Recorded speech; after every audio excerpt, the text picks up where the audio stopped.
Hello and welcome to Six Part. Today I'm going to start a new series. What if Deku became the legendary investigator with his love Toru? If you enjoyed this video, please give it a big thumbs up, and to watch more videos like this, subscribe to my channel and turn that bell notification on so you never miss an upload. Now wasting no more time, let's begin. The city is always the same. It is a persistent shadow that seeps into everyone's bones and crawls beneath their skin as they move through its rain-soaked streets. Every shadowed alley, every broken window, and every flickering neon sign conceals something or someone. Don't go this far, heroes, with their immaculate suits and hollow smiles. No amount of eccentricity can brighten the gloom here, and hope is swallowed. I thought I could make it better. Keep it. I know better now. This is not how a city is saved. You make it through it. My name is Izuku Midoriya. I'm known as Deku by some. No longer relevant. Here, titles are meaningless. I'm just another man trying to make sense of the mess, another investigator with too much experience, and I have a job to do. I fit in better with the city's damaged areas these days, dressed in ripped jeans, a hoodie, and a leather jacket that has seen better days. With my hair pulled back in an untidy bun and a cigarette in my hand, I allowed the smoke to curl up and blend with the mist rising from the streets covered in rain. The city breathes in the darkness and throbs beneath my feet like a living creature. A monster. Hungry and unrelenting. In a place like this, heroes have no place. The only sound in the dim light of my office was the creak of worn leather as I leaned back in my chair. The smoke slowly rose, blending with the shadows that clung to the room's corners. The unrelenting rain outside tapped against the window like an unbreakable bad habit. The rain never brought anything positive. The door creaked open after that. Of all the private investigation agencies, in all the towns in all the world, she walks into mine, I muttered, holding my cigarette loosely in my fingers. She was initially just an outline, barely perceptible, a faint blur in the doorway. But I was aware of who it was. I was always aware. Hagakure Toru. Most people can't see it, but I can. She was not like the others. When you've seen as many ghosts as I have, you don't need much of an introduction. She moved farther into the light, her bracelet glinting just enough to reveal her form as it flickered into view. A creation of mine. I made her a little something. Being invisible was both a boon and a bane in a city like this. Her voice was as gentle as the rain outside, but it still had that jagged edge I was all too familiar with. "You look tired, Deku," she said. "You should take a break." I let out a rough-sounding laugh. Breaks don't pay the bills. Even though she was the invisible one, Toru didn't laugh. Instead, she simply observed me with those eyes that could see right through people. Half in the dark, half in the light, she leaned against the wall with her arms crossed. Between being seen and invisible, between hero and ghost, she was constantly walking that fine line. The jumble of papers, the empty whiskey glass, and the slow curl of smoke from my cigarette caught her attention as she looked around my office. Still chasing shadows? Shadows don't lie, I remarked as I flicked the cigarette's ash. People do. She didn't dispute. She didn't. More than most, Toru knew the truth. She had witnessed enough to realize that the only thing that remained truthful in this city was the shadows, which flourished on lies. She didn't contest that. She didn't. Toru had witnessed enough to know it was true. I sat up and rubbed the back of my neck, asking, "What do you need?" As though attempting to enter, the rain continued to tap at the window. She said, "Information," and moved forward. "Someone's been asking questions about you. Weird ones." "That's so." I kept my fingers twitching toward the drawer containing my gun, which contained specially modified, non-lethal rounds made to deal with all the scum that didn't deserve the easy way out. I tried to sound casual. "Rubber, paralysis, sleep, and stun. Choose your poison." "Yeah," she said with a nod. "Not the usual suspects either. These guys, they're good. Too good. I couldn't get a look at them. They stayed in the shadows. Just like you." Leaning back once more, I allowed the darkness to envelop me like an old coat. I wasn't particularly surprised by it. If you dig up dirt on people in the trenches long enough, eventually someone will start doing the same to you. It's just the way the beast is. "Let them look," I whispered, releasing a puff of smoke. "They won't find much, not anymore." Her expression hardened, flickering in and out of view in the dim light, but she didn't seem convinced. "I'm serious, Izuku. They're dangerous." I allowed her words to float in midair, circling with the smoke. I was aware that she was correct. The silence had lasted too long, and silence was only the prelude to a storm in this city. Something significant and negative was in the works. The city is always the same, it simply grows darker. And here I was, one cigarette, one case at a time, trying to make sense of the mess. I turned back to look at Toru, who was as solid and silent as the rain. Tell me what you know. She took a step closer, her form slightly defined by the flicker of her bracelet. I'll tell you everything, but you need to promise me something. Depends on the promise. It was unusual for her to hesitate. Promise me you won't get yourself killed. Not this time. Despite the fact that her words weighed heavily on my chest, I grinned. I'll do my best. Toru shook her head and moved slightly into the light so I could see the worry in her eyes. Your best isn't always good enough. Perhaps she was correct, but what more could I offer in a city that never changed? I grabbed the whiskey bottle from the desk and poured a little into the glass that was already smeared with yesterday's regrets. Like a street lamp's dying pulse, the amber liquid flickered as it caught the light. I gazed into it for a moment, watching the world, a world of broken promises and deserted alleyways, ripple in the glass. I took a slow sip and felt the burn drive away the chill that had settled in my bones. You know me, Toru. Death's been circling me for years now, waiting to cash in. But not yet. Not tonight, I said. But the warmth was short-lived. Nothing ever did in this city. The faint glow from her bracelet cast thin shadows across Toru's face as she moved closer, barely visible in the light from my desk lamp. It's different this time, Deku. You can feel it, can't you? Yes, I sensed it. It felt as though the city itself was holding its breath because of the heavy, charged weight of the air. It was about to break, and when it did, there would be fallout that would be impossible to avoid, no matter how fast you were. Who? I said softly, as if I was worried the walls might start to hear. She looked toward the window, where the rain was streaming down the panes like unclaimed tears. I couldn't get a name. They're too careful. All I know is, they've been watching. From a distance. And they're not just curious, they're preparing. Leaning forward, I allowed the shadows to envelop me more tightly. I felt that old, familiar itch creep up my back. Like bloodhounds on a scent, trouble had a way of tracking me down. And it never arrived by itself when it did. I said, then we make the first move, and put the glass down with a dull thump. I don't like being watched. And I sure as hell don't like being a target. Toru nodded, her shape fluttering like a dying candle. You've got to be careful, Deku. I know you think you've seen it all, but this feels bigger. Like something's coming for you, for us. Through the dim light and smoke I looked at her, really looked at her. She was not the type of person who rattled easily. However, there was something darker than the typical shadows in her eyes. I uttered the words, I'll be fine, as if they were second-hand lies. We've danced with devils before. Yeah, she said in a whisper that was hardly audible over the rain. But what if this one's leading the orchestra? The chair creaked under the weight of past choices as I stood. The city outside seemed to hum with a dirge of forgotten dreams and lost souls, a twisted melody of its own. The streets never stopped grinding down those who dared to walk on them. Among them was me. One case at a time, just another cog in the machine that chewed you up and spat you out. However, it felt different. Toru was correct. Although the city had its own rhythms and ups and downs, tonight seemed to be a watershed. The kind from which you never return. I walked over to the window and watched as the rain softened the building's jagged edges. Nothing ever remained clear for very long in a place like this.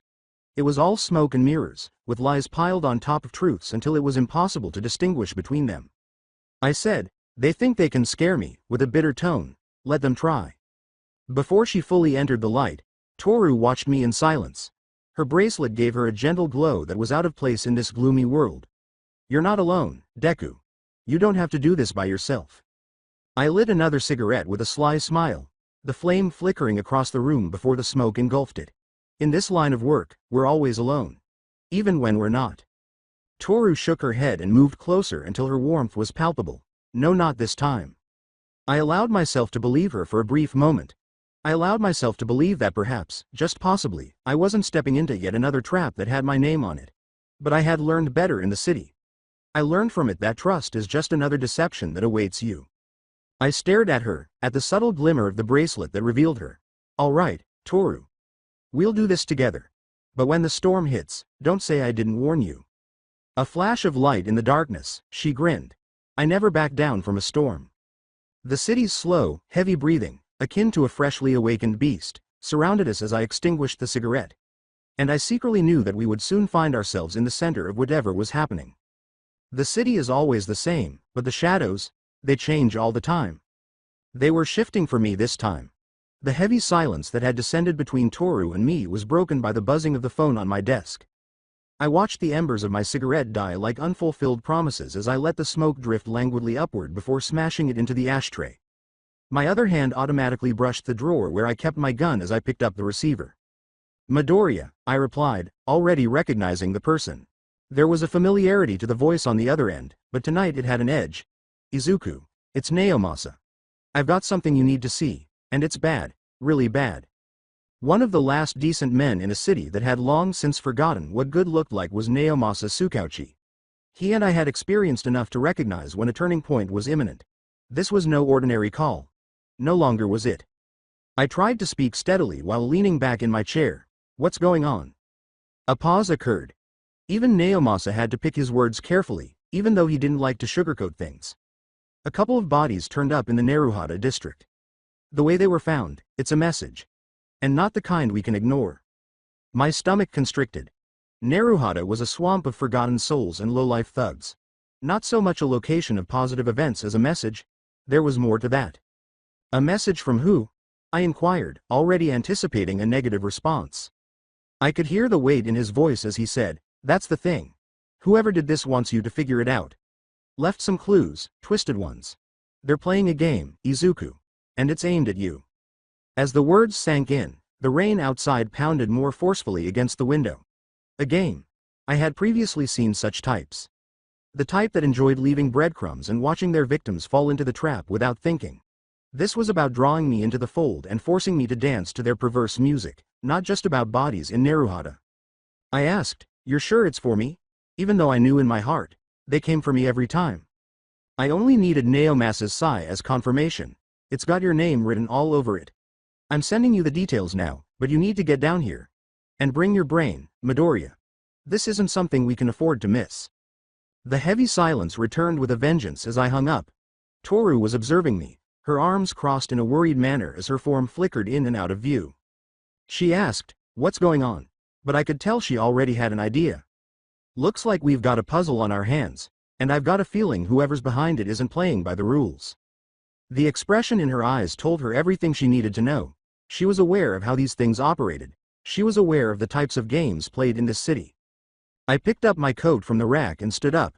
The gun in my holster felt heavier than normal, as if it sensed that tonight would be different. "Stay here, keep an eye on things. I'll let you know what I find." Toru's form shimmered back into invisibility as she nodded. "Be careful, Deku. Whoever this is, they're not playing fair." I gave her the half smile that stopped short of my eyes. They never do. It was a scene straight out of a nightmare in Naruhata. A sickly red and blue glow filled the alley as police car flashing lights reflected off the slippery, rain-soaked streets.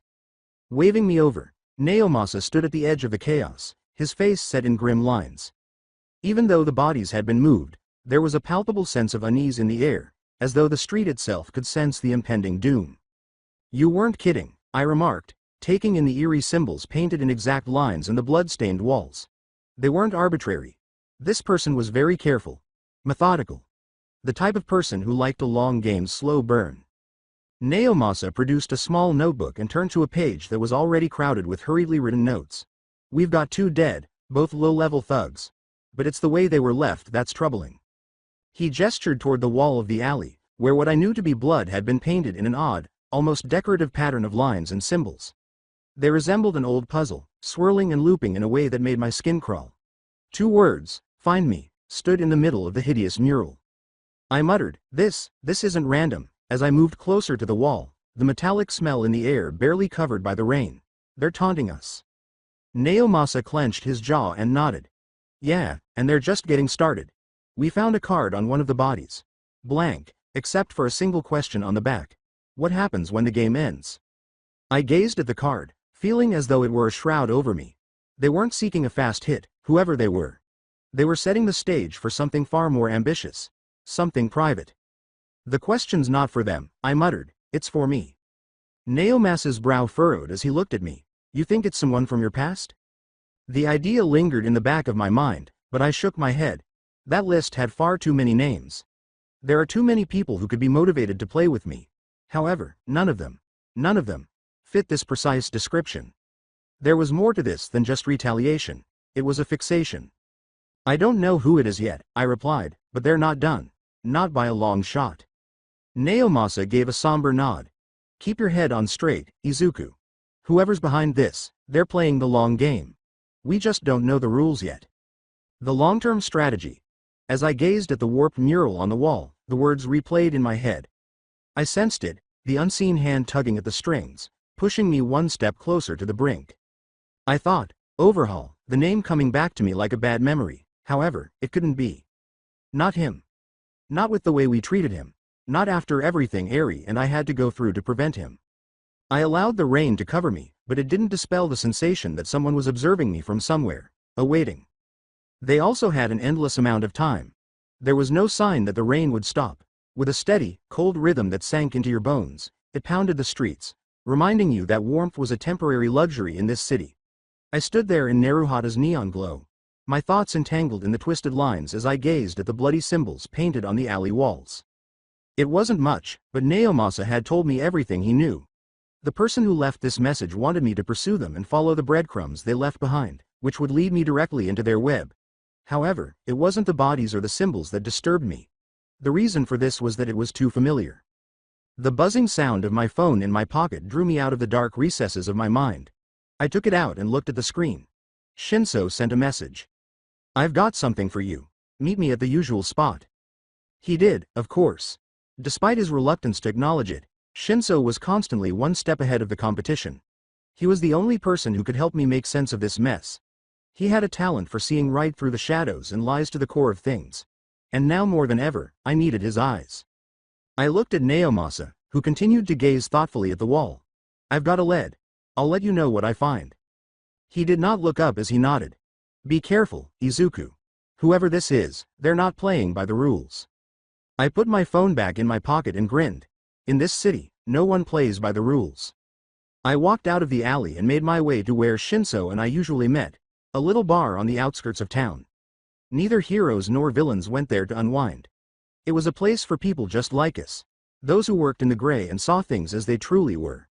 When I got there, Shinso was already seated in the booth in the corner, his hood drawn up over his head, the shadows holding on to him like a longtime friend. Shaking the rain from my jacket, I slid into the booth across from him. You've got something? Shinso raised his head, his eyes sharp and weary, piercing the darkness of the poorly lit bar. You've got yourself tangled in something big, Midoriya. I've been hearing whispers, and they're not the kind you ignore. I lighted a cigarette and allowed the smoke to rise in slow spirals. What kind of whispers? The kind that involve quirk experimentation. Dark stuff. Underground labs, people disappearing without a trace. And the name I keep hearing is Overhaul. Redesign. The name was like a kick to the stomach.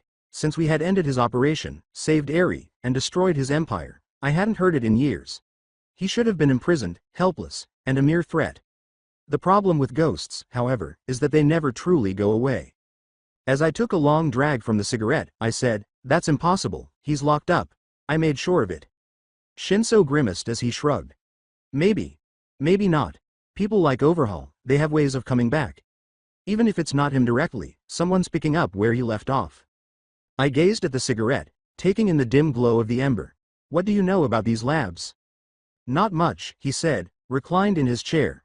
But I've got a contact, someone who's been keeping tabs on the quirk black market. If this is tied to Overhaul, they'll know. In the ashtray, I smashed the cigarette. Where do I find them? Shinso gave a headshake. They'll find you. Just be ready when they do. Pulling my coat tight against the chill that had permeated the room, I stood. Thanks, Shinso. I owe you one. He dismissed me with a wave. You always owe me one, Midoriya. I couldn't get rid of the sensation that the ground was moving beneath me as I ventured back outside into the rain. Redesign. Experimentation with quirks. I'm missing people. I felt as though I was being pulled back into a nightmare I had believed to be over. However, my life wasn't the only thing at stake this time. I took a cigarette and went for a stroll. The rain caused the neon lights to become streaks of color that ran together like wet paint, blurring the city around me. Before they pulled me under, I had to get ahead of this and figure out who was in charge.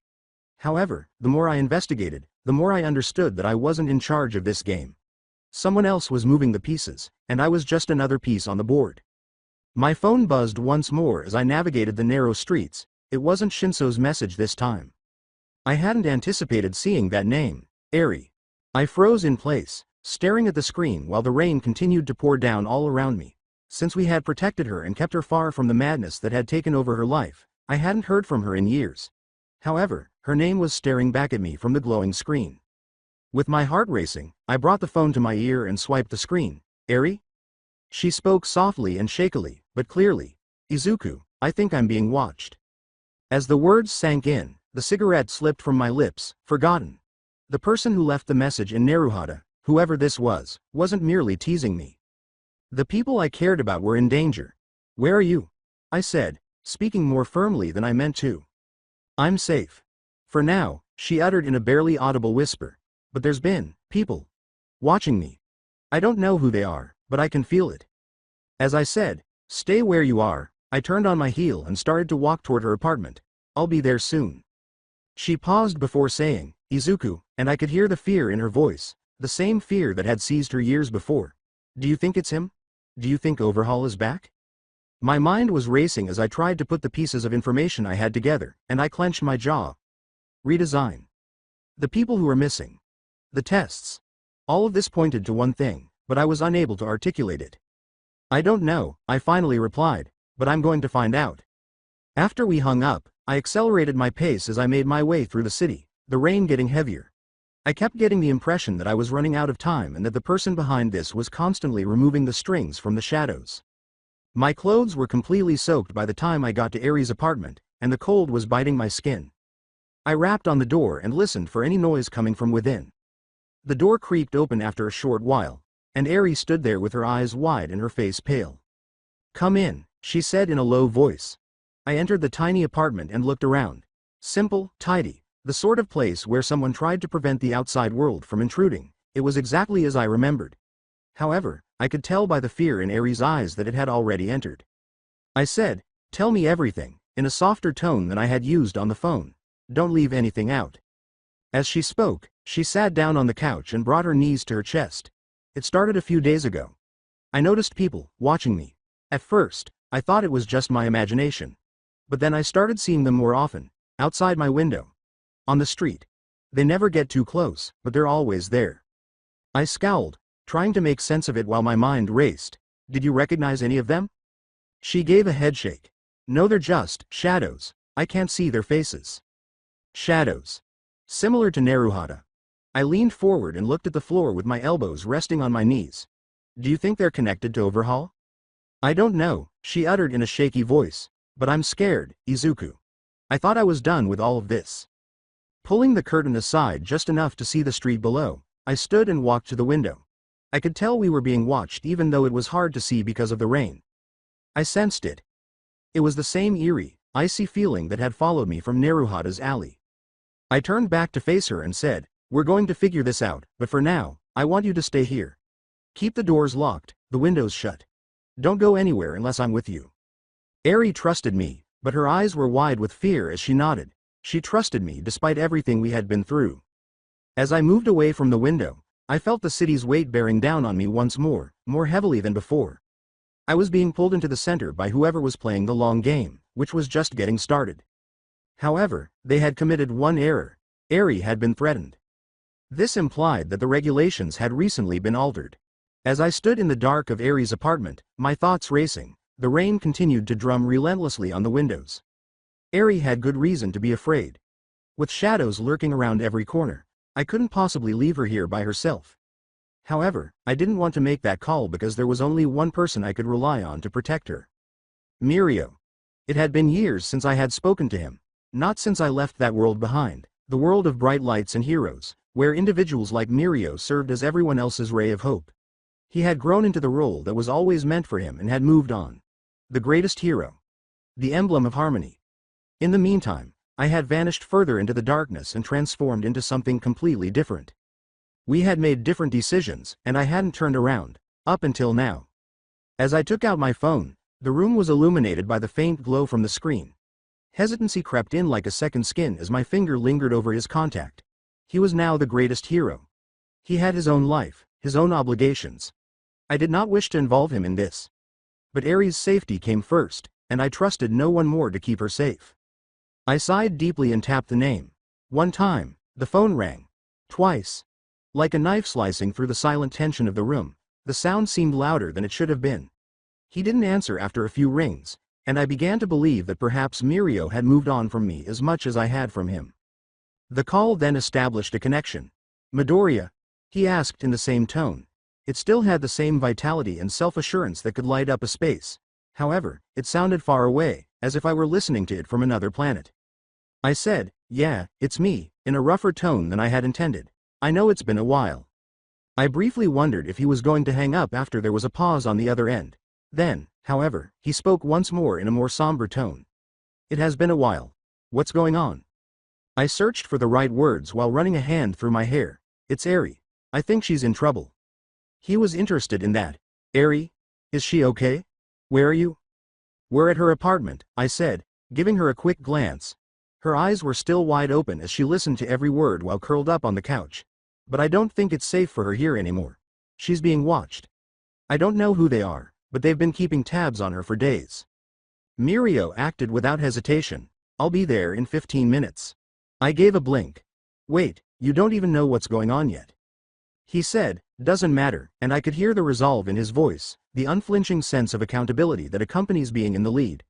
"If Aries in danger, I'm coming. We can talk when I get there." Before I could reply, the line died. I put the phone back in my pocket after lowering it and taking a moment to look at the screen. He didn't require an explanation or ask for specifics. "For you," that was Mirio. Always prepared to act without hesitation. Aries' large, worried eyes were watching me as I turned back to face her. "Mirio's coming. He'll get you somewhere safe." She nodded, but I could still see the memories of her past hanging over her like a shadow, the fear still eating away at her. Do you think Overhaul's really back?" I had no idea how to respond to that. The truth was hazy and concealed beneath layers of mystery that I hadn't yet deciphered, but I didn't want to lie to her. Rather, I knelt before her and placed a hand on her knee. "I don't know, Eri. But I promise, we'll figure this out. You're not alone." I noticed a glimmer of trust in her eyes as she nodded once more. At least that was something. However, the burden of what I had just initiated was greater than before. There was more to involving Mirio in this than merely protecting Eri. It required me to face a part of my past that I had attempted to hide. We waited in silence for 15 minutes while the rain continued to pour outside, and it seemed like an eternity. With my senses sharpened, I stood by the window and observed the street below. Even though I didn't see anyone, they were still there. Things were kept just out of sight by the shadow's ability to conceal them. Then I caught sight of him. Mirio didn't show up quietly. He moved like a beacon despite the rain, his blonde hair almost glowing against the dark cityscape. Naturally, he was dressed in his hero uniform, clean, brilliant, and everything I had become. And I experienced that familiar twinge of jealousy as he got closer to the building.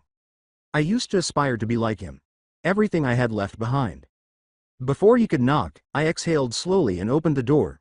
He entered, bringing a vitality to the tiny apartment that I hadn't experienced in a while. His gaze instantly shifted to Eri, who rose from the couch with a slight shudder in her petite frame. Mirio knelt down to her level and said, "Eri," in a soft, gentle tone, "Are you okay?" She nodded, but I could see that she was struggling to contain her tears. "I'm okay. But, they're watching me. I don't know why." "You said someone's been watching her. How long?" Mirio asked, his usual smile fading as his expression darkened as he looked up at me. "Days," I uttered while folding my arms. "She said they've been outside her window, following her. I think it's connected to something bigger, something I've been working on, but I don't know how deep it goes yet." As he approached, Mirio stood, his wide shoulders blocking out the apartment's dim light. "Then she needs to get out of here. Somewhere safe. I can take her to my agency, put her under protection until we figure this out." I gave a nod. "That's what I was hoping you'd say." I could see the unasked questions in his eyes during the brief pause. He hadn't heard from me since I left the hero world, and he hadn't seen me in years. And here I was, pulling him back into a perilous situation. Something sloppy. "Midoriya," he said in a more solemn, lower voice. "What's really going on here? Why haven't you reached out before?" With the years weighing heavily on us, I turned my head away. "I didn't want to drag you into this. You're the #1 hero now. You've got your own problems to deal with." Mirio's expression softened as he shook his head. "Eri isn't just my responsibility. She's yours too. We fought for her together. You're still a part of this, whether you like it or not." My jaw tightened as the guilt grew stronger. He was correct. I had left the world of heroes, but I hadn't left Eri. It was all catching up to me now. I didn't want to put her in danger again, I muttered. I thought if I stayed away, if I kept out of the spotlight, she'd be safe. Mirio put a hand on my shoulder and sighed. You're not alone in this, Midoriya. You don't have to carry it all by yourself. I didn't answer. I was unable to. Rather, I simply nodded as I felt the weight of everything I had been clinging to gradually begin to shift. With a comforting smile, Mirio turned back to face Eri. Let's get you somewhere safe, okay? We'll figure this out. Eri nodded as she gave me a confused look. Okay. Mirio's presence served as a reassuring barrier against the darkness outside as I watched him guide her to the door. With him, I knew she would be safe. Mirio was the only person I trusted with her life. He turned to face me one last time before heading out. I'll be in touch. Don't disappear on me again, okay? Even though it didn't reach my eyes, I forced a half smile. I'll try not to. After that, they left, leaving me by myself in the apartment's silence while the rain continued to pound on the windows. For a moment, I stood there feeling as though everything was weighing me down like a vice. For the moment, Eri was safe. However, whoever had been observing her and was responsible for this wasn't finished. I sensed that the storm was going to get much worse, and this was only the beginning.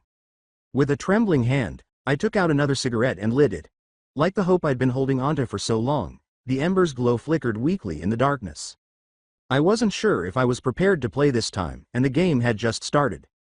But there was nothing else I could do, no longer. The heavy silence of the room was broken by the sound of her phone ringing just as the door had closed behind Mirio and Eri. I was startled out of my reverie by the piercing, metal tone, and my hand automatically moved to my side, where my gun usually lay. However, there was no threat lurking in the shadows, it was worse. I looked at the phone resting on the table. The phone of Eri. It was ringing and its screen was glowing in the low light because she had left it behind in the hurry. The phone number was blocked. It was, of course. I recognized the person. I was aware that they had been anticipating this, waiting for me to be by myself and for Eri to be out of reach. They did it every time.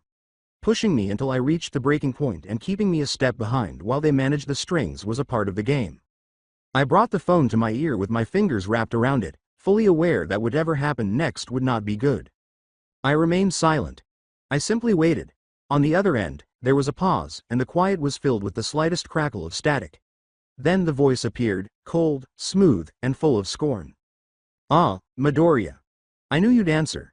With the familiar sting of rage and frustration rising in my chest, I closed my eyes.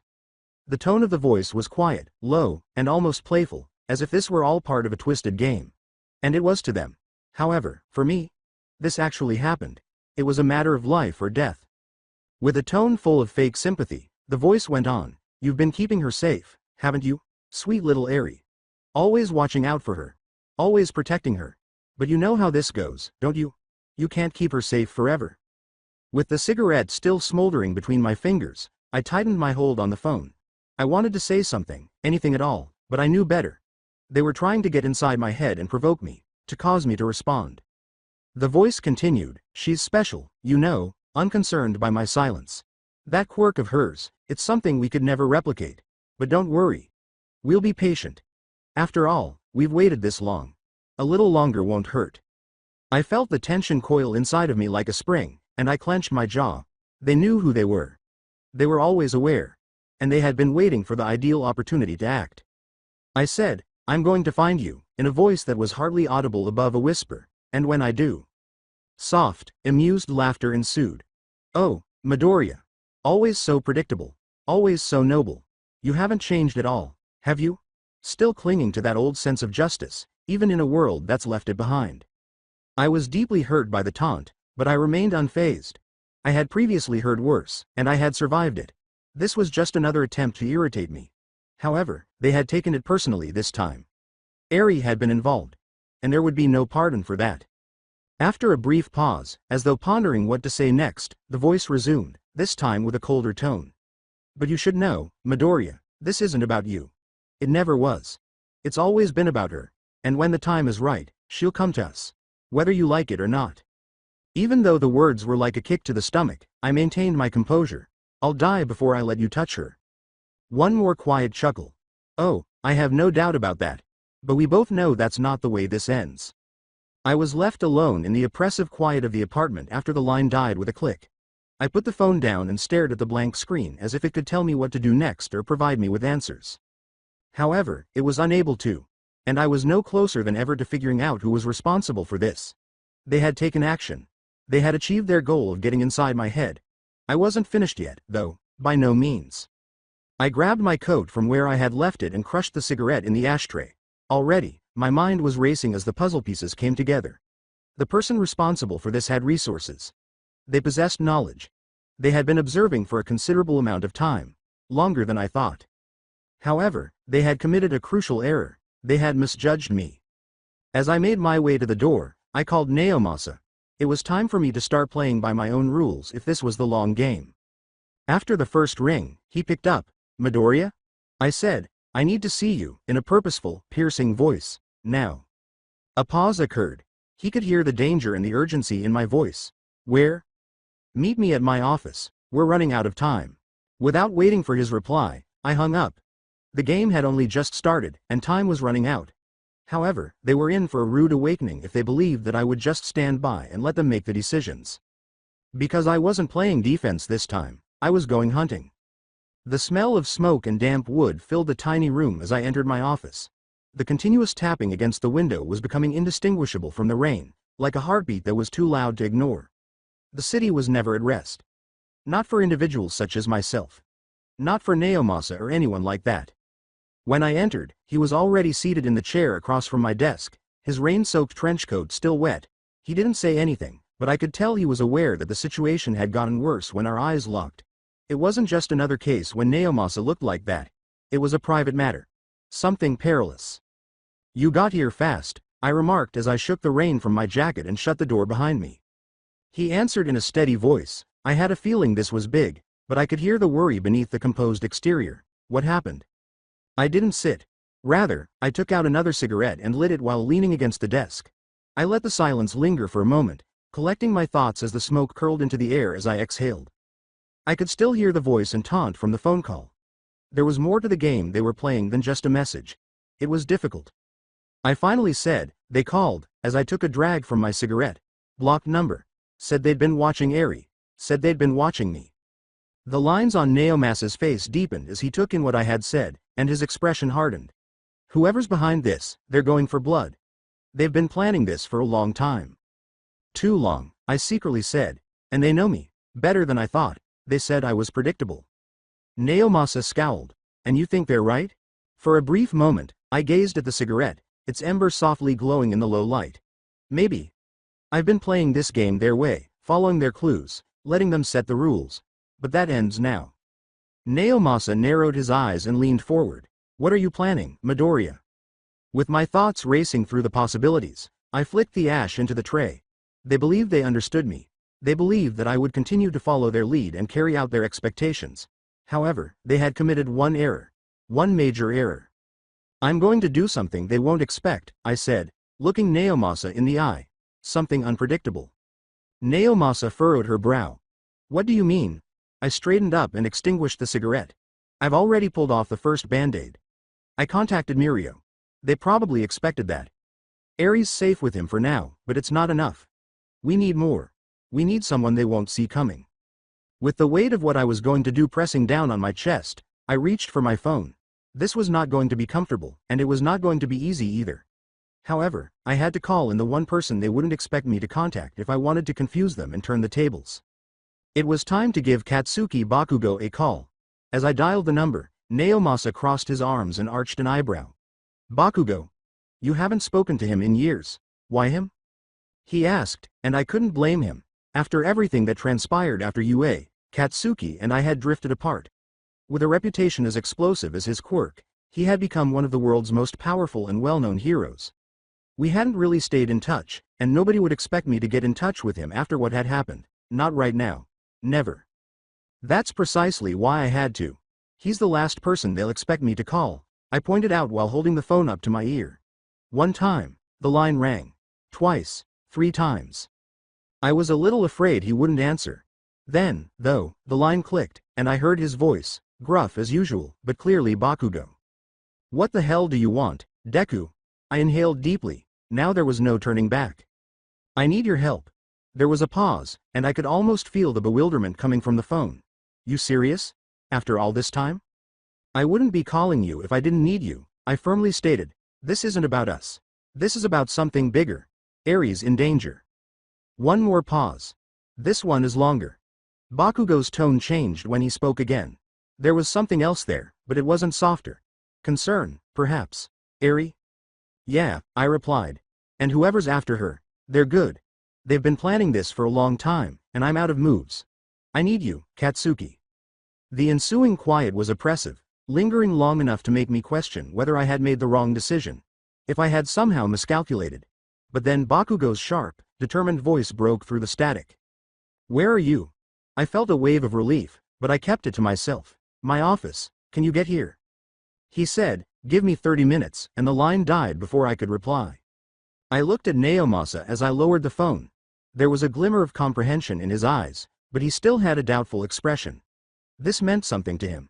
He understood the significance of calling Bakugo to me and to us both. This is risky, Naomasa exclaimed. You think he'll really help? He will, I replied as I returned the phone to my pocket, because no matter what's happened between us, Bakugo doesn't back down from a fight. And right now, we're in the middle of the biggest fight of our lives. Naomasa nodded, but his worried expression remained. I hope you're right, Midoriya, because if this goes wrong. I interrupted, got up, and went to the window. It won't, I said. The city outside remained the same, cold, dark, and secretive, even though the rain had slowed. They believed they understood me. They assumed I would continue to follow their guidelines. However, they were going to discover how mistaken they were. They didn't remember me the same way. Additionally, the game wasn't good with Bakugo on my side. The city streets were covered in a gentle mist as the rain finally subsided to a steady drizzle. Neon lights flickered weakly in the distance, as if the city's heart were gradually dying and was too exhausted to continue beating in the dark. I was sitting at my desk, gazing at the cigarette in the ashtray as it slowly burned out. The smoke twisted in patterns I didn't bother to follow as it curled languidly into the air. My mind was elsewhere, whirling just as wildly but much less elegantly. Naomasa stood by the window, the dim light of the city framing his silhouette. After that phone call, he had been silent for some time, giving me time to collect my thoughts. However, we both anticipated what would happen next. It was the moment I had been avoiding ever since everything went wrong. Bakugo. I understood what it meant when I had contacted him earlier. I was aware of what it would bring to the surface again. Not only for me, but also for him. The moment he stepped through that door, everything would collapse. The years of silence, the distance, the bitterness. However, I felt a sense of relief when I heard the sound of boots stomping up the stairs. Relief because, despite all the changes, some things had not changed. When it came to important matters, Bakugo had always been dependable. Whether we liked it or not, this was one of those occasions. He was there when my office door opened. Katsuki Bakugo, standing like a storm-ready storm in the doorway. I noticed something different in his eyes, even though his expression remained fierce. A glimmer of worry. Naturally, he would never say it aloud. Bakugo didn't do that. I muttered, took you long enough, and tossed the cigarette into the ashtray. His movements were deliberate and sharp as he closed the door behind him. Shut up, Deku. You're lucky I'm here at all. Naomasa's expression was unreadable as he looked over from the window. As Bakugo moved deeper into the space, his gaze sweeping around as if he were evaluating the damage, the tension in the room increased. There wasn't much, just my office, filled with papers and a slight cigarette smoke haze. However, I was aware of what he was truly observing. Me. He was assessing what remained of the former acquaintance. Bakugo whispered, didn't think I'd ever see you like this, as he came to a halt near my desk. That flicker of concern still lurking in the corners of his eyes softened his usual defiance, and he crossed his arms. You look like hell. I reclined in my chair and chuckled softly, but not loudly enough to reach my eyes. Yeah, well, life has a way of doing that to you.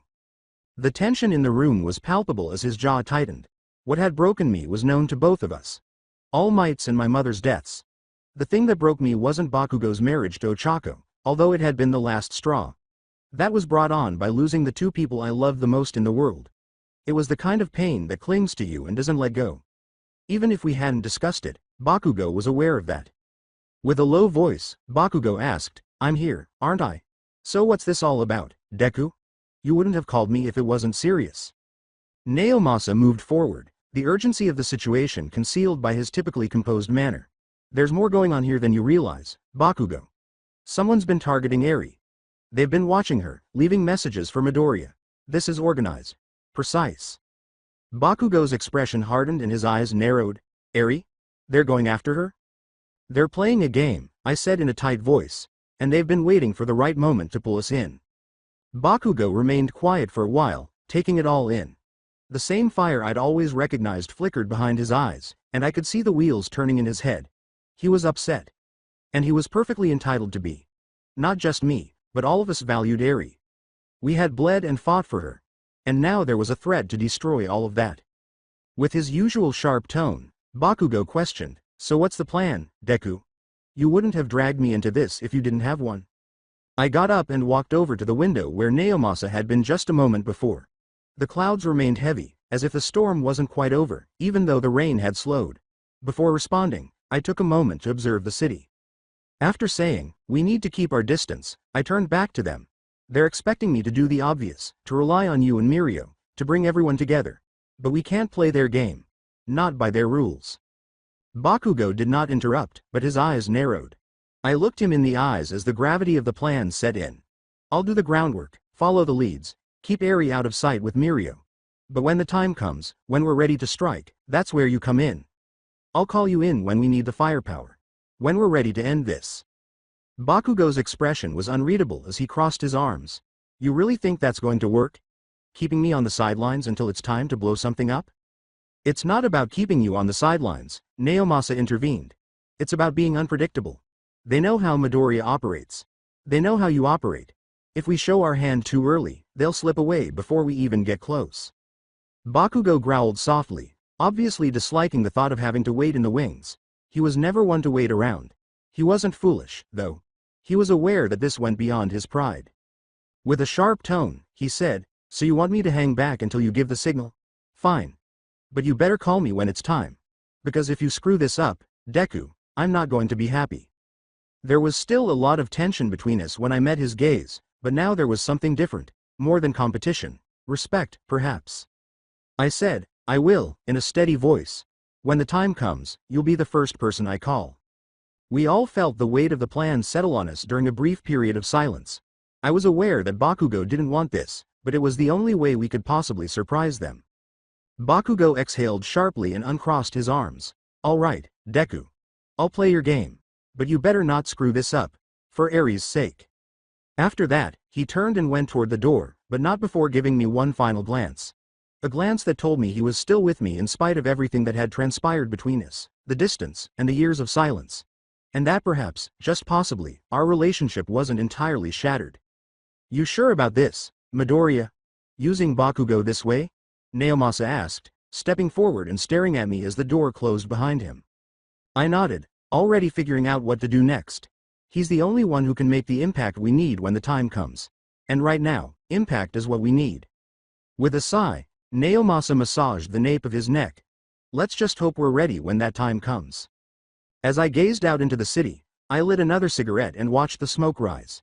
The rain had returned, this time with more intensity. There was a storm building, and it would not let up until everything was destroyed. And we'd be prepared for the storm when it came. Or we would burn in the process. Bakugo's viewpoint. As I left Deku's office, the rain was hitting my shoulders with more force. With a hollow thud, the door slammed behind me, barely audible over the cacophony in my mind. I clenched my fists and pushed my hands deep into my pockets, my knuckles already going white. Normal Deku. Despite everything around him collapsing, he was always planning ahead and thinking a dozen steps ahead. And he was crumbling, damn it. Since everything went awry, I hadn't seen him like this. Since the passing of All Might. Since his mother passed away. Even though I would never publicly acknowledge it, those were the days that completely changed his life and mine. Deku was stubborn and too damn heroic for his own good, but I used to think he could handle anything and would just keep getting back up and going. However, this was not the same. There was a piece of Deku that died with All Might. And his mother. No, it wasn't something you simply got over. Something inside of you is broken by that kind of loss, and it never fully recovers. I was aware of it. I witnessed it. Since then, I've been observing from the sidelines, attempting to determine whether I should take any action to make contact. However, I married Ochako just when things couldn't get any worse. Yes, I was aware that it hurt him. It was the last nail in the coffin of what little friendship we still had, but it wasn't what broke him. He didn't even mention it, let alone say anything. However, I was aware. All of us did. I cursed under my breath as I walked down the street, shaking the rain from my hair. As I tried to comprehend what had just transpired in that small, smoke-filled office, my mind was racing. Eri was in danger. That much was obvious. However, this whole Deku thing about contacting me, I had never seen a curveball like that. He called a guy who wasn't supposed to be me, not with everything that had transpired. However, I found myself thrust back into the center of it since Deku continues to call the people he trusts even after his world ends. And that hurt as well. He continued to have faith in me despite everything that had transpired between us over the years. He wouldn't say it aloud. In fact, neither of us would. However, I could see it in his eyes. If he didn't think I would arrive, he wouldn't have called. I would, too. I always did. Because ultimately, we had fought side by side for too long to simply ignore that, regardless of how much crap we put each other through. However, this did not imply that it was simple. With the red light staring down at me through the rain, I came to a stop at a crosswalk. I hardly noticed the cars driving by, their headlights piercing the fog. My thoughts remained in that office, fixed on Deku's expression. He had never looked like that to me, not even during our worst altercations at UA. I didn't know this Deku before. This person was barely standing after going through hell and back and losing everything. And I was more shaken by that than I wanted to admit. He was in for another surprise, though, if he believed that I would just wait for the right moment to blow something up. My ass, distance. Yes, I would comply and carry out his plan. For the time being. However, I wasn't the type of person who would watch helplessly as things went south. Whether Deku liked it or not, I would seize the opportunity to put an end to this. My boots splattered through the puddles as I crossed the street as the light turned green. It hardly registered that it was still pouring. There were too many memories and too many thoughts in my head. It was strange because Deku and I had always been stuck in this pointless rivalry, pushing each other to the limit. However, there had always been this respect throughout it all. I really respected him, even though I detested having to admit it. And yes, it was more painful than I wanted to acknowledge that he still thought of me as someone he could trust in spite of everything. Ochako came next. I had no intention of falling in love with her. Hell, it wasn't until it was too late that I realized I had. Yes, I was aware of her closeness to Deku. Something heavy but unsaid between them was there, and I knew it. Despite this, she still fell in love with me, and I wasn't going to give up when it happened. I never did. Not for anybody, not even for Deku. But getting married to her, that was the cherry on top. Whatever remained between me and him was shattered by that. I also detested it. I detested the fact that I had contributed to his closure and that he appeared to have given up on life as he stood there in that smoke-filled office. I had never been good at discussing emotions. However, I was able to recognize when someone was drowning. What about Deku? His head was barely above the water. I arrived at my car, opened the door, and got in. I delayed starting the engine until the rain pattered against the windshield. Rather, I simply sat there and gazed out into the storm. Deku had a scheme. He did, of course. He did. Plans, however, were just that, plans. And if you couldn't carry them out, they didn't mean anything in this world, especially right now. He wanted me to hold off until it was appropriate to use force. All right. That's something I could do. However, I wasn't waiting for his signal the moment I saw an opening and believed I could put an end to this. While some crazy person was out there pursuing Eri, I was not going to do nothing. I had long since discovered that heroes don't wait for approval, they take action. I wasn't merely a hero, either. I was Bakugo Katsuki. And I had no intention of letting Deku or anybody else forget that. I was startled out of my reverie when my phone buzzed in my pocket, half expecting it to be Ochako asking me when I would be home. I took it out. Rather, it was a message from Naomasa. Call me when you've cooled off. We've got work to do. I gave a little sour laugh. Calm down. I was not a person like that. Naomasa was aware that I was constantly getting hot. However, I held the man in high regard. He understood the gravity of what we did and was one of the few who could keep up with Deku and me. I responded to his text. I'm ready whenever you are. Since I was prepared for whatever this would become. Prepared to battle and destroy whoever was pursuing Eri. Willing to reopen old wounds in order to confront Deku. This was not the end for me, By no means. Deku wasn't either. Because there was one thing I would always believe, regardless of how much crap we endured together. Even though Deku was broken, he was the most brave person I had ever met. And we were going to weather the storm together this time. The viewpoint of Naomasa now that the rain was falling in sheets, Deku's office windows were streaked with water, obscuring the city. With my arms folded, I leaned against the wall and thought about everything we had just talked about. Bakugo was gone, his customary rage and annoyance still evident. The plan did not appeal to him. He didn't, of course. He was never one to wait patiently for the ideal opportunity. Nevertheless, I could see that he was worried. Not only for Eri, for Deku as well. And I was concerned about that. Izuku Midoriya and I had been friends for years. I had witnessed his development and transformation into the necessary hero for the world. However, the Deku I had initially encountered was no longer in front of me. The person who had defeated All for One wasn't even the Deku. This was a completely different person. Someone who had been completely depleted by grief, loss, and everything he had had to go through. He had lost more than anyone could fully comprehend due to the deaths of All Might and his mother, and the worst part? He had never allowed himself to recover. Not at all. That old fire had been reignited, and now Eri was in danger. Was it sufficient, though? Would that be sufficient to get him through what lay ahead?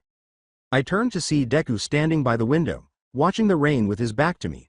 I could see the weight of it all bearing down on him, even though he hadn't spoken since Bakugo left. He seemed to be holding something back because his body was motionless and his shoulders were tense. It didn't appeal to me. I broke the ice by asking, "You think this is going to work?" Deku didn't look back. His tone was quiet, almost aloof. "It has to." I scowled as I moved away from the wall and approached him. "That's not an answer, Midoriya." He remained silent for a while, his gaze fixed on the streets covered in rain. "What else am I supposed to say, Naomasa? We've been backed into a corner. Eri's in danger. The game's already in motion. We can't afford to lose this one." With a softer voice now, I said, "And what about you? You're not the same person you were, Deku. I know you've been through hell, and I know you're carrying more than you should. But this isn't something you can just brute force your way through. You need to let us help you." At last, he turned to face me, fatigue and something darker clouding his green eyes. "I am letting you help. That's why Bakugo's involved. That's why Mirio's protecting Eri. But I can't let you all take the fall for me. Not this time." I exhaled slowly, realizing more than I wanted to acknowledge. Deku was always the kind of person who took on everything on his own, even when it was too much to bear. He became a hero because of it. But he was also broken by it. I said in a low voice, "You don't have to do this alone. You don't always have to be the one who sacrifices everything." He averted his gaze and turned back to the window. "I don't know how to be anything else."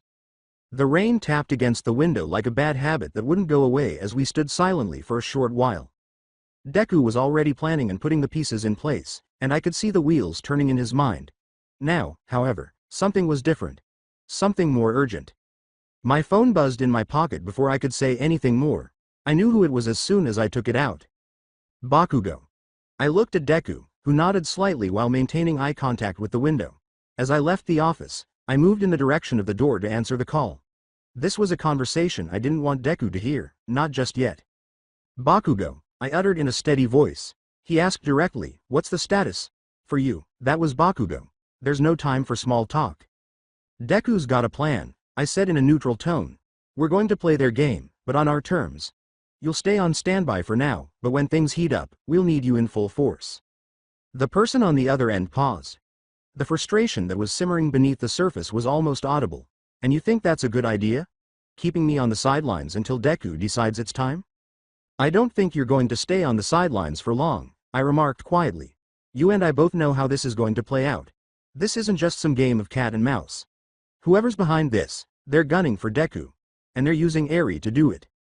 Bakugo growled low, his voice piercing. "And you're okay with him going in like this? He's not what he used to be." I said, "I know," as my gaze returned to Deku's office door, which was closed. "But we don't have a choice.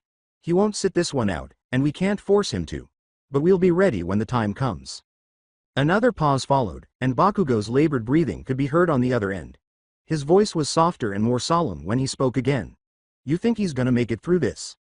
I took a while to respond. Rather, I allowed the silence to linger between us, burdened by all the things we were keeping to ourselves. At last, I spoke in a firm tone. If anyone can, it's him. Bakugo was slow to answer, but when he did, his voice was solemn. Then I'll be ready. Call me when you need me. The call ended. I held the phone in my hand for a brief moment before putting it back in my pocket.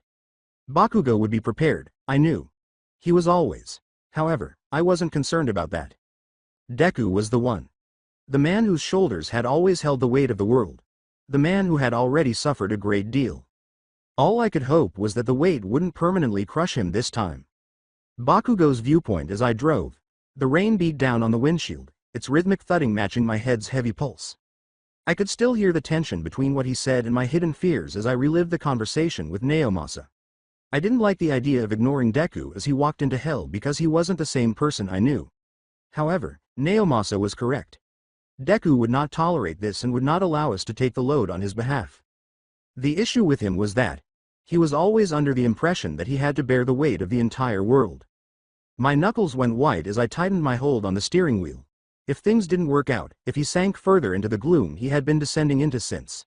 That was not how I could allow myself to think. Deku had endured more. However, something felt different this time. He was up against more than just villains this time. He was struggling with himself. And I was terrified of that. As I drove through the city, the streets became blurry, and my mind kept returning to all of the events that had transpired over the years. All Might's and Deku's mother's deaths had broken something inside him, leaving him hollow in a way that no one could mend. I made a few attempts to get in touch, but after I married Ochako, things took a turn for the worse. Not that our marriage was the cause of our breakup. That had already begun a long time ago. However, getting married to her had been the last straw in our brittle relationship. I didn't feel bad about it. Our life together had given me something I didn't realize I needed, and Ochako was my rock. I still felt the weight of everything I had lost with Deku, though. When I pulled into the driveway, the house was silent. As I got out of the car and went inside, the cold air still nipped at me even though the rain had subsided to a drizzle. The smell of home filled me as I hung up my jacket and kicked off my boots. Ochako had most likely just finished cleaning. The hallway was illuminated by the gentle glow of the kitchen light, and I could hear her humming softly while she cleaned. However, I wasn't yet prepared to confront her. It took me a moment. With the door slightly open, I walked down the hall to the nursery. The gentle sound of my son's breathing filled the room as I peered inside. His little hand was gripping the edge of his favorite stuffed animal as he curled up beneath the covers. His hair was untidy and wild, just like mine was when I was that age. However, his face was strikingly similar to Deku's from our childhood. The amount of the old Deku I could see in him at times was unsettling. Even though I would never tell anyone else, Deku was the most heroic person I had ever met, so we gave him the name Izuku. He remained the person I respected the most despite everything, including our rivalry, the distance, and the silence. And I wanted our son to carry on the legacy of the greatest damn hero I had ever seen by growing up with that name. However, all I could see when I looked at him now was the shadow of Deku's former self. The optimistic, bright-eyed child who believed he could save everyone. Who believed that he could save the world. Buried beneath years of suffering and loss, that child had vanished. I detested the fact that the world had deprived him of that. I grabbed a strand of hair and brushed it off Izuku's forehead. His little fist tightened around the blanket as he stirred briefly but remained unconscious. I watched him for a long time, trying to figure out what was going on. Would he become like Deku as an adult? Would he possess the same fervor and resolve? Would the world also break him if he did? The weight of the thought made my chest tighten as I swallowed forcefully. I wouldn't allow that to occur. I was unable to. Not to my son. However, Deku was already shattered. Furthermore, I was unsure of my ability to reassemble him. I quietly shut the door behind me as I left the nursery. In the kitchen, Ochako was waiting for me, pouring herself a cup of tea with her back to me. At first, she remained silent and allowed me to stand in the doorway, lost in my own thoughts. After a moment, she turned around with gentle yet perceptive eyes. Rough night? I rubbed the back of my neck and nodded. Yeah, you could say that. She approached me, putting her head against my chest and her arms around my waist. The cold that had taken hold of me was broken by her warmth, but it didn't do much to stop the worry that was eating away at me. She looked up at me with those eyes that always seemed to see right through me and said softly, "You're worried about him, aren't you?" I exhaled, feeling a little less tension in my shoulders. He's not the same. I'm not sure he can do this. Not alone. With her hands still on my chest, Ochako took a step back and observed me, saying, "He's been through a lot. More than anyone should. But you know Deku. He doesn't give up. He'll fight until he has nothing left. I mumbled, that's what I'm afraid of, as my hands fell to my sides. I don't know if there's anything left of him to fight with. Her brow furrowed as she thought, and she was silent for a while. Maybe he doesn't need to fight this alone. Maybe he needs someone to remind him who he is. I scowled, not quite getting it. Who could do that? He won't listen to me, and I'm not sure anyone else could reach him. Toru, Ochako uttered in a steady, quiet voice. She's the only one who can reach him now. She always had a way of grounding him, of seeing him when no one else could. The name caught me off guard, and I blinked. Hagakure Toru. The girl who is invisible. There had always been an odd bond between her and Deku that I never fully grasped. However, Ochako was correct. She was the only person who could save him from the brink. I don't know if that's enough, I uttered in a doubtful tone. Deku's lost so much. I'm not sure even she can bring him back. Ochako's eyes were filled with silent resolve as she squeezed my hand. It's not about bringing him back, Katsuki. It's about reminding him that he's not alone. I looked at her for a while, feeling the impact of what she had said. She was correct. Naturally, she was correct. However, that didn't make it any simpler. I let out a sigh and leaned in to kiss her forehead. I'll talk to Naomasa. Maybe we can get her involved. Ochako gave me a gentle smile and took a step back, removing her hand from mine. I think that's a good idea. My thoughts were already racing with what to do next as I turned to leave the kitchen. I was going to follow Deku's plan. However, Toru would be necessary if he began to falter. Furthermore, I refused to allow him to slip any further into the shadows. Not now. I stopped at the nursery door on my way back down the hall to give my son one last look. His little chest rose and fell with every breath, and he was still sound asleep. Don't worry, kid, I said in a barely audible whisper. I'm not gonna let this world break you like it broke him. With the storm still raging outside, I shut the door after that. Izuku's viewpoint at last, the rain had settled into a steady, gentle rhythm against the windows, the kind that puts most people to sleep peacefully and without dreams. However, I was different from most people. I no longer had an easy time falling asleep. Not with the world pressing down on my chest all the time. The air was heavy with the lingering smell of cigarettes and old memories as I stood in the center of the dark office. Bakugo was present. Naomasa as well. And although they didn't express it directly, they were both concerned about me. Their words and the way they observed me gave me the impression that I was a delicate object that could break at any time.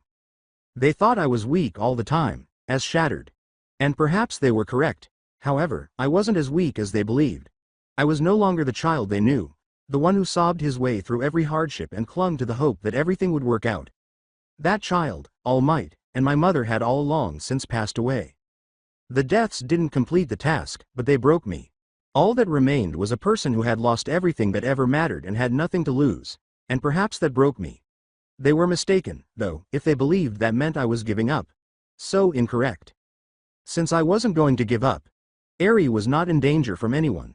She was the only person who reminded me that perhaps, just possibly, there was still something worth fighting for, and she was the closest thing I had left to family. And what if defending her meant losing your life? Then I would. Without a doubt, I would die for her. Since heroes do just that. And no matter how broken I was, I had to be that for her. I wouldn't allow her to experience what I did. I would not allow her to lose her life in this perverse game. I felt the familiar burn of frustration rise in my chest as my fists clenched. Now the world was different. There were no longer any assurances or safety nets. Time was running out, and we were all living on borrowed time. I looked at the safe, which was tucked away in the shadows like some forgotten artifact from the past, at the far side of the room. It had been months since I had opened it. Years, perhaps, but it felt different tonight. I approached, moving slowly and deliberately, the air getting heavier as I went. For a brief moment, my hand lingered over the combination lock, bringing back memories that I attempted to ignore. However, they were constantly present, just below the surface, waiting for occasions like this to serve as a reminder of my identity. What I had done. The small steel box inside was visible as the door swung wide and the lock clicked open. If you didn't know what it contained, it was straightforward, almost unremarkable. With the same steady hands that had once clung to hope, I took the box out and placed it on the desk in front of me before opening it. Inside, the remaining quirk-destroying bullets were neatly tucked into tiny foam casings. When I finally lost it after losing my mother, I used the same ones that Overhaul had created from Eri's DNA and that I had fired into all for one possessed Tamura Shigaraki. The moment that simultaneously turned me into a villain and a hero. It was still visible to me. With the twisted smile of all for one bleeding through his face, Shigaraki stood there, arrogant and untouchable. The weight of my mother's passing was pushing me over the edge of what I believed was possible, and I could hear the world breaking around me. It wasn't just stopping him that I wanted. I had desired to ruin him, to dismantle him in the same manner that he had destroyed my life, piece by piece. So I did. One by one, I shot those bullets into the face of the Shigaraki-clad monster. Overhaul had developed quirk-destroying bullets using Aries' blood, her very essence. In a sense, it was poetic. Unknowingly, the same young girl who had been shattered by this world had assisted me in destroying the biggest evil it had ever encountered. But what I did came at a cost. It was always there. Shigaraki was destroyed by me. However, I had also ruined myself in the process. I had gone too far, something no hero should do. And even though I was praised by everyone for stopping All for One at last, I couldn't deny the reality of who I had become. A hero. And a bad guy. With the same icy weight against my chest, I gazed down at the bullets in the box. They represented the final traces of that day. The remnants of the man I once was. They now served as a reminder of my obligations. I would fire these bullets if the world demanded it once more. Anyone or anything that endangered the people I loved would be destroyed by me, even if it meant letting go of my remaining parts. Because I had a duty to protect Eri, and that was all I had left. It is my responsibility to keep the remaining members of my family safe. I made up my mind and closed the box. As I concentrated on what was ahead, the sound of the rain beating on the windows diminished. I was shattered. That much was true. However, sharp edges are still present in broken objects. And if anyone stood in my way, I was prepared to cut them down. I couldn't let anyone take Eri away, nobody. It was cold in my office. Even though you don't always want to be alive, the cold reminded you that you are still alive by seeping into your bones. It had been raining non-stop for days, hammering against the window like a constant reminder that nobody gave a damn about how exhausted you were. I must have fainted at my desk once more. Before I could even comprehend where I was, the weight of exhaustion pulled me down, causing my head to throb. Only the stale smell of smoke remained after the cigarette in the ashtray had long since burned out. Then I understood that I wasn't by myself. My shoulders were covered with a cozy blanket, which cut through the room's chill and seeped warmth into my skin. I looked down at the food on the corner of my desk, all neatly wrapped. A sandwich. Soup in its container, still warm. Though I hadn't noticed it until I saw it, my stomach rumbled. Toru. She had returned. When I needed something and was too obstinate to ask for it, she always knew when to arrive. She didn't say much and didn't stay long, but she managed to ground me. She quietly reminded me that I wasn't all by myself. At least not yet. What a saint that woman is. In an attempt to clear my head, I blinked and ran a hand through my disheveled hair, causing it to fall back into my face. The chilly morning light seeping through the blinds wasn't making me feel any better. It was always this way. Waking up to the same old ghosts and problems. Grabbing the soup, I removed the lid and felt the warmth as it touched my face. It had a homemade scent, most likely from the small diner where Toru would always bring food. She did this even though she didn't have to, and I didn't deserve it. She was just like that. Quietly caring for others in the background, including those who were no longer able to care for themselves. Warmth trickled down my throat and settled in my stomach as I took a sip. It was something, but not enough to make everything better. Additionally, I received more than I usually do these days. The buzzing sound of my phone on the desk broke through the fog of the early morning. I briefly disregarded it, half expecting it to be another pointless alert. However, it wasn't. Once more, it buzzed, and once more.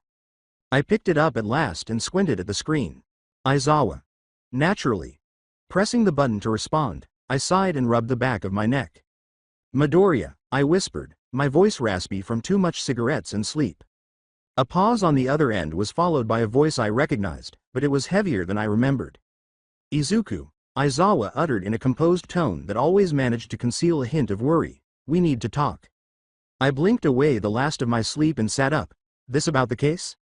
One more pause. On Aizawa's end, I could hear the faint sounds of students in the background, most likely coming from his UA office.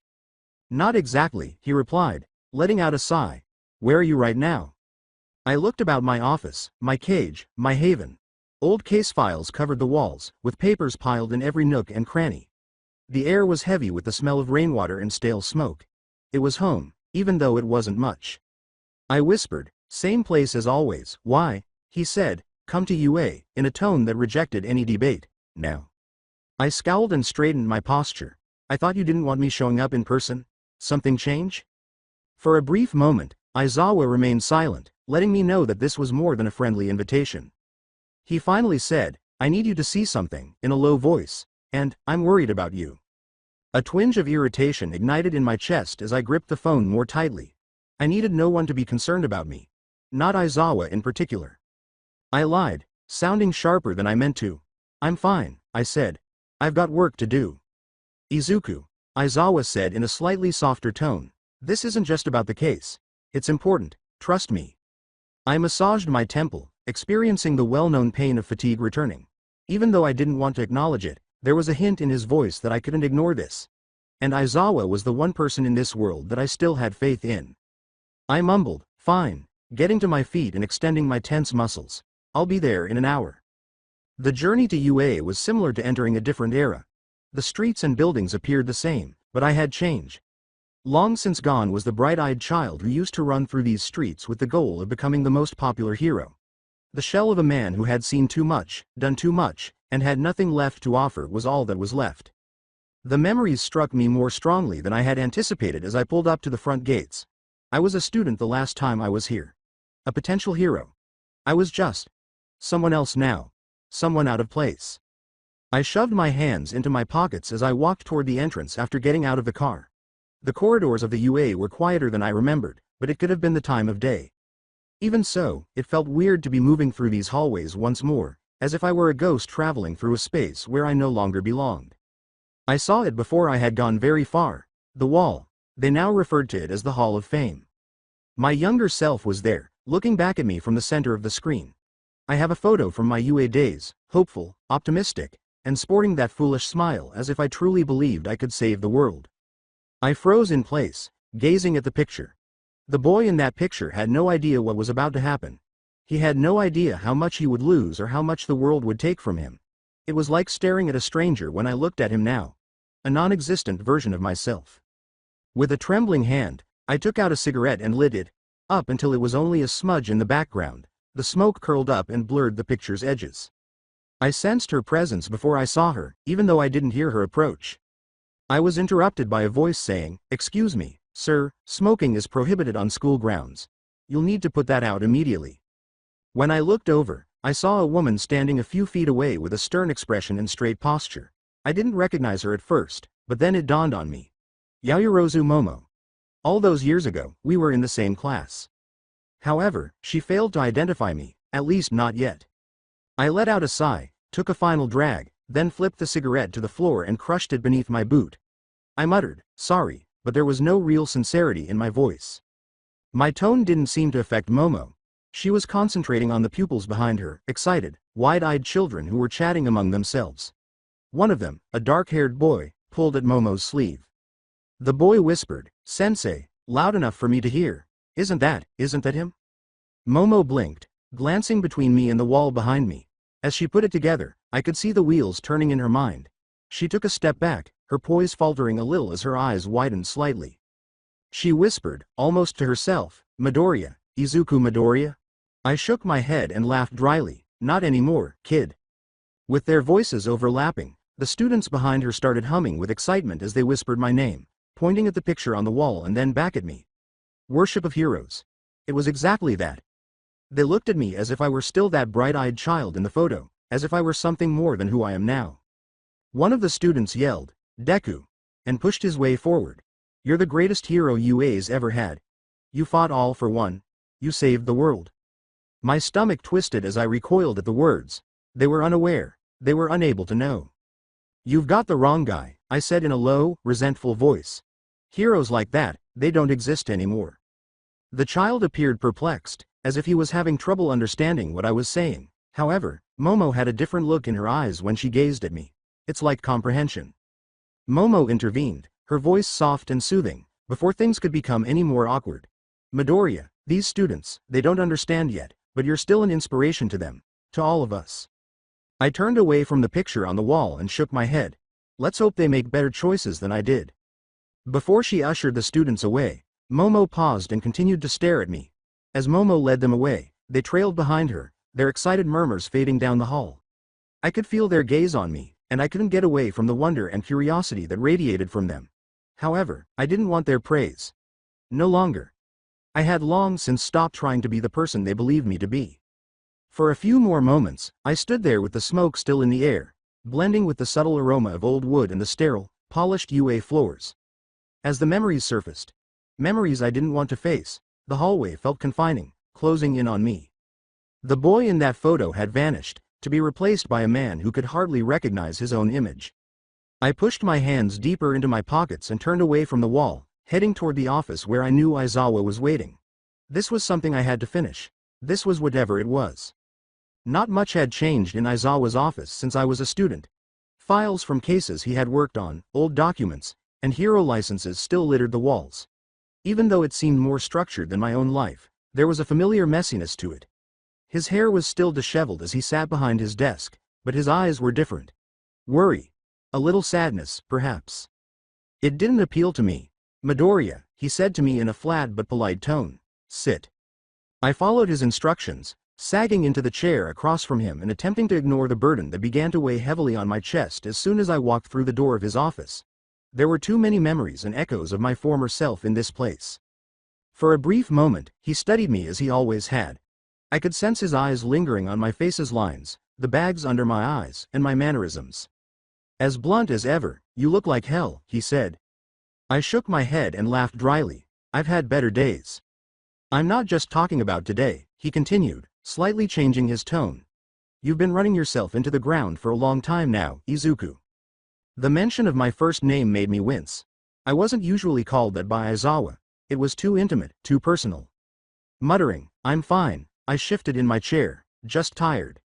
"Tired doesn't explain the state you're in," Aizawa remarked, crossing his arms and reclining in his chair. "You've been isolating yourself, pushing everyone away. Toru told me she's worried about you." She did, of course. Toru had a knack for spotting trouble. Her ability to see what others missed allowed her to slip through the cracks. I said, "I don't need anyone worrying about me," in a harsher tone than I meant. "I've got everything under control." Clearly not buying it, Aizawa arched an eyebrow. "Is that what you call it? Working yourself to death in that office of yours? Drowning yourself in cigarettes and coffee? Passing out at your desk?" I bit back the rage that rose as I clenched my jaw. He was correct. I was aware that he wasn't. However, I didn't need to hear it from him. Not right now, not after everything. "I'm doing what needs to be done," I gritted my teeth and said, "that's all." With a sigh, Aizawa wiped his face. He briefly appeared as worn out as I was. "Izuku, I called you here for a reason. And it's not just about some case." I scowled and leaned forward a little. "What is it, then?" He took a while to respond. Rather, he got up, walked to the window, and gazed out at the soggy UA grounds. The steady patter of rain against the glass was the only sound for a long time. With a somber expression, he finally turned back to face me. "There's something you need to see." He gestured for me to follow him as he moved to the door without saying anything more. As I followed him through the well-known hallways of UA, I felt uneasy. As we strolled, we remained silent. Aizawa moved slowly and deliberately, as if he wanted me to take time to comprehend what he was going to show me. But it only made me feel anxious and queasy. We came to a halt in front of a sizable set of double doors after what seemed like an eternity. I knew right away that this was the Memorial Hall, a location where UA honored its alumni and fallen heroes. I had previously visited this location during the unveiling of All Might's statue following his passing. I followed Aizawa as he pushed the doors open. The silence in the hall was almost solemn. The high windows let in soft light, which created long shadows on the polished floors. The walls were adorned with statues and plaques honoring heroes who had lost their lives while performing their duties. However, I wasn't interested in that. A new display stood tall and almost painfully out of place at the far end of the hall. A statue. Of me. My breath caught in my throat and I stopped dead in my tracks. It was a younger me, the boy who had once thought that everyone should be saved at all costs. Below it was an inscription that said, "Izuku Midoriya. Deku. The world-changing hero." Bile rose in my throat and my stomach twisted. I wanted to run, to turn away, but I was immobile. I simply stood there, gazing at the statue and my former self's face. The boy who was so full of faith and hope. I was no longer that person. "Izuku," Aizawa said, her voice now hardly audible. "I didn't know they were going to do this." When I found out, I thought you should see it for yourself. I clenched my fists at my sides and swallowed hard. Why would they do this? According to Aizawa, because you're still a hero to them, she said softly. No matter what you think of yourself, the world hasn't forgotten what you did, what you sacrificed. I stepped back from the statue and shook my head. I'm not that person anymore. Aizawa refrained from arguing. His eyes were filled with the same worry that I had noticed earlier, and he simply watched me. You might not be, but to them, you're still Deku, the hero who saved us all. The words were like a blow to the stomach. This was not what I wanted. This is not how I wanted to be remembered. As a hero who had everything figured out and as a symbol of hope. I'm not a hero, I muttered, trembling, not anymore. After a brief period of silence, Aizawa moved in closer, his face softening. Izuku, you're still here. You're still fighting. That's more than most people can say. I averted my eyes, unable to look him in the eye. All Might, my mother, and Eri weighed on me like a tidal wave, threatening to overwhelm me. I uttered the words, I don't know who I am anymore, in a barely audible voice. With a sigh, Aizawa put his hand on my shoulder. You're still you, Izuku. No matter how much the world changes, or how much you change, that part of you is still there. You just need to find it again. I didn't answer. I was unable to. The words were too real, too weighty. Rather, I simply gazed at the statue, at the face of the young man who had once aspired to save the world. That boy might have left. Perhaps he had passed away. However, as I stood in this hallway filled with ghosts and memories, I came to a realization. Perhaps it had nothing to do with being the hero I once was. Perhaps it had to do with who I was at the time. And identifying that person. Aizawa's words weighed me down like a blanket I didn't want but couldn't get rid of as I stood there. My face, the one on the statue, was too hopeful, too bright. Someone who hadn't experienced everything that had transpired since then owned it. Someone who still believed that willpower alone could save the world. I was no longer able to be that person. I didn't want to be either. The only thing keeping me grounded in the thick silence of the memorial hall was the gentle sound of the rain against the windows. Despite my best efforts to convince myself that I was alone, Aizawa's hand stayed on my shoulder as a silent reminder. What difference did it make, though? The idea of being the person in that statue had been the foundation of my life. Having inherited One for All, I had done everything in my power to live up to the expectations that came with being Deku. And right now? I was just trying to live now. Searching for purpose in a world that had reduced me to nothing. Izuku. Aizawa's steady but quieter voice interrupted my reverie.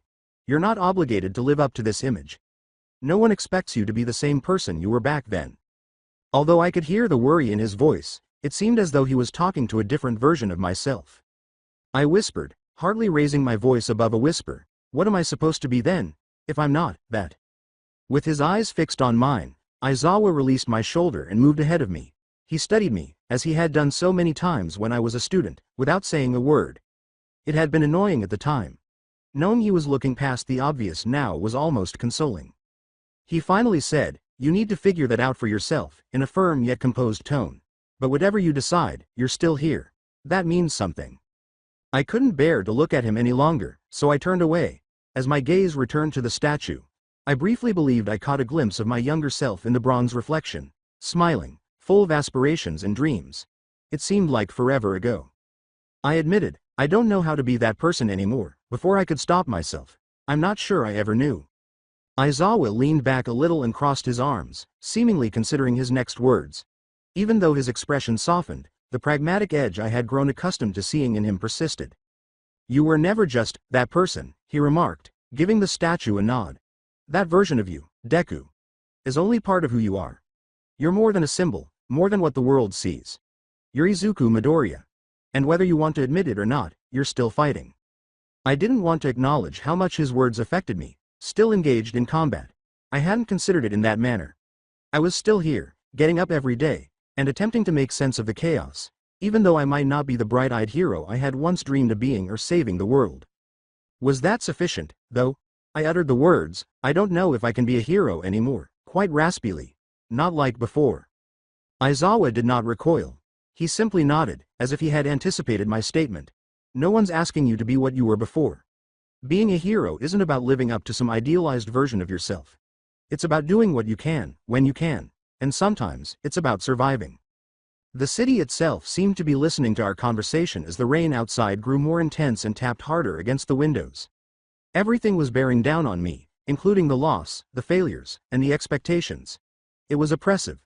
For a brief moment, however, Aizawa's words broke through that mist. His words brought me back to the present.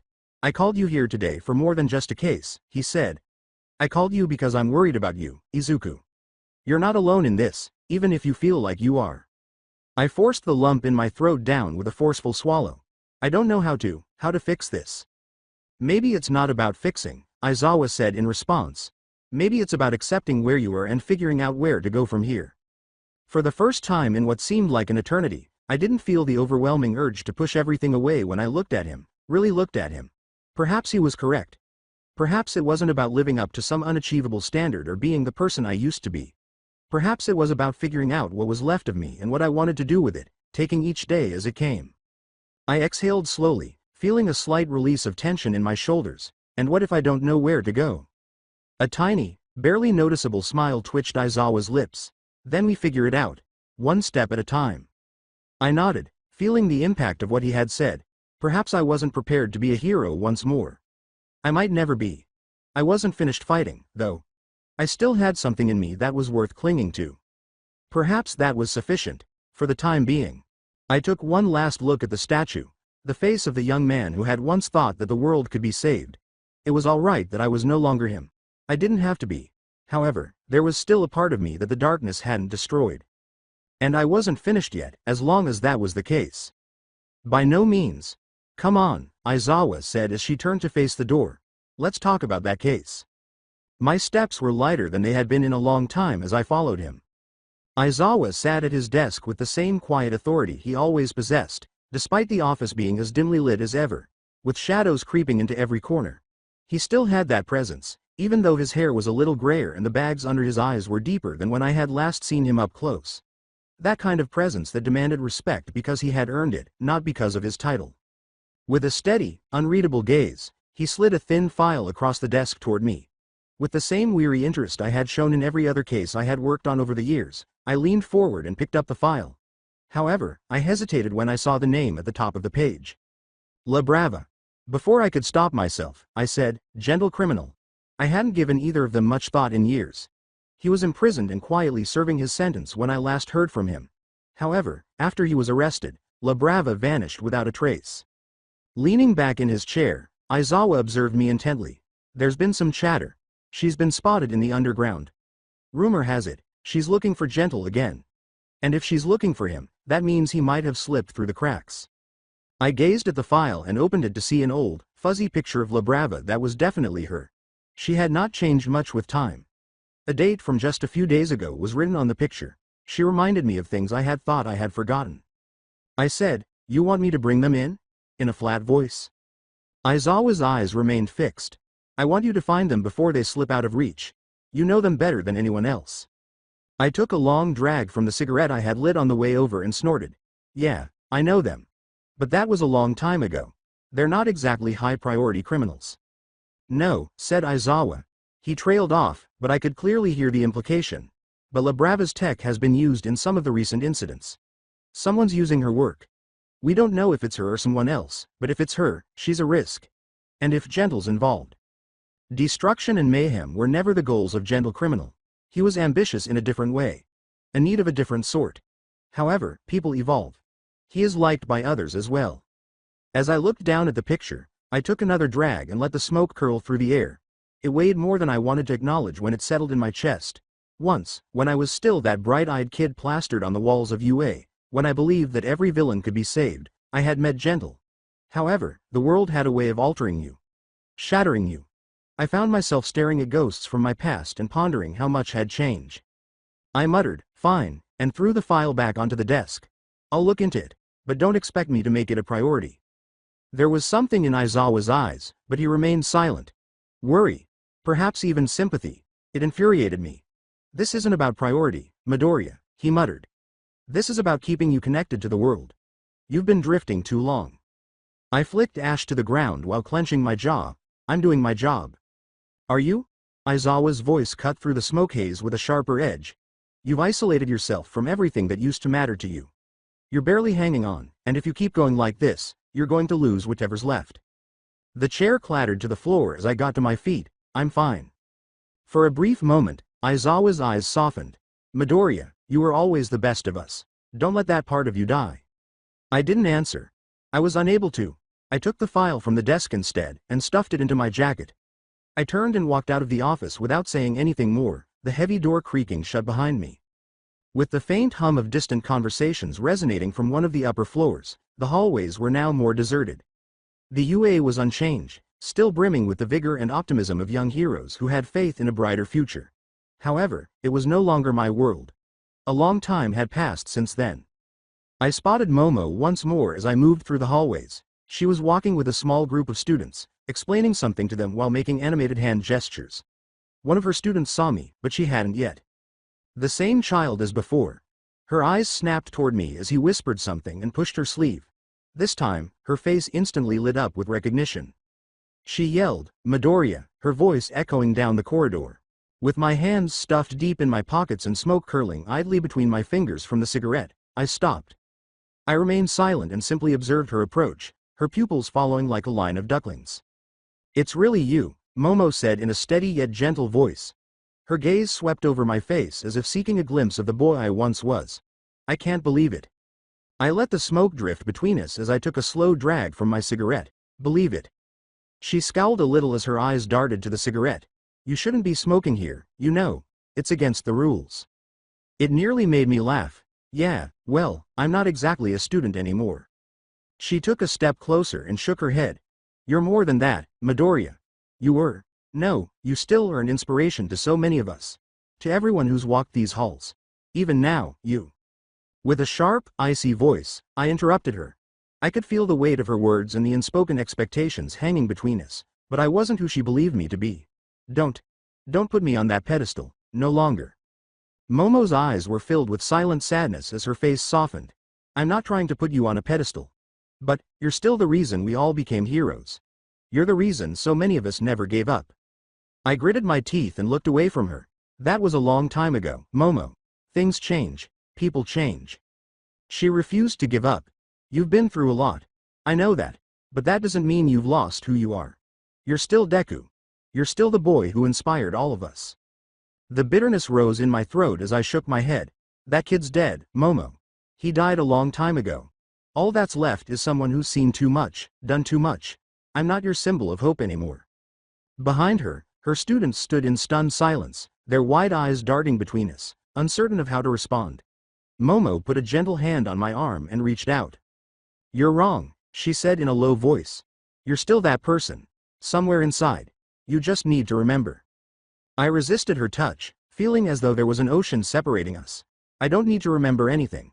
And you need to stop looking for someone who isn't here anymore. Momo took a step back, her face darkening as the reality of what I had said struck her. I saw the cracks beginning to form, but she hadn't given up yet. The knowledge that I wasn't the person she desired me to be. Midoriya, she said in a quiet, hardly perceptible voice. I walked down the hall and turned away, my boots resonating on the shiny floor. Let it go, Momo. I already have. With the weight of the conversation with Momo bearing down on me, the night air hit me hard as I left UA. As I walked through the silent streets, I lit another cigarette, the ember flickering in the darkness. I had the file Aizawa had given me under my arm, but Gentle and La Brava were not on my mind. It was in the past. No matter how far you ran, it always had a way of returning, like a ghost you couldn't get rid of. Kind. La Brava. Momo. All of them were remnants of a life I had attempted to abandon, but the past always managed to find a way to catch up with me. I wasn't the UA kid with the bright eyes. No longer. They wanted me to be a symbol of hope, but I wasn't. However, it's possible that I still had something left. A sharp object. Something as damaged. Because that was all I had left in the end. Chapter 4. Echoes and Shadows. It was cold in my office. Even though you don't always want to be alive, the cold reminded you that you are still alive by seeping into your bones. It had been raining non-stop for days, hammering against the window like a constant reminder that nobody gave a damn about how exhausted you were. I must have fainted at my desk once more. Before I could even comprehend where I was, the weight of exhaustion pulled me down, causing my head to throb. Only the stale smell of smoke remained after the cigarette in the ashtray had long since burned out. Then I understood that I wasn't by myself. My shoulders were covered with a cozy blanket, which cut through the room's chill and seeped warmth into my skin. I looked down at the food on the corner of my desk, all neatly wrapped. A sandwich. Soup in its container, still warm. Though I hadn't noticed it until I saw it, my stomach rumbled. Toru. She had returned. When I needed something and was too obstinate to ask for it, she always knew when to arrive. She didn't say much and didn't stay long, but she managed to ground me. She quietly reminded me that I wasn't all by myself. At least not yet. What a saint that woman is. In an attempt to clear my head, I blinked and ran a hand through my disheveled hair, causing it to fall back into my face. The chilly morning light seeping through the blinds wasn't making me feel any better. It was always this way. Waking up to the same old ghosts and problems. Grabbing the soup, I removed the lid and felt the warmth as it touched my face. It had a homemade scent, most likely from the small diner where Toru would always bring food. She did this even though she didn't have to, and I didn't deserve it. She was just like that. Quietly caring for others in the background, including those who were no longer able to care for themselves. Warmth trickled down my throat and settled in my stomach as I took a sip. It was something, but not enough to make everything better. Additionally, I received more than I usually do these days. The buzzing sound of my phone on the desk broke through the fog of the early morning. I briefly disregarded it, half expecting it to be another pointless alert. However, it wasn't. Once more, it buzzed, and once more. I picked it up at last and squinted at the screen. Aizawa. Naturally. Pressing the button to respond, I sighed and rubbed the back of my neck. Midoriya, I whispered, my voice raspy from too much cigarettes and sleep. A pause on the other end was followed by a voice I recognized, but it was heavier than I remembered. Izuku, Aizawa uttered in a composed tone that always managed to conceal a hint of worry. We need to talk. I blinked away the last of my sleep and sat up. This about the case? One more pause. On Aizawa's end, I could hear the faint sounds of students in the background, most likely coming from his UA office. Not exactly, he replied, letting out a sigh. Where are you right now? I looked about my office, my cage, my haven. Old case files covered the walls, with papers piled in every nook and cranny. The air was heavy with the smell of rainwater and stale smoke. It was home, even though it wasn't much. I whispered, same place as always. Why? He said, come to UA, in a tone that rejected any debate. Now. I scowled and straightened my posture. I thought you didn't want me showing up in person? Something change? For a brief moment, Aizawa remained silent, letting me know that this was more than a friendly invitation. He finally said, I need you to see something, in a low voice, and, I'm worried about you. A twinge of irritation ignited in my chest as I gripped the phone more tightly. I needed no one to be concerned about me. Not Aizawa in particular. I lied, sounding sharper than I meant to. I'm fine, I said. I've got work to do. Izuku, Aizawa said in a slightly softer tone. This isn't just about the case. It's important, trust me. I massaged my temple, experiencing the well-known pain of fatigue returning. Even though I didn't want to acknowledge it, there was a hint in his voice that I couldn't ignore this. And Aizawa was the one person in this world that I still had faith in. I mumbled, fine, getting to my feet and extending my tense muscles. I'll be there in an hour. The journey to UA was similar to entering a different era. The streets and buildings appeared the same, but I had changed. Long since gone was the bright-eyed child who used to run through these streets with the goal of becoming the most popular hero. The shell of a man who had seen too much, done too much, and had nothing left to offer was all that was left. The memories struck me more strongly than I had anticipated as I pulled up to the front gates. I was a student the last time I was here. A potential hero. I was just someone else now. Someone out of place. I shoved my hands into my pockets as I walked toward the entrance after getting out of the car. The corridors of the UA were quieter than I remembered, but it could have been the time of day. Even so, it felt weird to be moving through these hallways once more, as if I were a ghost traveling through a space where I no longer belonged. I saw it before I had gone very far. The wall. They now referred to it as the Hall of Fame. My younger self was there, looking back at me from the center of the screen. I have a photo from my UA days, hopeful, optimistic, and sporting that foolish smile as if I truly believed I could save the world. I froze in place, gazing at the picture. The boy in that picture had no idea what was about to happen. He had no idea how much he would lose or how much the world would take from him. It was like staring at a stranger when I looked at him now. A non-existent version of myself. With a trembling hand, I took out a cigarette and lit it. up until it was only a smudge in the background. The smoke curled up and blurred the picture's edges. I sensed her presence before I saw her, even though I didn't hear her approach. I was interrupted by a voice saying, "Excuse me, sir, smoking is prohibited on school grounds. You'll need to put that out immediately." When I looked over, I saw a woman standing a few feet away with a stern expression and straight posture. I didn't recognize her at first, but then it dawned on me. Yayorozu Momo. All those years ago, we were in the same class. However, she failed to identify me, at least not yet. I let out a sigh, took a final drag, then flipped the cigarette to the floor and crushed it beneath my boot. I muttered, "Sorry," but there was no real sincerity in my voice. My tone didn't seem to affect Momo. She was concentrating on the pupils behind her, excited, wide-eyed children who were chatting among themselves. One of them, a dark-haired boy, pulled at Momo's sleeve. The boy whispered, "Sensei," loud enough for me to hear. Isn't that him?" Momo blinked, glancing between me and the wall behind me. As she put it together, I could see the wheels turning in her mind. She took a step back, her poise faltering a little as her eyes widened slightly. She whispered, almost to herself, "Midoriya, Izuku Midoriya?" I shook my head and laughed dryly, "Not anymore, kid."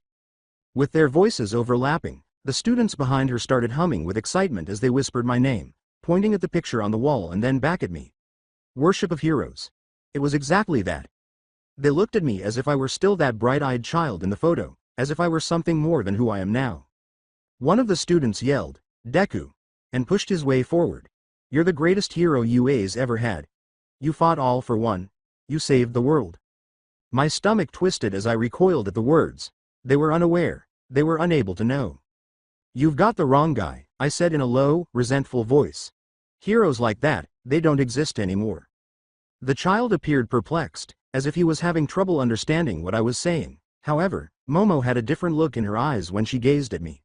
It's like comprehension. Momo intervened, her voice soft and soothing, before things could become any more awkward. "Midoriya, these students, they don't understand yet, but you're still an inspiration to them, to all of us." I turned away from the picture on the wall and shook my head. Let's hope they make better choices than I did. Before she ushered the students away, Momo paused and continued to stare at me. As Momo led them away, they trailed behind her, their excited murmurs fading down the hall. I could feel their gaze on me, and I couldn't get away from the wonder and curiosity that radiated from them. However, I didn't want their praise. No longer. I had long since stopped trying to be the person they believed me to be. For a few more moments, I stood there with the smoke still in the air, blending with the subtle aroma of old wood and the sterile, polished UA floors. As the memories surfaced, memories I didn't want to face, the hallway felt confining, closing in on me. The boy in that photo had vanished, to be replaced by a man who could hardly recognize his own image. I pushed my hands deeper into my pockets and turned away from the wall, heading toward the office where I knew Aizawa was waiting. This was something I had to finish. This was whatever it was. Not much had changed in Aizawa's office since I was a student. Files from cases he had worked on, old documents, and hero licenses still littered the walls. Even though it seemed more structured than my own life, there was a familiar messiness to it. His hair was still disheveled as he sat behind his desk, but his eyes were different. Worry. A little sadness, perhaps. It didn't appeal to me. "Midoriya," he said to me in a flat but polite tone. "Sit." I followed his instructions, sagging into the chair across from him and attempting to ignore the burden that began to weigh heavily on my chest as soon as I walked through the door of his office. There were too many memories and echoes of my former self in this place. For a brief moment, he studied me as he always had. I could sense his eyes lingering on my face's lines, the bags under my eyes, and my mannerisms. "As blunt as ever, you look like hell," he said. I shook my head and laughed dryly. "I've had better days." "I'm not just talking about today," he continued, slightly changing his tone. "You've been running yourself into the ground for a long time now, Izuku." The mention of my first name made me wince. I wasn't usually called that by Aizawa. It was too intimate, too personal. Muttering, "I'm fine," I shifted in my chair, "just tired." "Tired doesn't explain the state you're in," Aizawa remarked, crossing his arms and reclining in his chair. "You've been isolating yourself, pushing everyone away. Toru told me she's worried about you." She did, of course. Toru had a knack for spotting trouble. Her ability to see what others missed allowed her to slip through the cracks. I said, "I don't need anyone worrying about me," in a harsher tone than I meant. I've got everything under control. Clearly not buying it, Aizawa arched an eyebrow. Is that what you call it? Working yourself to death in that office of yours? Drowning yourself in cigarettes and coffee? Passing out at your desk? I bit back the rage that rose as I clenched my jaw. He was correct. I was aware that he wasn't. However, I didn't need to hear it from him. Not right now, not after everything. I'm doing what needs to be done, I gritted my teeth and said, that's all. With a sigh, Aizawa wiped his face. He briefly appeared as worn out as I was. Izuku, I called you here for a reason. And it's not just about some case. I scowled and leaned forward a little. What is it, then? He took a while to respond. Rather, he got up, walked to the window, and gazed out at the soggy UA grounds. The steady patter of rain against the glass was the only sound for a long time. With a somber expression, he finally turned back to face me. There's something you need to see. He gestured for me to follow him as he moved to the door without saying anything more. As I followed him through the well-known hallways of UA, I felt uneasy. As we strolled, we remained silent. Aizawa moved slowly and deliberately, as if he wanted me to take time to comprehend what he was going to show me. But it only made me feel anxious and queasy. We came to a halt in front of a sizable set of double doors after what seemed like an eternity. I knew right away that this was the Memorial Hall. A location where UA honored its alumni and fallen heroes. I had previously visited this location during the unveiling of All Might's statue following his passing. I followed Aizawa as he pushed the doors open. The silence in the hall was almost solemn. The high windows let in soft light, which created long shadows on the polished floors. The walls were adorned with statues and plaques honoring heroes who had lost their lives while performing their duties. However, I wasn't interested in that. A new display stood tall and almost painfully out of place at the far end of the hall. A statue. Of me. My breath caught in my throat and I stopped dead in my tracks. It was a younger me, the boy who had once thought that everyone should be saved at all costs. Below it was an inscription that said, Izuku Midoriya. Deku. The world-changing hero. Bile rose in my throat and my stomach twisted. I wanted to run, to turn away, but I was immobile. I simply stood there, gazing at the statue and my former self's face. The boy who was so full of faith and hope. I was no longer that person. Izuku, Aizawa said, her voice now hardly audible. I didn't know they were going to do this. When I found out, I thought you should see it for yourself. I clenched my fists at my sides and swallowed hard. Why would they do this? According to Aizawa, because you're still a hero to them, she said softly. No matter what you think of yourself, the world hasn't forgotten what you did, what you sacrificed. I stepped back from the statue and shook my head. I'm not that person anymore. Aizawa refrained from arguing. His eyes were filled with the same worry that I had noticed earlier, and he simply watched me. You might not be. But to them, you're still Deku. The hero who saved us all. The words were like a blow to the stomach. This was not what I wanted. This is not how I wanted to be remembered. As a hero who had everything figured out and as a symbol of hope. I'm not a hero, I muttered, trembling, not anymore. After a brief period of silence, Aizawa moved in closer, his face softening. Izuku, you're still here.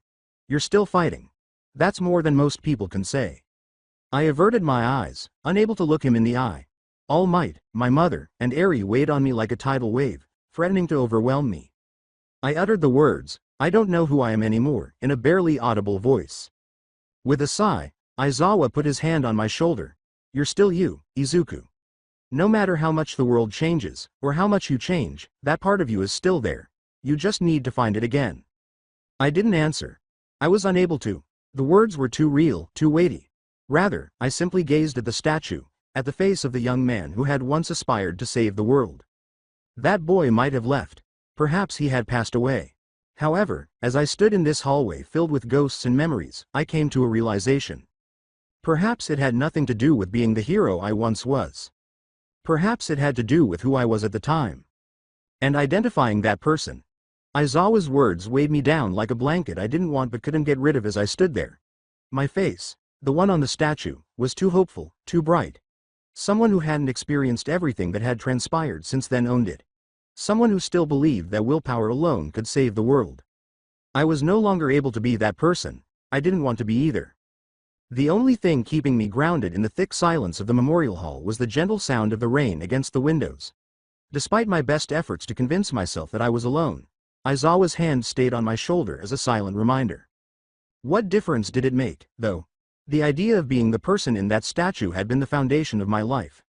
Having inherited One for All, I had done everything in my power to live up to the expectations that came with being Deku. And right now? I was just trying to live now. Searching for purpose in a world that had reduced me to nothing. Izuku. Aizawa's steady but quieter voice interrupted my reverie. You're not obligated to live up to this image. No one expects you to be the same person you were back then. Although I could hear the worry in his voice, it seemed as though he was talking to a different version of myself. I whispered, hardly raising my voice above a whisper, what am I supposed to be then, if I'm not that? With his eyes fixed on mine, Aizawa released my shoulder and moved ahead of me. He studied me, as he had done so many times when I was a student, without saying a word. It had been annoying at the time. Knowing he was looking past the obvious now was almost consoling. He finally said, you need to figure that out for yourself, in a firm yet composed tone. But whatever you decide, you're still here. That means something. I couldn't bear to look at him any longer, so I turned away. As my gaze returned to the statue, I briefly believed I caught a glimpse of my younger self in the bronze reflection, smiling, full of aspirations and dreams. It seemed like forever ago. I admitted, I don't know how to be that person anymore. Before I could stop myself, I'm not sure I ever knew. Aizawa leaned back a little and crossed his arms, seemingly considering his next words.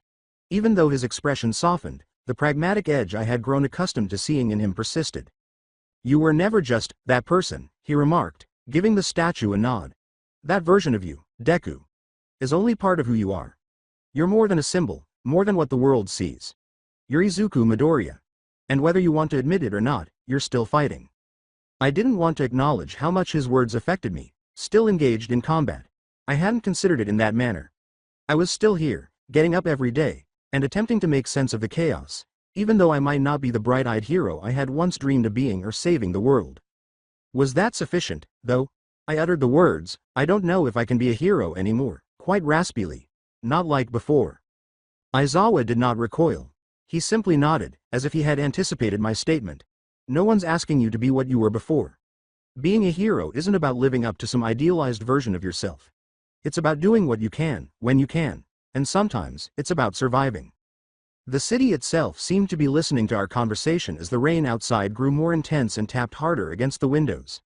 Everything was bearing down on me, including the loss, the failures, and the expectations. It was oppressive. For a brief moment, however, Aizawa's words broke through that mist. His words brought me back to the present. I called you here today for more than just a case, he said. I called you because I'm worried about you, Izuku. You're not alone in this, even if you feel like you are. I forced the lump in my throat down with a forceful swallow. I don't know how to fix this. Maybe it's not about fixing, Aizawa said in response. Maybe it's about accepting where you are and figuring out where to go from here. For the first time in what seemed like an eternity, I didn't feel the overwhelming urge to push everything away when I looked at him, really looked at him. Perhaps he was correct. Perhaps it wasn't about living up to some unachievable standard or being the person I used to be. Perhaps it was about figuring out what was left of me and what I wanted to do with it, taking each day as it came. I exhaled slowly, feeling a slight release of tension in my shoulders. And what if I don't know where to go? A tiny, barely noticeable smile twitched Aizawa's lips. Then we figure it out, one step at a time. I nodded, feeling the impact of what he had said. Perhaps I wasn't prepared to be a hero once more. I might never be. I wasn't finished fighting, though. I still had something in me that was worth clinging to. Perhaps that was sufficient, for the time being. I took one last look at the statue, the face of the young man who had once thought that the world could be saved. It was all right that I was no longer him. I didn't have to be. However, there was still a part of me that the darkness hadn't destroyed. And I wasn't finished yet, as long as that was the case. By no means. Come on, Aizawa said as she turned to face the door. Let's talk about that case. My steps were lighter than they had been in a long time as I followed him. Aizawa sat at his desk with the same quiet authority he always possessed, despite the office being as dimly lit as ever, with shadows creeping into every corner. He still had that presence, even though his hair was a little grayer and the bags under his eyes were deeper than when I had last seen him up close. That kind of presence that demanded respect because he had earned it, not because of his title. With a steady, unreadable gaze, he slid a thin file across the desk toward me. With the same weary interest I had shown in every other case I had worked on over the years, I leaned forward and picked up the file. However, I hesitated when I saw the name at the top of the page. La Brava. Before I could stop myself, I said, "Gentle criminal." I hadn't given either of them much thought in years. He was imprisoned and quietly serving his sentence when I last heard from him. However, after he was arrested, La Brava vanished without a trace. Leaning back in his chair, Aizawa observed me intently. There's been some chatter. She's been spotted in the underground. Rumor has it, she's looking for Gentle again. And if she's looking for him, that means he might have slipped through the cracks. I gazed at the file and opened it to see an old, fuzzy picture of La Brava that was definitely her. She had not changed much with time. A date from just a few days ago was written on the picture. She reminded me of things I had thought I had forgotten. I said, "You want me to bring them in?" in a flat voice. Aizawa's eyes remained fixed. "I want you to find them before they slip out of reach. You know them better than anyone else." I took a long drag from the cigarette I had lit on the way over and snorted. "Yeah, I know them. But that was a long time ago. They're not exactly high-priority criminals." "No," said Aizawa. He trailed off, but I could clearly hear the implication. "But La Brava's tech has been used in some of the recent incidents. Someone's using her work. We don't know if it's her or someone else, but if it's her, she's a risk. And if Gentle's involved." Destruction and mayhem were never the goals of Gentle Criminal. He was ambitious in a different way. A need of a different sort. However, people evolve. He is liked by others as well. As I looked down at the picture, I took another drag and let the smoke curl through the air. It weighed more than I wanted to acknowledge when it settled in my chest. Once, when I was still that bright-eyed kid plastered on the walls of UA, when I believed that every villain could be saved, I had met Gentle. However, the world had a way of altering you. Shattering you. I found myself staring at ghosts from my past and pondering how much had changed. I muttered, "Fine," and threw the file back onto the desk. "I'll look into it, but don't expect me to make it a priority." There was something in Aizawa's eyes, but he remained silent. Worry. Perhaps even sympathy. It infuriated me. "This isn't about priority, Midoriya," he muttered. "This is about keeping you connected to the world. You've been drifting too long." I flicked ash to the ground while clenching my jaw. "I'm doing my job." "Are you?" Aizawa's voice cut through the smoke haze with a sharper edge. "You've isolated yourself from everything that used to matter to you.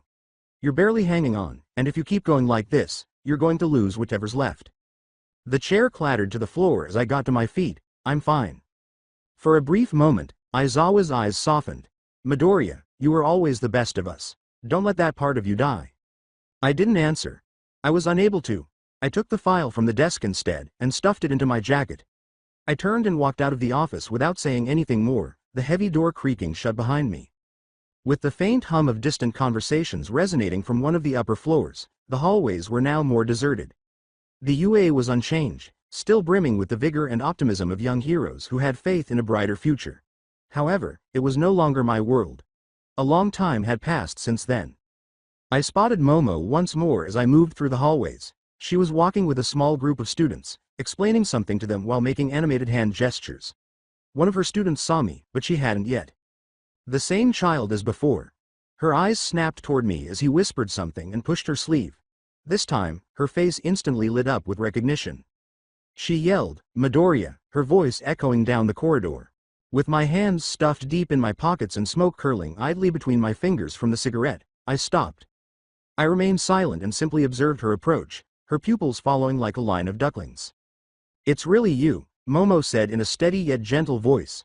Her gaze swept over my face as if seeking a glimpse of the boy I once was. "I can't believe it." I let the smoke drift between us as I took a slow drag from my cigarette. "Believe it." She scowled a little as her eyes darted to the cigarette. "You shouldn't be smoking here, you know. It's against the rules."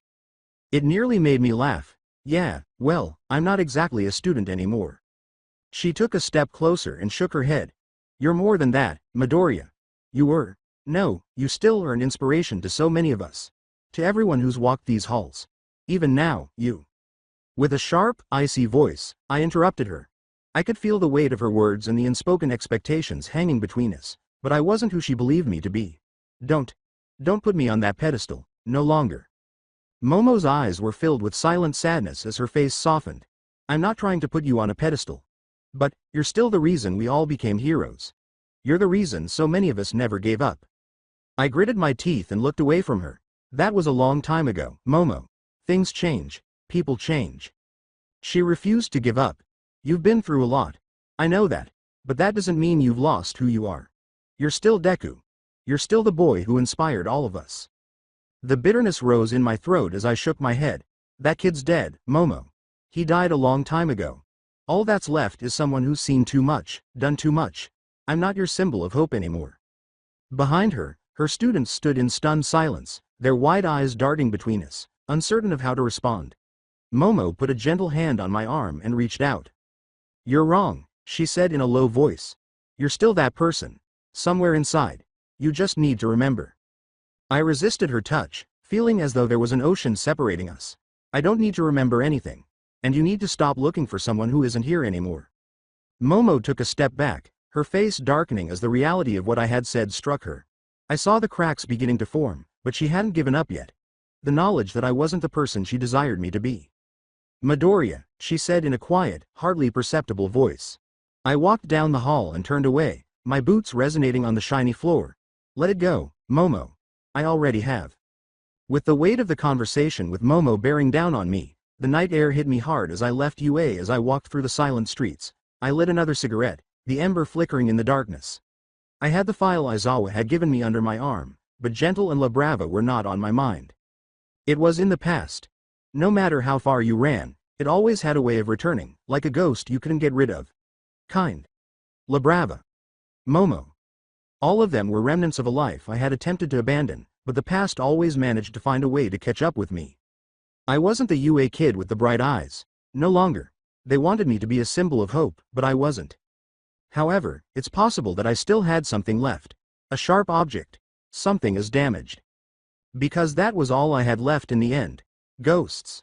Shadows. And in the darkness, a cigarette burns. Momo's viewpoint. Let it go, Momo. I already have. His words reverberated in my mind, each syllable piercing the silence like a dull blade.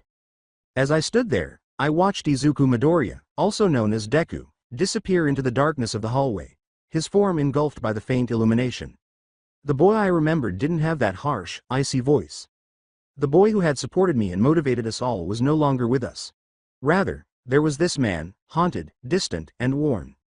One of my students, a bright-eyed girl no older than 14, was staring up at me in wonder and bewilderment when I felt a tug on my sleeve and looked down. Sensei, was that really Deku? The Deku?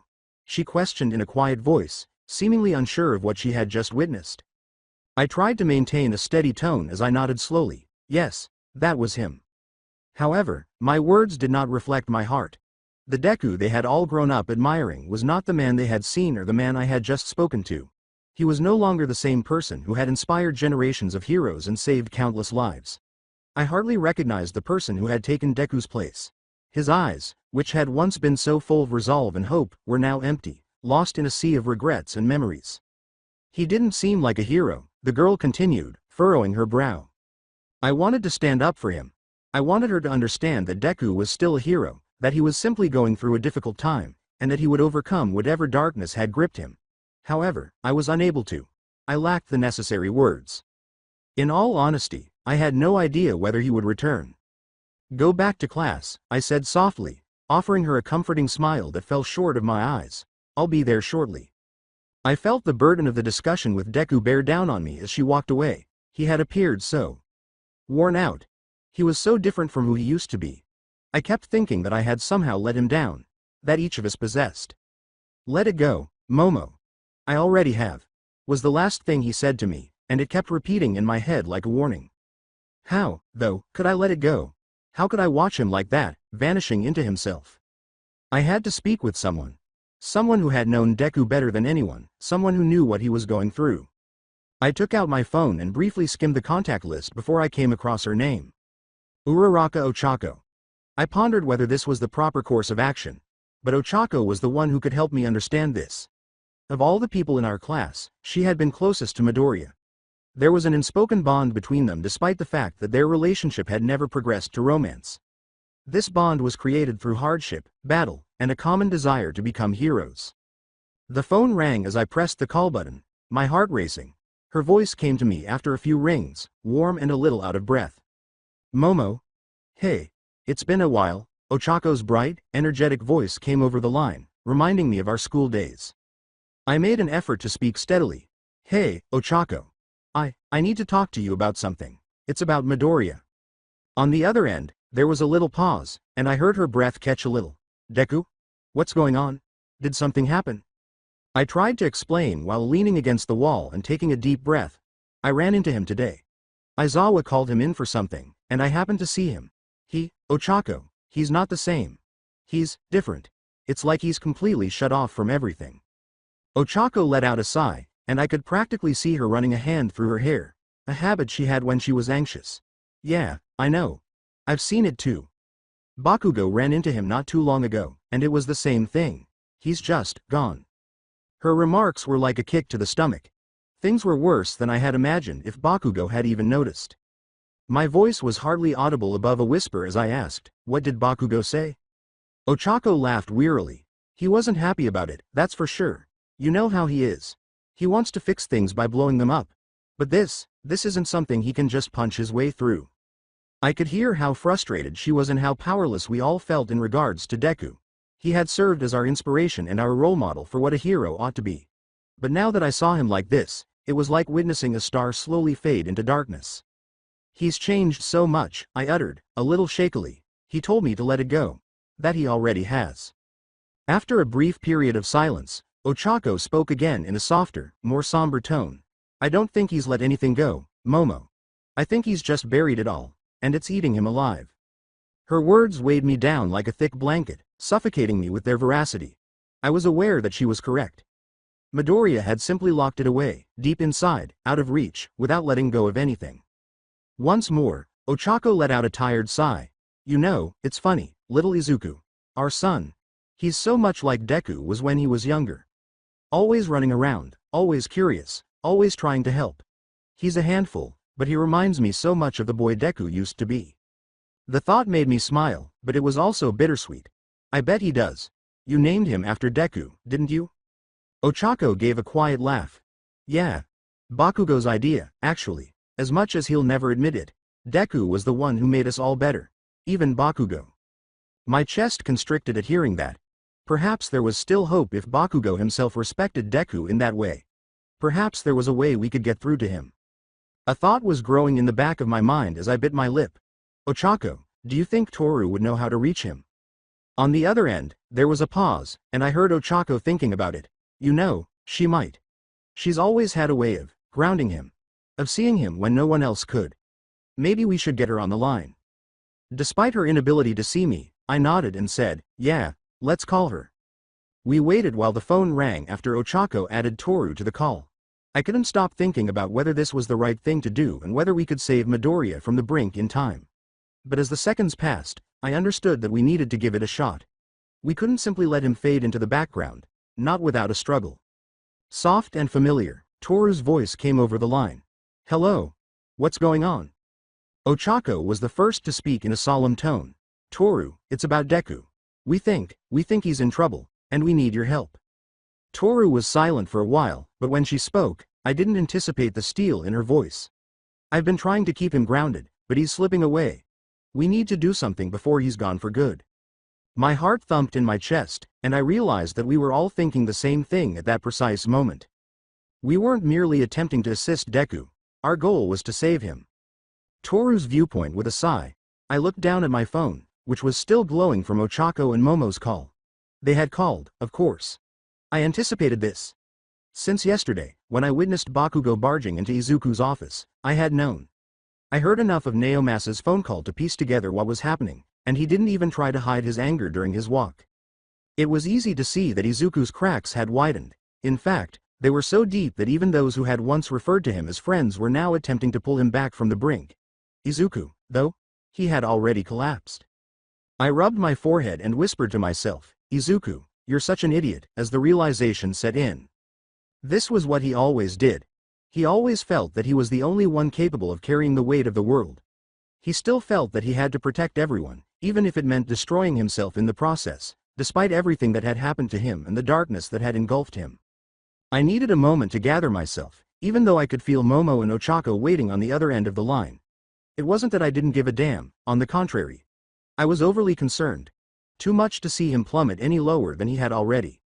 I inhaled deeply before speaking. I've been keeping an eye on him for a while now, trying to keep him grounded, trying to remind him that he's not alone.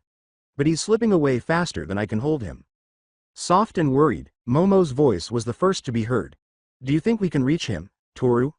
I don't know if he even heard a word I said earlier. I leaned back in my chair and closed my eyes, gazing at the jumble of papers scattered all over the desk. My voice was a little quieter than I had intended, but it was filled with an unmistakable sadness. It's not that he didn't hear you, Momo. It's that he's convinced himself none of it matters anymore. He's given up on the idea that anyone can save him. Ochako let out a frustrated sigh. But that's not true. He's always been the one to save everyone else. Why can't he see that we're here for him? Because that's how he's always been, Ochako. He thinks he has to be the savior, that no one else can carry the load. And now, after everything that's happened, he doesn't believe he deserves to be saved, I said, rubbing my eyes as the situation weighed heavily on me. I could sense the same helplessness from Momo and Ochako that I had been struggling with for months as there was a heavy silence on the line. Izuku wasn't merely withdrawing within himself. He was erecting barriers so high and solid that none of us could penetrate. Not even me, even though I had made the most effort. Ochako finally broke the quiet. Toru, you've spent the most time with him. Do you think there's anything we can do? I don't want to just stand by and watch him disappear. I paused. Admitting the truth was difficult, but they had a right to know. I don't know. I don't know if anyone can reach him right now. When Momo spoke again, her voice was softer, but beneath it was a steely determination. We can't give up on him. We owe him that much. They couldn't see my sorrowful smile. I looked around the room and noticed the little bag of food I had left for Izuku earlier, still undisturbed on the corner of his desk. I'm not giving up on him, Momo. I'm just trying to figure out how to reach him without pushing him further away. He doesn't think he deserves any of this, the care, the concern. He's been punishing himself for so long that he's forgotten what it's like to let anyone in. Ochako's voice followed, firm but quiet. She paused and I could almost hear her chewing on her lower lip, as she always did when she was thinking, before saying, "You're right, but that doesn't mean we stop trying. Toru, you've been with him through all of this. I think you're the only one who can get through to him." Ochako's words weighed heavily on me as I gazed at my phone. Could I actually get through to him? Did I have the ability to penetrate those barriers? I'll keep trying, I muttered. I'll do whatever I can to make sure he doesn't get completely lost in the dark. Then came the hopeful voice of Momo. We'll help however we can, Toru. He means too much to all of us to let him go without a fight. Despite their inability to see me, I nodded and said, I know. I just hope we're not too late. Ochako let out a quiet sigh. We're not giving up on him. Not now, not ever. Just keep us posted, okay? If anything changes, if you need help, you call us. Feeling the warmth of their concern even over the phone, I grinned a little. I will. Thank you, both of you. The office was more silent than ever as I hung up the phone. I traced the edges of the screen with my fingers as I glanced down at my phone. Why are you being so hard on yourself, Izuku? He had changed from who he had been. However, I wasn't either. The cruel irony of it all was that, despite our changes, we were still caught up in this weird dance, circling one another but never really connecting the way we once did. I sighed and got up to go to the desk, where I picked up the blanket I had left for him earlier, which was still hanging over the chair's back. As usual, he was probably running himself ragged and unconscious once more. Little things like food, blankets, and reminders that someone still cared were always things I left behind. However, I doubted that he even noticed anymore. I felt the weight of everything bearing down on me as I sat in his chair and looked at the empty desk in front of me. The boy who had once motivated us all and been our class's lifeblood, Izuku Midoriya, was disappearing. And despite my best efforts, I was unable to get in touch with him. I wasn't giving up, though. Not just yet, because Izuku taught me that you never give up fighting, if there was one thing I learned. And even if he was no longer able to defend himself, I was going to stand up for him. Toru's viewpoint as I sat at Izuku's desk and gazed down at the jumble of papers and used cigarette butts that covered the surface. The office was silent and the gentle hum of the rain outside lulled me into a reflective stillness. The silence had grown accustomed to this place, and I had no idea how long I had been waiting for him to return from his meeting with Aizawa. I looked at the little bag of food I had placed on the desk's corner, where it remained untouched as usual. A reminder that despite my repeated attempts to reach him, Izuku was seriously neglecting himself. Seeing him in this state, broken, jaded, and so different from the boy he used to be, was painful. The boy I knew in the past. Before I saw him, I heard the door creak and saw his well-known figure enter the room with the same heavy footsteps. His jacket was wet from the rain, a weary look was etched in his face, and his shoulders slumped under the weight of whatever file Aizawa had just given him. As he threw the file onto the desk with a gentle thud, the scent of cigarettes followed him, blending with the damp air. At first, he remained silent and simply stood there, staring at the papers for a while before turning to face me. I briefly noticed the weariness that clung to him like a second skin, as well as the exhaustion in his eyes. The dark circles under his eyes were even more noticeable in the dim office light, giving the impression that he hadn't slept in days. I said, "Hey," in a voice that hardly broke the stillness. I got up from his chair and walked over to him. I looked at his face, noting the stubble that had grown along his jawline and the way his hair was pulled back in a messy bun. He appeared older, too old for his age. "Hey," he said in a rough, weary voice. After looking at the file on the desk, he turned back to face me and said, "I got a new case." I stopped him in his tracks. Rather, before I could stop myself, I moved closer and extended my hand. I felt the roughness of his stubble as my fingers touched his cheek. Even though the rain had chilled his skin, his warmth persisted. I looked into his weary eyes and gently traced the line of his jaw, my thumb grazing his cheekbone as I searched for the boy I knew once. The boy who had once been so vibrant and hopeful. "Izuku," I muttered, my voice full of worry. His eyes flickered away from mine as if he couldn't bear to be seen in this state, and I could feel him becoming tense under my touch. "You're pushing yourself too hard." He remained silent for a moment. He simply stood there, allowing me to care and touch him, knowing that this was all I could give him, this fleeting moment of softness before he rebuilt his walls. I clung to it even though it was rare for him to allow these moments anymore. When our gazes finally locked, I could see the struggle, the pain he was trying to hide, and the burden he carried by himself. I wanted to draw him in and let him know that I was here and that we were all here, and that he didn't have to do this alone. But before I could continue, he stepped back and gently withdrew from my touch, the moment already passing. He turned to face the desk and picked up the file once more. "I'm fine, Toru," he said softly. Suddenly his walls were up again. His fingers traced the paper's edges as he turned the pages without really looking at them. Aizawa gave me a lead on gentle. The warmth of his skin still clung to my fingertips as I stood there for a moment, watching him. I knew better than to try to pull him back into that softness or to push him. He refused to let me. "Not just yet, not right now." I nodded and sighed quietly, moving back toward the desk while keeping my gaze fixed on him. "Gentle, huh?" I asked, attempting to sound lighthearted despite the fact that my worry was still palpable. "That's a name I haven't heard in a while." Izuku flipped through the file and grunted in response. He looked up at me and said, "Yeah. Funny how the past has a way of coming back to haunt us." A ghostly smile briefly appeared on his lips before it vanished. "Aizawa thinks there's something more to it, though. He wouldn't give me the case if he didn't." I could see the wheels turning in his head and the familiar way he threw himself into the task at hand, trying to solve whatever puzzle it was. He used it as a coping mechanism and to avoid facing the things he didn't want to. And I knew that. Yes, I did. However, it didn't make it any simpler to see him drift away. I leaned against the edge of the desk and watched him with my arms crossed. "Do you think it's a trap?" He looked at the pages before him and shrugged. "Maybe, doesn't matter. I'll handle it." Once more, the world's weight was bearing down on his shoulders. The load he insisted on bearing by himself. I knew he wouldn't listen, but I wanted to let him know that he didn't have to do this and that we could deal with whatever was coming our way together. Not just yet. "Izuku," I began in a quiet voice. However, he interrupted me before I could say anything more. "I'm fine, Toru," he said again, with greater assurance. He was totally focused on the case in front of him, not even glancing at me. "I've got this under control." Knowing that he wouldn't let me in any more tonight, I let out a sigh and let the silence return between us. Not after our recent exchange. Even though our brief connection was already waning and being replaced by the cold distance he maintained so carefully, I could still feel the warmth of his skin on my fingers. I said softly, "All right," and moved away from the desk. "Just, don't forget to take care of yourself, okay?" He remained silent. At least not with words, but it was enough when his hand paused on the pages for a heartbeat and his eyes briefly lifted to meet mine. It was something, even though it wasn't much, and that would have to be sufficient for the time being. Izuku's viewpoint after that encounter, I assumed Momo would call someone. She was naturally inclined to it. Perhaps Bakugo or even Ochako.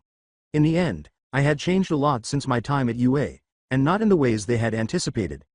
Now that they were staring at me, they probably wondered what had happened to the hopeful, bright-eyed child who believed he could save everyone.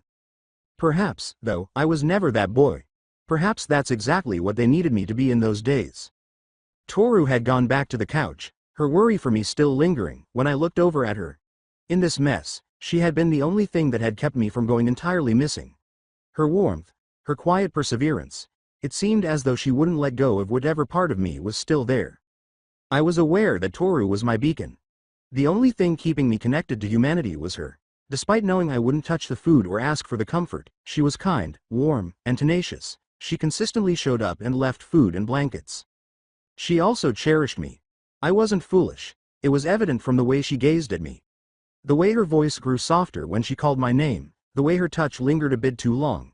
Even when I pushed her away, she always remained in that manner. I didn't deserve it, though. I wasn't worthy of her. I was no longer a hero. I would have long since let that aspect of myself die. It was most likely the same day that I heartlessly shot Shigaraki and saw him fall apart under their weight. It was justified, I told myself. He was deserving of it. He stole everything from me, including my mother, All Might, and my chance at any kind of tranquility. In exchange, I stole everything from him. But heroes didn't do that. That's when I changed into something else. A bad guy. The sort of scum we used to battle. Even so, they continued to elevate me and refer to me as a hero. However, they were unaware of the reality. The truth about who I was and what I had done. The praise wasn't due to me. I was not worthy of their praise. Furthermore, I most definitely didn't merit Toru's love. However, I could sense her quiet, unwavering devotion every time I looked at her. It was always evident in the way she touched me and smiled at me, as if I were still worth saving. As if there was still something worth loving about me. My breath caught in my throat as I looked at her once more. Now I could see her, wearing the bracelet I had made for her. It outlined every curve of her body and face with a gentle glow. The dim light in the room caught her hair, which was an ethereal aqua that framed her face like something from a dream. Her eyes, those soft, tender eyes, looked at me with a tenderness that touched something deep within me, a warmth I didn't deserve. She was stunning. Naturally, I had never told her that. I had no idea how to say it, and even if I did, nothing would change. Even so, I continued to think that every time I saw her in this state, glowy in the dim light, her presence like a lighthouse in the night. She looked up into my eyes, her face soft and filled with concern. I could tell what she was thinking even though she never expressed it verbally. She was concerned. She was at all times. I was unable to tolerate it. I whispered, Toru, to break the quiet. My hair fell clumsily over my face, and I raked a hand through it, pulling the tie loose. You don't have to stay, you know. She didn't even flinch or get up from the couch, I know. With a sigh, I returned my attention to the file before me. The words barely registered as my eyes skimmed over them. Kind. A remnant of the past, returning to haunt me. Naturally. Because it was always that way. No matter how hard I tried to put the past behind me, it never remained hidden.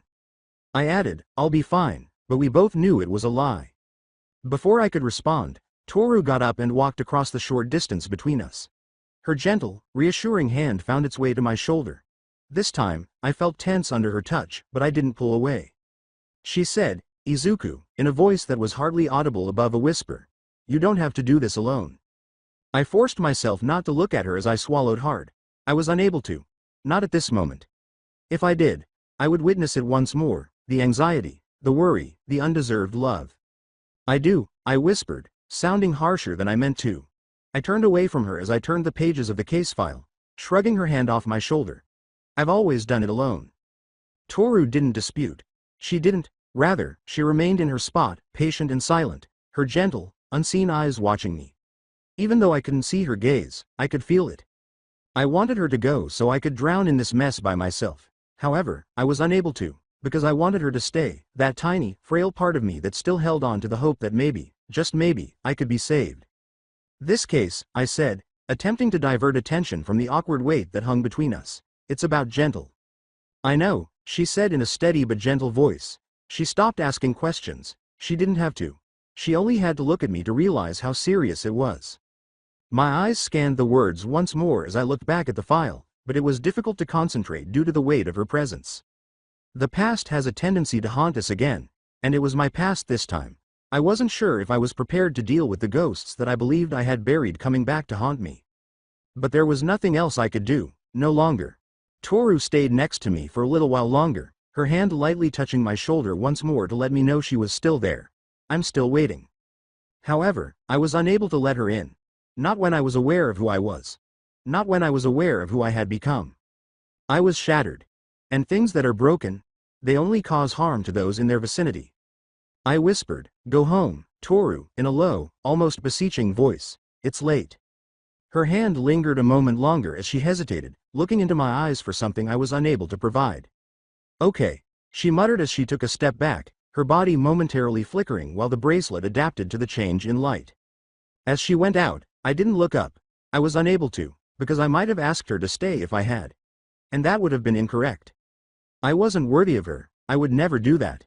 As I walked through the well-known alleyways, the city streets were quieter than usual and the night had fallen into a thick silence. The dull ache that had become my constant companion was pounding in my head. Now that Gentle's game was underway, the first move had been made, as I had anticipated. However, that didn't make it any simpler. I could still hear Toru's presence in my small office after she had left. Her concern was evident in her eyes, and I could still feel the warmth of her touch on my cheek as her fingers brushed against my stubble. But as usual, I had shoved her away once more. Since I wasn't worthy of her. Not right now. Not after everything. Tonight, the weight of the past was pressing down on me more forcefully than ever before. With the pieces of the puzzle racing through my head, I followed Aizawa's lead to the first location. Labrava's file, which described Gentle's recent movements, had been surprisingly detailed. He wasn't actually hiding. No, everything was planned and purposeful. The first stop was the overpass. And the memories came flooding back as I got closer. This location. It had all started right here. The overpass where, years ago, All Might had rescued me from the sludge villain. That was the turning point in my life that put me on the path to hero status. It was ironic that Gentle's first clue had been placed here. Or perhaps it isn't ironic. Perhaps he was well aware of what he was doing. When you least expected it, the past had a way of coming back to haunt you.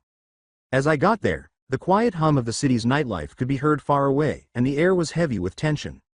Long shadows stretched across the street as the overpass loomed overhead. Time had left it looking exactly the same as it had all those years ago. But there was no All Might anymore. The end of the tunnel was not a bright light. Only me. Then I noticed it. The puzzle, written on the pillar underneath the overpass in vivid red paint. The first move is Gentle. Where the sun rises, yet the shadow still falls, return to where your dreams once stood tall. The words weighed heavily on my chest, causing my breath to catch. Gentle was bringing up memories I had long attempted to put behind me, which was a risky game. He wanted me to go back in time and follow my own path. Takoba Municipal Beach. It was where I had been trained by All Might. It was there that I discovered what it meant to be a hero. It was now a component of this perverse game. Behind me, I sensed a presence, and I wasn't shocked to see Naomasa standing there. When things got messy, he had always managed to show up. Naomasa stepped into the light and said, "You knew he'd pick this spot," in a steady voice. "You knew Gentle would play this card." I nodded while keeping my gaze fixed on the puzzle. Yeah, he's not just playing a game. He's making a point. He's trying to remind me of who I used to be. What I've lost. Leaning against the pillar beside me, Naomasa lit a cigarette, the smoke curling into the night air. "And is it working?" he asked. I chuckled low and bitterly. "It's working, but not in the way he wants." In actuality, this had nothing to do with nostalgia or bringing me back to my heyday. I was going to be broken down piece by piece until nothing remained. Additionally, I sensed that Gentle wasn't working alone.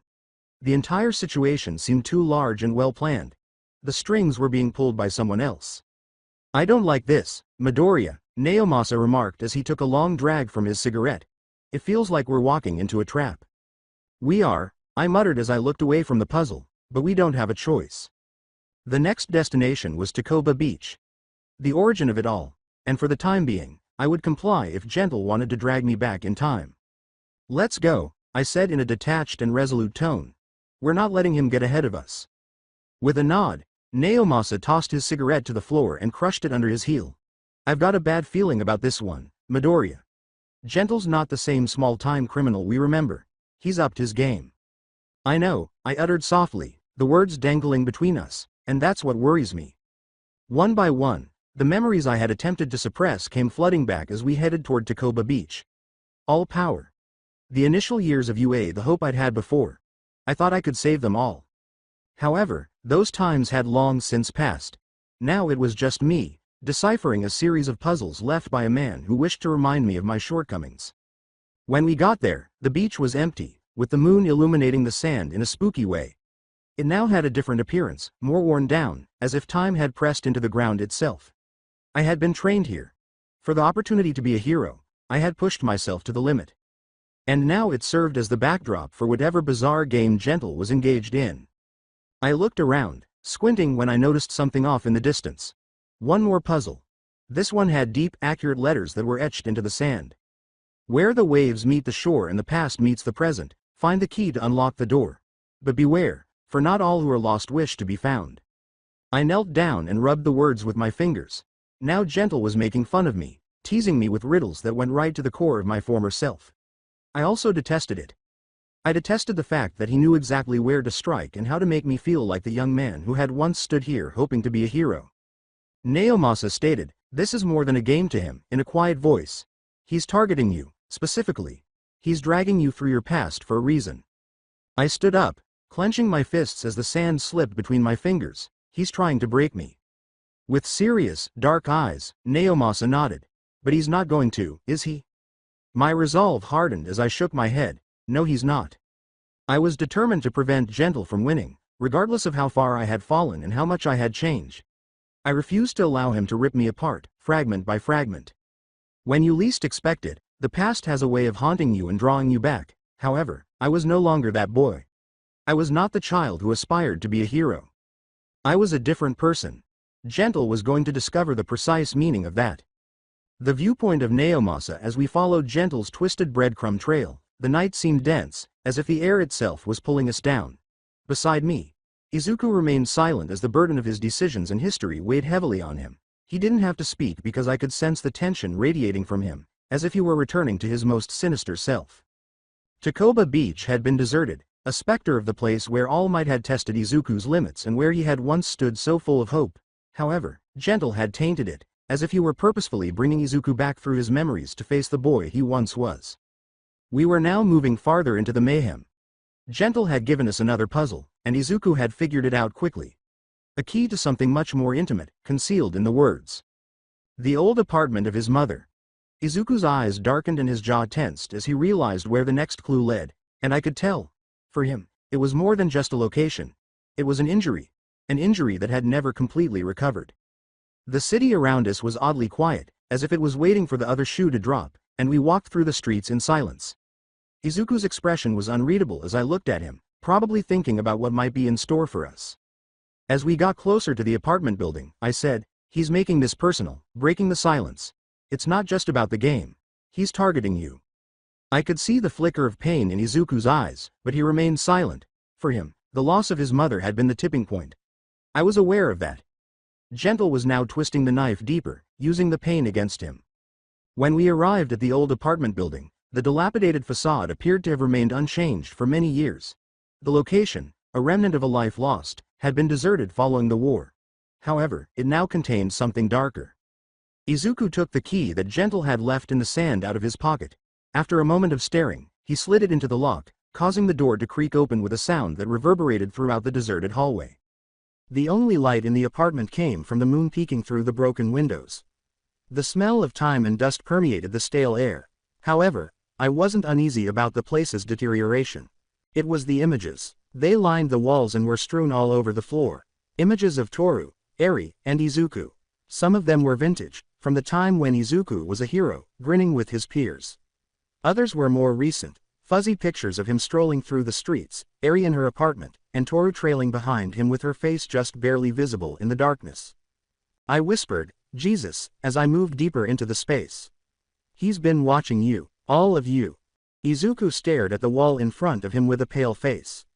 It was covered in pictures, all of which led to the focal point of Gentle's insanity, a mannequin dressed in a ragged replica of Izuku's former hero's suit that stood in the middle of the space. Battle-worn and frayed, the fabric was unmistakable. It was a perverted homage to Izuku's former heroic self. An old camcorder was also carefully set up on a small table next to the mannequin. There was a note, written in Gentle's fine handwriting, taped to the top. "Play me." Izuku remained motionless. His eyes were dark with something I couldn't quite identify, and he simply gazed at the mannequin, the remnant of his past. Anger, sadness, resignation, perhaps all three. This is sick, I uttered in a low voice. He's trying to mess with your head. He wants to break you down. I know, Izuku said in a barely audible whisper. His fingers grazed the frayed material of the hero suit as he moved forward. He's reminding me of what I lost. Of who I was. I swallowed forcefully while closely observing him. Izuku's case wasn't the only one. It was intimate. Gentle also knew just how to irritate him. I said, we don't have to play his game, even though I knew it was deceptive. We can turn back, regroup. Izuku, however, reached for the camcorder and shook his head. No, he wants me to see this. And we're going to find out why. The tiny screen flickered to life as he hit play. Gentle's face emerged, a darker, more ominous smile taking the place of his typical flamboyant one. Behind him, standing with an unreadable expression, was Labrava as well. Ah, Midoriya Izuku, Gentle said in a smooth, theatrical voice that filled the room. It's been a long time, hasn't it? I must say, I've been keeping a close eye on you. Watching you fall from grace has been enlightening. Izuku gritted his teeth and stared at the screen. Gentle went on, his smile growing. You see, I've always admired you, he said. Even when the world turned its back on you, you kept fighting.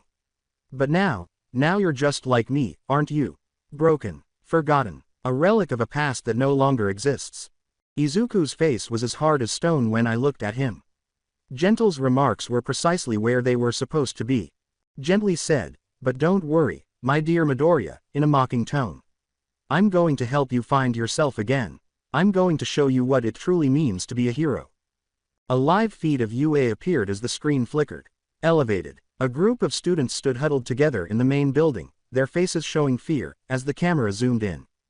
Hostages. And there was a woman at the front, her face eerily familiar. She bore too much resemblance to Izuku's mother. Even the kindness in her expression and the softness in her eyes bore a striking resemblance. However, this was not Inko Midoriya. It was someone else. Through the speakers, Gentle's voice purred, she's beautiful, isn't she?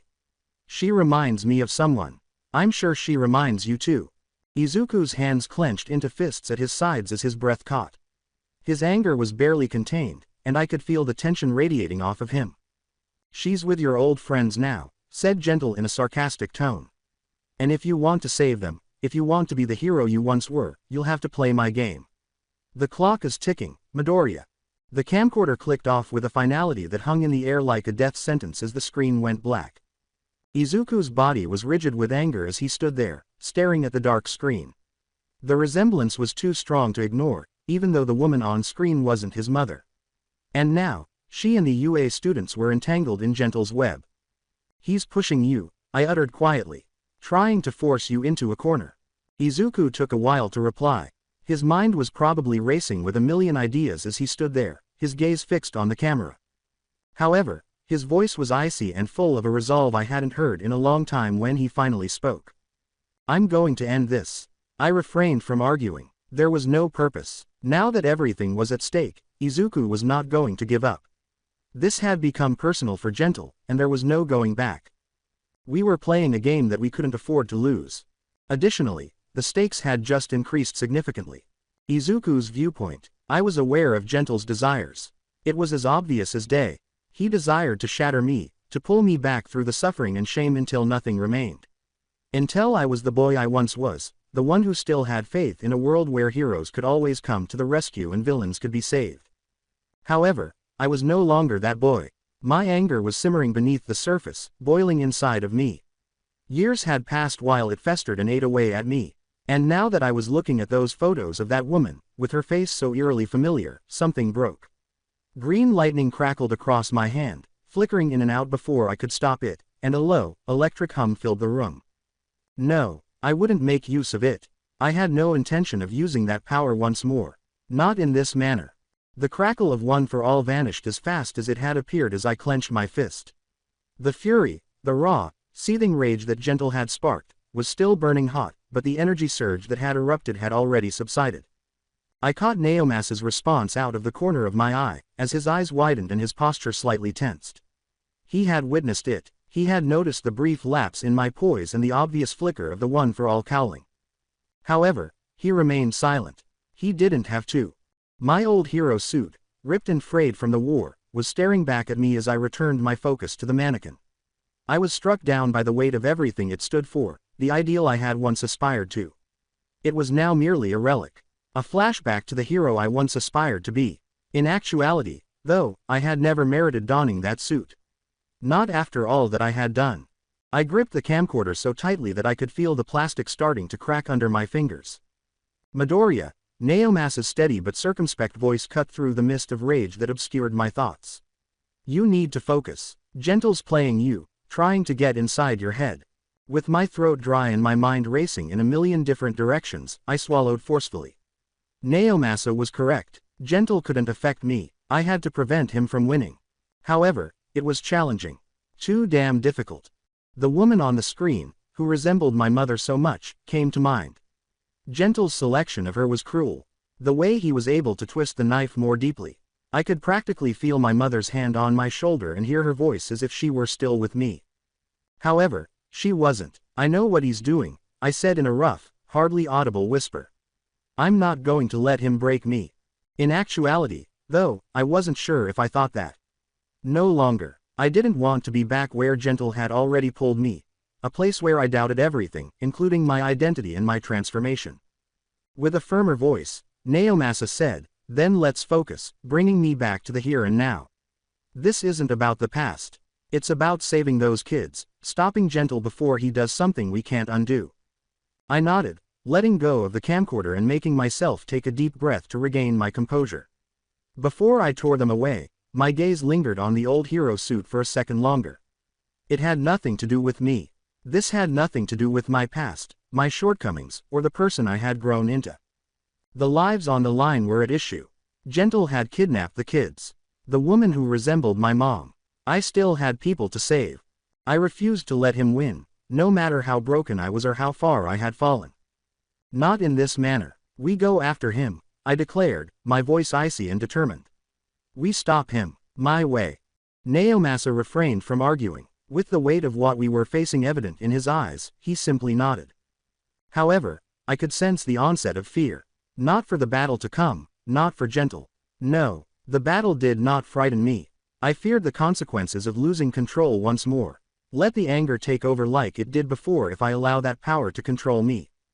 I pushed my hand down and buried it deep as the green lightning flashed across it once more. No, I had no intention of using it. Not now. Since I was aware of the direction that path took, I also couldn't afford to lose myself once more. Not when everything is at stake. Not while she's observing me. I was sitting quietly on my bed, idly stroking the bracelet he had given me around my wrist. The one who made me visible to him.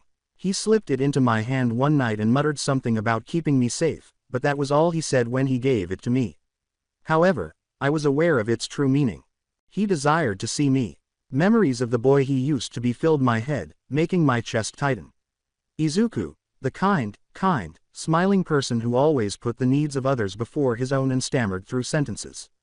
The boy who was the most kind and hopeful person I had ever met. He always had such a sincere desire to save everyone. And I loved him in part because of that.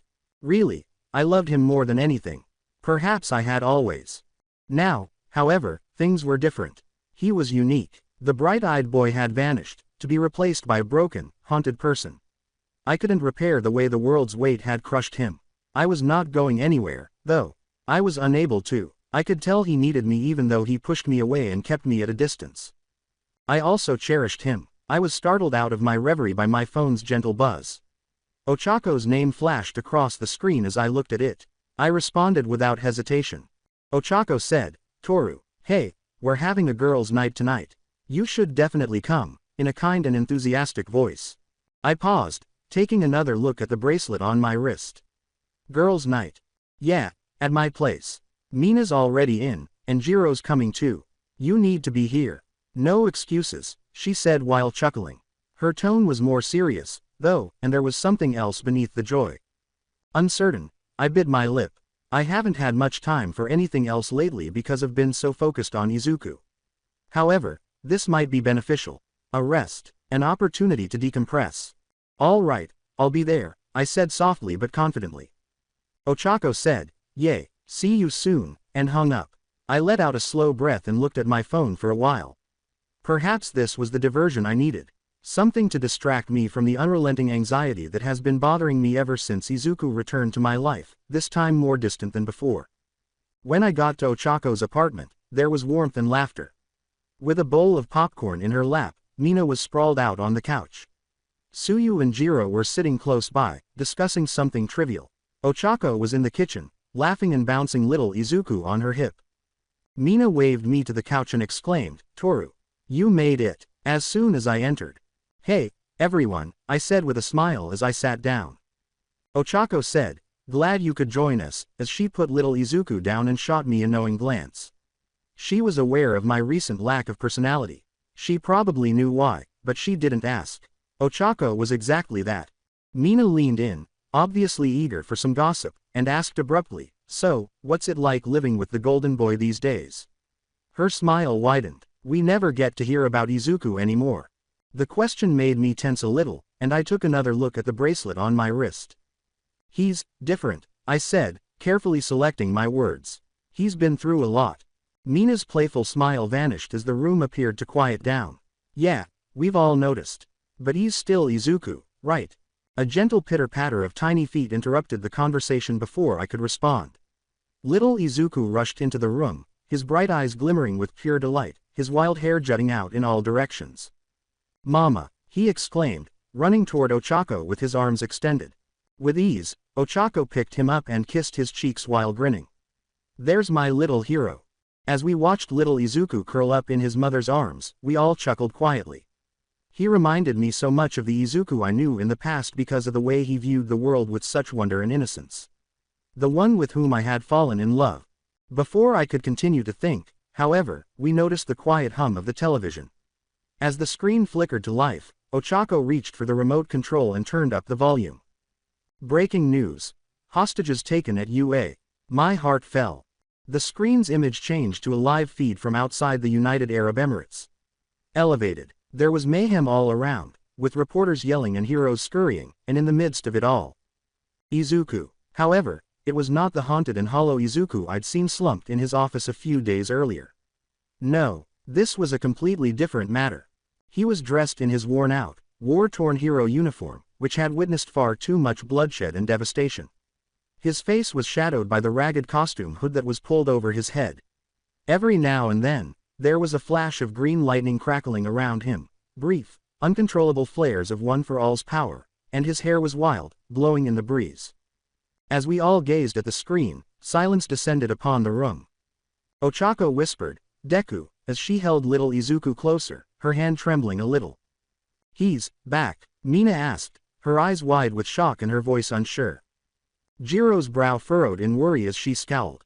Something's not right. Their expressions were a mixture of wonder and bewilderment as they watched him, as if they were seeing the Deku they had known in the past, the hero who had motivated them all. However, I was aware of this. With my heart racing in my chest, I gazed at the screen. This was incorrect. They mistook this Izuku for someone else. It was a darker thing. Something is damaged. I couldn't deny the reality, even though I really wanted to think he was still the same boy who had once imagined saving everyone. Izuku's past wasn't the only thing plaguing him. The weight of it was shattering him. And the only person who saw it was me. Toru's viewpoint. Before anyone could respond, Bakugo's distinctive voice sounded like a thunderclap as the apartment door exploded open with a loud bang. Bakugo rushed into the living room and said, "Come here, you little brat." "It's bath tea," but he stopped when he saw the TV. Already hiding behind Ochako's legs, his son was giggling in defiance as he avoided his father's reprimands. However, Bakugo no longer appeared to be concerned about that.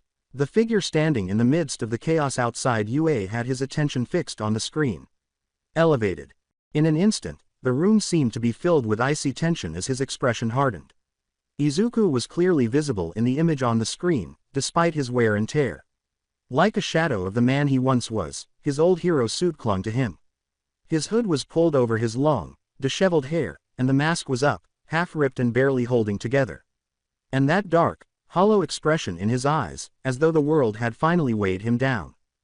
Bakugo's hands began to slowly clench into fists, and tiny, controlled explosions popped from his palms. More to himself than to others, he muttered, "That's not Deku," in a low, menacing voice. Ochako stood with their son in her arms, her face etched with worry. Katsuki. Bakugo remained silent, his eyes fixed on the screen, observing every move of the man who had once been both his friend and his rival. He was aware of the problem. Only a few days prior, he had spoken to Deku and had seen his worn-out, broken shell in person. And as soon as Bakugo saw him on the screen, he realized that this was not the hero they had fought with. Deku wasn't that person, no longer. The camera zoomed in on the scene at UA, and the newscaster's voice was trembling with anticipation. Breaking news, everyone. Pro-hero Deku has appeared on the scene for the first time in years, since the defeat of Shigaraki.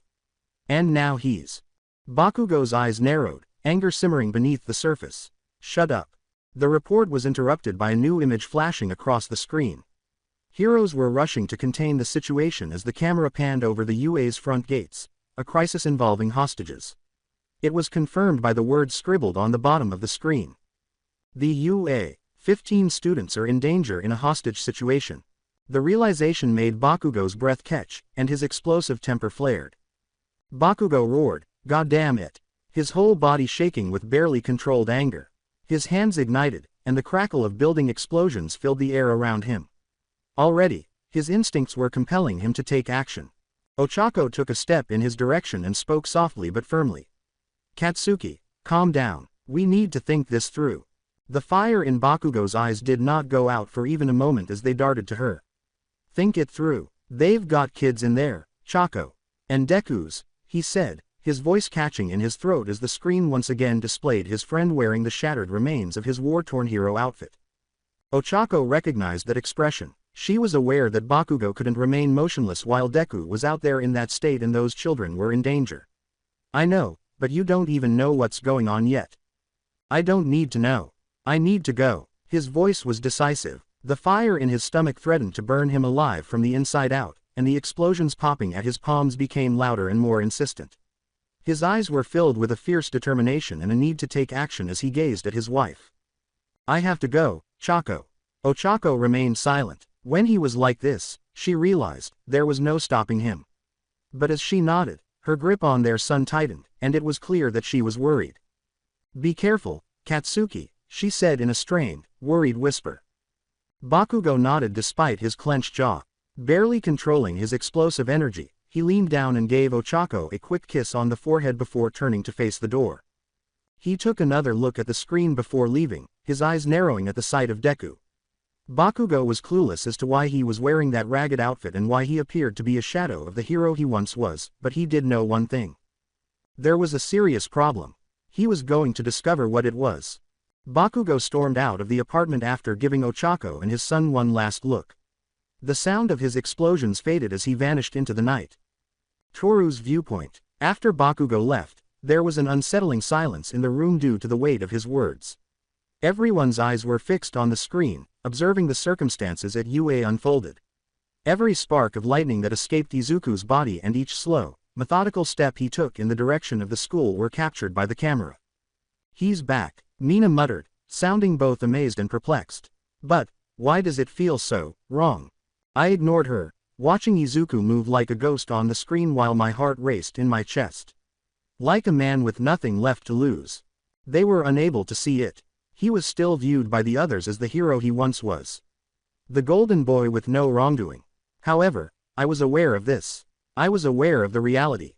This was not the return of Izuku. This was Izuku disintegrating. And when he finally hit the ground, I was afraid of what would happen. The viewpoint of Naomasa. When Izuku received the call, I was present. We had just finished watching the tape that Gentle had left for him, a perverted message intended to mock and discredit the once unshakable hero. With his body tense and the weight of everything bearing down on him, Izuku remained silent. Sharp and startling in the deafening silence, his phone rang. Izuku did not recoil. He was already aware of its identity. We all knew, hell. Kind. The satisfaction of a man who knew he was in charge was evident in the smooth and sickeningly polite voice of the bastard. Gentle said, "I trust you've found my latest gift enlightening," as her voice came through the speaker. "I imagine it brought back some precious memories. Izuku clenched his jaw and gripped the phone more tightly, but he made no answer. No need existed. Gentle was setting the scene, not seeking a conversation. As for the next phase of our little reunion, Gentle went on, his voice getting darker, I trust you'll arrive wearing something more appropriate. After all, it's only fitting that a hero like you show up in full uniform for the grand finale. Izuku and I glanced at each other, but he was still focused, his green eyes hard and icy. And don't even think about bringing any backup, Gentle continued, his tone taking on a darker quality.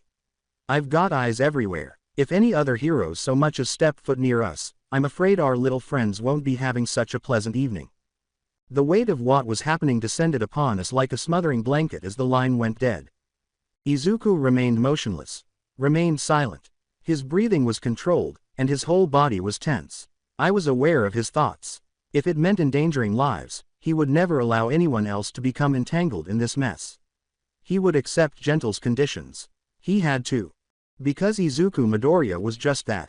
But he was tense about more than just the hostages this time. No, this was a private matter. Too intimate. Each component of this twisted puzzle was intended to shatter him. The locations and hints all alluded to times in his past, places where he had once stood as a symbol of bravery and hope. And now he had been faced with a terrible scene in that apartment. Images. Every inch of the walls was plastered with pictures of Toru and Eri, the two most significant figures in his life. Like a sick obsession, dozens of pictures stare down at him and follow his every action. And in the center of the room, like a ghost of his former self, his tattered and worn-out old hero suit was draped over a dummy. Nearby was a camcorder with the message, "Play me," taped to it. Gentle wasn't merely having fun. He was unearthing all of Izuku's deep-seated regrets, failures, and feelings of guilt. He desired to destroy what remained of him. Izuku picked up the old suit and looked down at it while I watched, his hands trembling a little. It was the same one that had seen him through battles that no one should have survived and that he had worn during the darkest moments of the conflict. The one that represented all he had lost. I said softly, "Izuku, you don't have to do this," and moved to stand next to him. "Gentle's trying to get into your head. Don't let him." Izuku avoided eye contact with me. His eyes were fixed on the suit, and he was gripping it more tightly. He mumbled, "I know what he's doing, Naomasa," in a strained, low voice. "But I have to. He's not giving me a choice." "You're not that boy anymore," I insisted, despite the fact that it was pointless. "You don't have to carry all of this on your own." I caught a glimpse, a fleeting flicker, of something breaking in his eyes, something vulnerable, something raw. However, it vanished and was replaced by that icy, unyielding resolve that I had become all too familiar with. Izuku whispered, "I do," and drew the suit nearer. "It's the only way." Knowing exactly what this was doing to him, I watched him with a sick feeling in my stomach. Gentle had meticulously planned this entire nightmare, playing on all of Izuku's emotions and reminding him of his failures each time he failed to save someone. And now that we had those images of Toru and Eri, it was obvious what Gentle wanted to achieve. He desired to shatter Izuku Midoriya into pieces and convince him that he was not the hero that everyone believed him to be. Izuku was being crushed by the weight of it all, and I could see it in his eyes. He refused to stop, though. Not until he came to their rescue, since he was that person. No matter how much it hurt him, that was who he had always been. Even though I loved that aspect of him, I was also aware that this time, it might ruin him. "Izuku," I started, but he interrupted me with a steady but icy voice. "Let's go," he said, his green eyes meeting mine as one for all flickered briefly around his fingers before he smothered it. "I'm not letting Gentle win." I nodded, anxiety constricting my chest. Izuku had already consented to the conditions. He would enter by himself, dressed in his former hero suit, as Gentle had requested. However, I couldn't get rid of the feeling that we were entering a trap from which Izuku might not escape. The vultures outside UA were moving toward the exit. In search of a story, they were already circling, their microphones thrust forward, their cameras flashing. The hostages in the perverse game were unimportant to them. All they desired was the spectacle. And I couldn't help but wonder how much of Izuku Midoriya would survive this nightmare. Because Gentle wasn't merely having fun. He was shattering him. Additionally, I was afraid that Izuku might finally break with each step we took. Bakugo had already stormed out when the phone call arrived. I could hardly keep up with the chaos on TV, my mind was a blur. The sight of Izuku standing there in that damned old war-torn hero suit made my stomach turn. Since everything broke down, I hadn't seen him wear it. The suit appeared as shattered and worn out as he did. I could barely see the green flicker of One for All in his movements, and my heart pounded in my chest as I watched him. The same man I loved was there, but I couldn't help but notice the haunted expression in his eyes. I was startled out of my reverie by the ringing phone. Half dreading what I would hear on the other end, I fumbled with it. "Toru," said Naomasa in a deep, somber voice on the other end. "There's something you need to know." As I forced myself to answer, I tightened my grip on the phone and felt a lump form in my throat. "What is it?" His reluctance weighed heavily on my chest. "It's about what we found in the apartment. It was bad, Toru. Real bad." With dread building in my stomach, I could feel my heartbeat quicken. "Just tell me, Naomasa." "Pictures," he replied.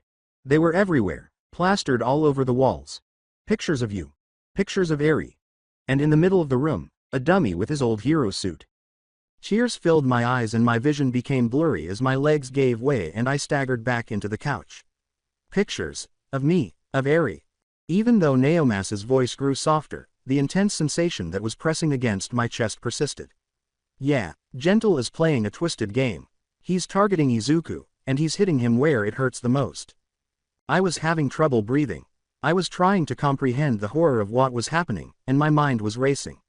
I was powerless to assist Izuku, who was out there dealing with this alone. I was unable to keep him safe. I was only able to observe as everything fell apart all around us. "He can't handle this," I uttered in a barely audible whisper. "Naomasa, he's breaking. You don't see it like I do. He's not the same. This isn't something he can just brush off." "I know," Naomasa answered in a sympathetic tone. "But he's doing this because he believes it's the only way. He'll always save people, no matter the cost to himself. That's what makes him who he is." My voice cracked as the tears started to fall, and I cried, "But at what point does it break him beyond repair? He's already so far gone. This is going to destroy him." The silence on the other end was deafening, and Naomasa did not answer right away. Then I heard it, Bakugo's distinctive voice shouting in the background. "Get out of my way. That nerd isn't going in there alone." As Bakugo pushed through the crowd at UA, I could hear the rage in his voice, his explosive temper bubbling over. His voice had grown closer and louder. The words, "You think I'm gonna sit here and watch him die?"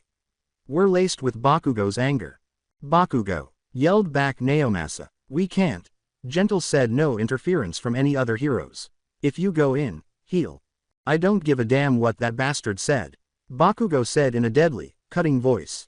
"He's gonna get himself killed if he goes in there alone. And you're telling me Gentle had pictures of them?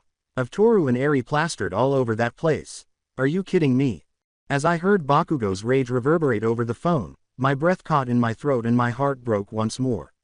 Bakugo was correct. With the mental abuse Gentle was subjecting him to, Izuku could not endure this on his own.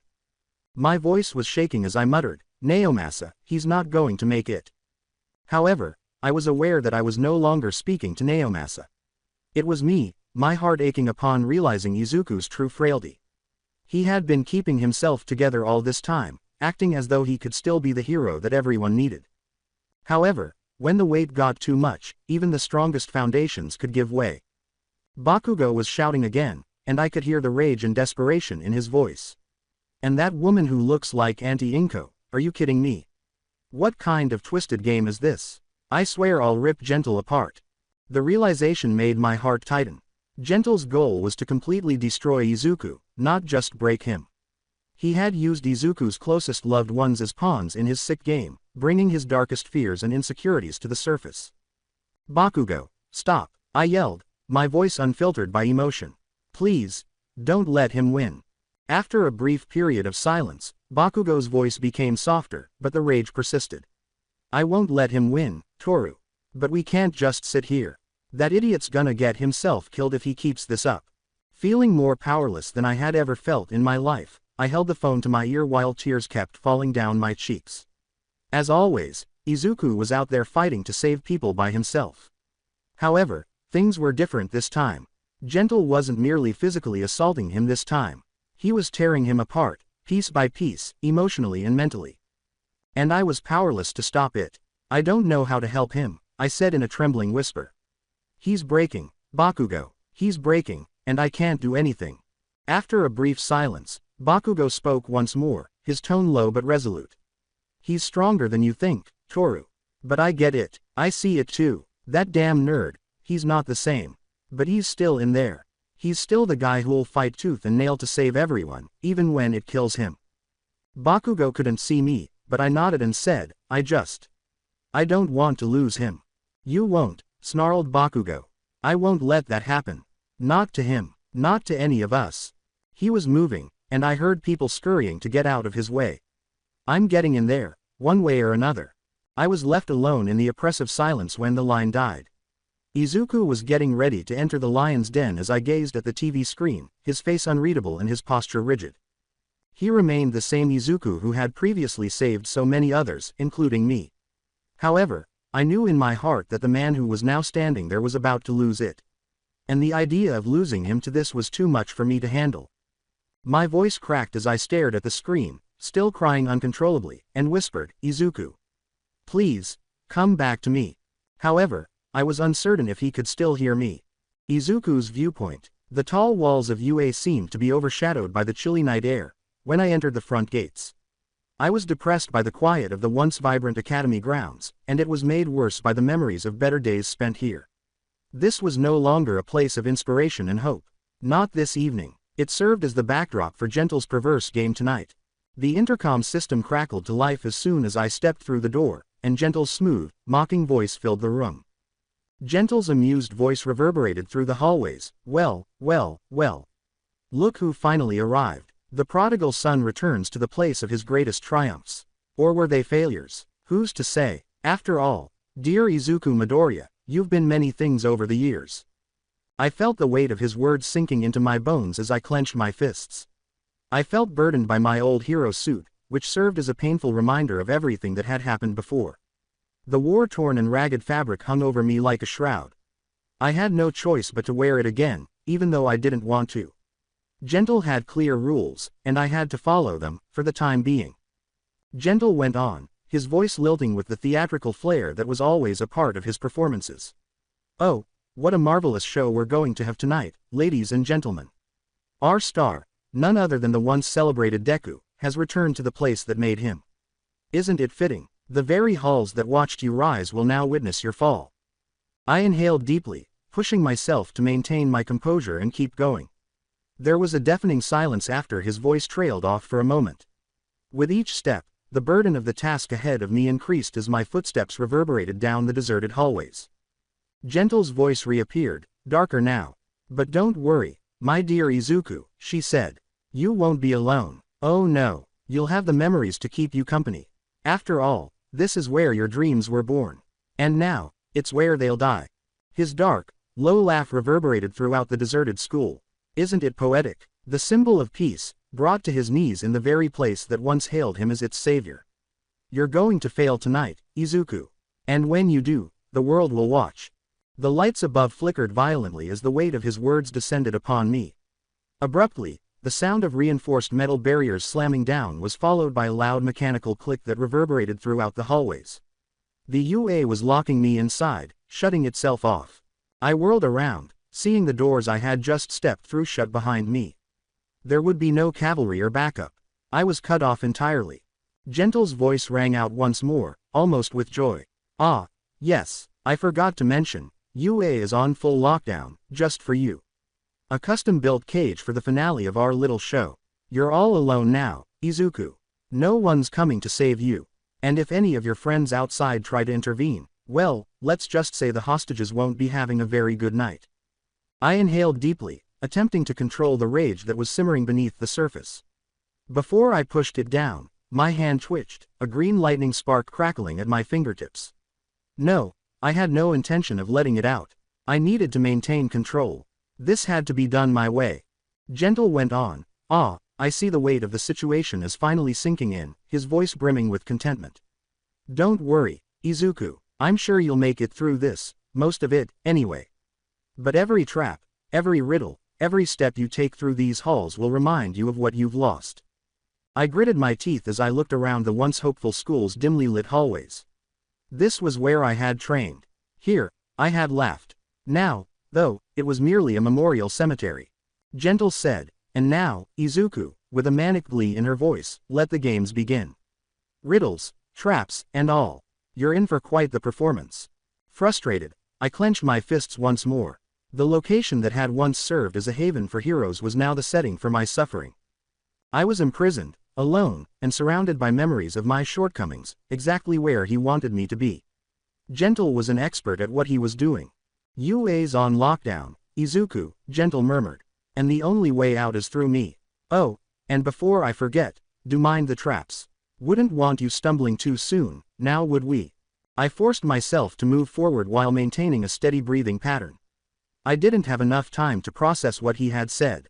I had to remain alert. When I accepted his demands, I had made my decision. No matter what he threw at me, I was not going to give up. Not this evening, never. The empty halls echoed with each forward step. Gentle added, ah, yes. One last thing, in a voice that was almost a whisper. Do take care of the memories, Izuku. Is full of them, after all. And every one of them will remind you of just how far you've fallen. I let out a breath and looked forward, my hands clenched into fists. At the far end of the hall, I noticed a slight flicker of movement that suggested someone or something was waiting for me. Now let's start the games. Toru's viewpoint. The television flickered as soon as Izuku entered UA, switching from the standard news broadcast to a live feed of him entering the building. Gentle's voice, tinged with that sick, twisted sense of theatrics, cut through the static and made my heart sink. And now, ladies and gentlemen, the voice of Gentle resounded from the speakers, our main event. The world's former #1 hero, the symbol of hope, Izuku Midoriya, steps into the arena. I hope you're all watching closely because this is going to be quite the performance. I felt my hands tighten around the pillow I was holding, drawing it to my chest as though it would protect me from what was going to happen. As the camera panned in on Izuku, his face unreadable but haunted, my entire body tensed, every muscle coiling. With each step he took, I could see the burden of his past. When Ochako came back from putting young Izuku to bed, she was pale when she saw what was on the screen. She sat silently next to me without saying anything. She was aware, she comprehended. Gentle's voice persisted as Izuku made his way farther into the school, the feed alternating between various camera perspectives. Now, our dear Izuku must navigate the maze of laid out for him, riddles, traps, and memories designed to remind him of everything he's lost. And for those of you watching at home, pay close attention. There's something poetic about seeing a hero unravel, isn't there? I tried to stifle my tears by burying my face in the pillow. I couldn't stop crying, even though I didn't want to. Not with the way Gentle was dissecting him. Izuku had had enough. Why did he have to put up with this? Ochako reached out to squeeze my hand while Momo sat opposite me, her hand softly massaging my back. They remained silent. Nothing could be said. They were wise enough not to try to make me talk or move. I could only tighten my grip on the pillow, as though that would somehow bring him back here, safe. The first trap, a small hallway filled with mannequins dressed in vintage UA, came into view as the camera feed flickered. Uniforms. Gentle's commentary was the only sound to break the eerie shadows cast by the flickering lights on the mannequins. With a tone full of laughter, Gentle pondered, oh, what do we have here? A hallway of memories. Each of these figures represents a version of you, Izuku. The bright-eyed, hopeful student, the hero in training. All those dreams you once had, frozen in time. Izuku moved forward slowly and methodically. As he walked past the mannequins, I could see the strain in his shoulders and the way his hands balled into fists. Every one of them seemed to draw him closer to himself, serving as a reminder of who he was before. Then the puzzle appeared, written in red paint on the wall in front of them. What is given freely but taken for granted? What is fragile, yet holds the weight of the world? Izuku stopped, his jaw clenched as he stared at the words. Come on, Izuku, Gentle's voice called over the speakers, you know the answer. It's something you used to value above all else. Something you gave so freely, but never thought to protect. Izuku was standing motionless in front of the riddle when the silence continued. I sensed his annoyance, his rage simmering beneath the surface. Gentle's taunts were getting deeper into his mind, making him more agitated and unsteady. Then he muttered the response. Trust. The door in front of him slid open as the floor moved beneath him, the mannequins falling to the ground like dashed hopes. Ah, well done. said Gentle with a joyful clap over the speakers. Trust, yes, something you once gave so freely, but never considered how fragile it was, did you? But no matter, you've passed this test. Onward to the next. The feed cut to a different area, a darker hallway with strewn pictures all over the walls.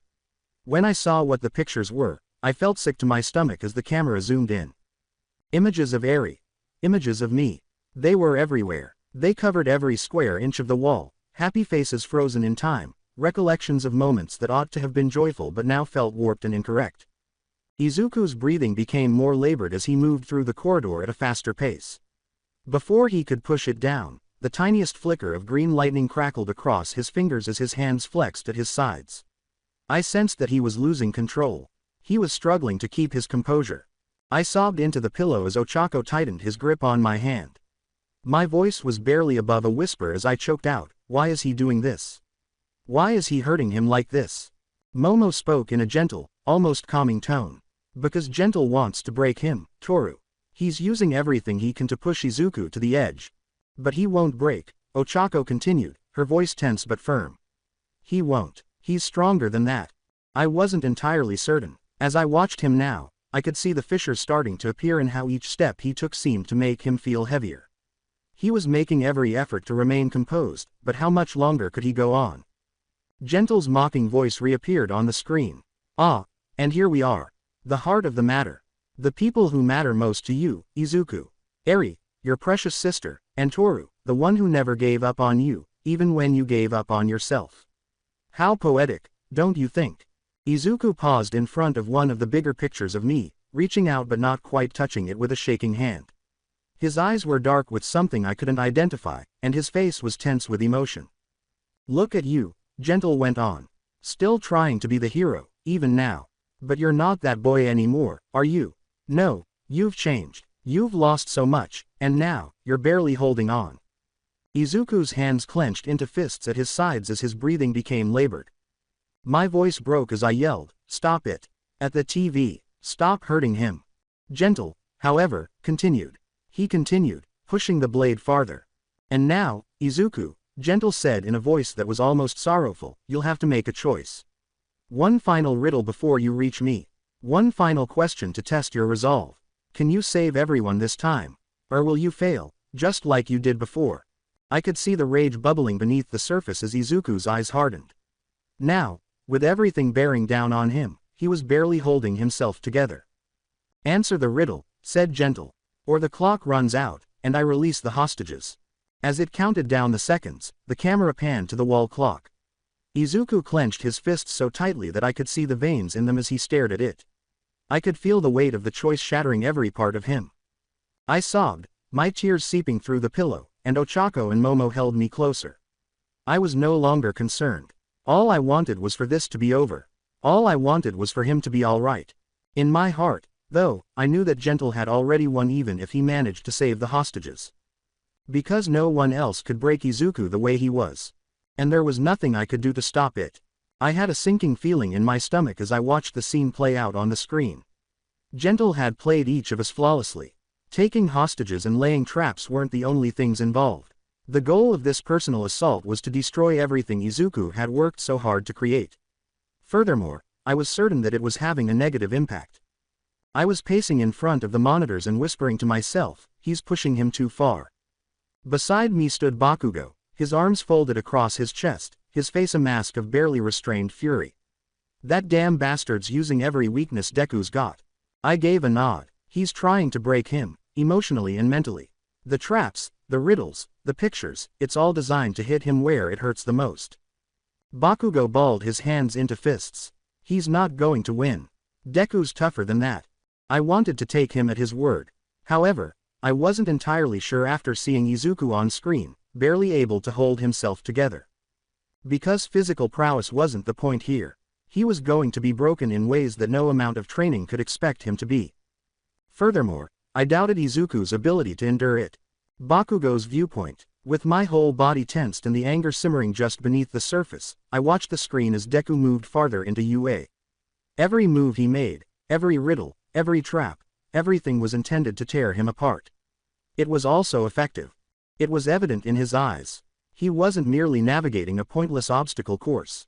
No, this was a private matter. Gentle was fully aware of the buttons to press and the strategies to employ against him. The images, the memories, Eri, Toru. That jerk was aware of Deku's deep affection for those individuals. He was now hurling everything at him in an attempt to break him, using them as weapons. I clenched my fists so tightly that I felt like I might break my own bones. My palms started to explode, tiny, uncontrollable bursts of heat and energy. I had no desire to dominate them. Blasting my way into UA was my goal, and use my bare hands to tear Gentle to pieces. However, I was unable to. I was unable to take any action and was stranded here, watching everything happen. I muttered to myself, "Come on, Deku," while keeping my gaze fixed on the screen. "Don't let him win. You better not fucking break, you bastard." Despite my best efforts to deny it, I knew. I was aware of the situation. Gentle wasn't merely going after Deku's physique. He was dismantling him piece by piece until nothing remained. And I was more irritated by it than I had ever been in my life. Deku was no longer a mere idealized hero. I had a friend named him. Everything but blood makes him my brother. And it was like a knife twisting in my stomach to watch him go through this, to watch him fight to keep himself together. I snarled, "Damn it," as another explosion exploded in my hand. It made no difference how hot it was. I hardly felt it anymore. All I could think about was Deku, how he was going through hell at the moment, and how there was nothing I could do to help him. From next to me, Naomasa whispered, "Calm down, Bakugo," while maintaining eye contact with the screen. "If you lose control, you're not going to help anyone." I yelled, "Calm down," and turned to give him a fierce look. "Are you fucking kidding me? You're telling me to calm down while Deku's in there getting his mind ripped apart." Naomasa remained silent. He didn't have to. We both understood that at this point, there was nothing anyone could do. Gentle had ensured that. I didn't have to sit here and take it, though. I growled, "I'm going in," and moved forward, prepared to blast my way through if necessary. However, Naomasa stopped me by grabbing my arm and saying, "You can't.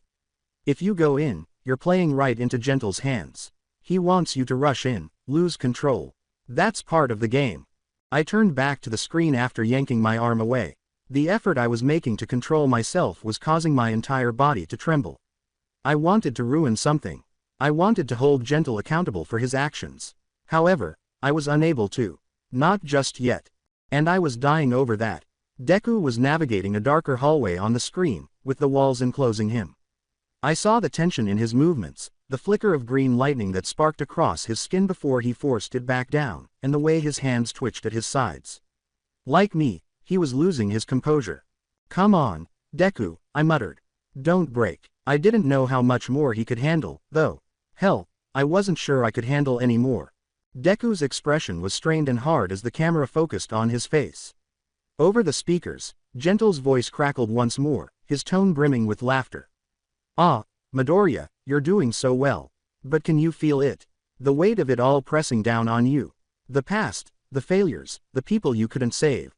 My hand exploded once more, the heat erupting in a fit of rage. I muttered, "Shut up, you bastard," in a low, menacing voice. Gentle, however, continued. He continued, taunting Deku and pushing him farther and farther as his voice reverberated through the speakers. "Tell me, Midoriya," Gentle went on, "how does it feel to know you can't save everyone? How does it feel to know that no matter how hard you try, there's always someone who slips through your fingers?" Deku's breathing became labored as his fists clenched more tightly. I could see the uncertainty, the rage, the frustration in his eyes. Gentle knew that he was breaking. Gentle scoffed and said, "You're not All Might, you never were. You never will be, and that's okay, Midoriya. It's okay to fail, it's okay to let go." Anger was building inside of me like a volcano ready to erupt, and my heart was thumping in my chest. "Deku, don't listen to him. Don't fucking listen to him." However, I was uncertain if Deku could hear me. Hell, I didn't know if he could hear anything over his own mental turmoil. And I was really frightened by that. Because I wasn't sure how we would get Deku back if he broke now and allowed Gentle to enter his head.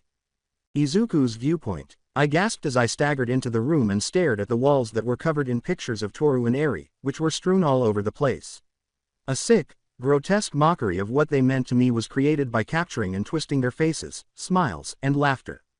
Every picture served as a reminder, driving the knife further into my chest. Gentle was aware. He had always been able to hit the spot. I clenched my jaw, suppressing the feelings that were about to take over. A hungry reminder of the power simmering just below the surface, the flicker of green lightning danced at my fingertips. One for all desired to escape, to rip this place apart, to put an end to the suffering. However, I couldn't allow it. Not just yet, I muttered to myself. Don't give him the satisfaction, but my voice was hardly audible over my racing thoughts. I would not allow Gentle to prevail. Not in this manner.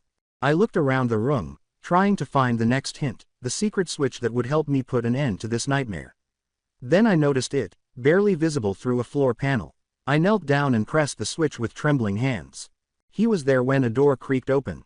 Sitting in the center of the room like this was some kind of twisted performance, Gentle criminal. His smug smile never left his face, and his eyes glistened with that same theatrical flair I'd always detested. Gentle's voice reverberated throughout the room, crackling over the speakers. Marvelous, isn't it, Midoriya? You've done so well, truly.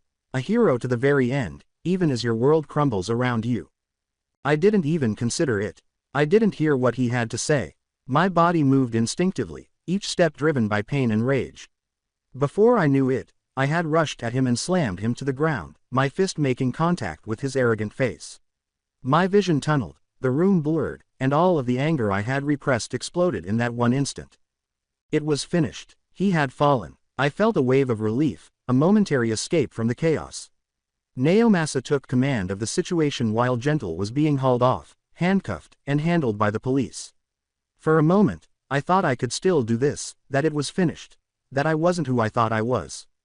Then I heard it, though.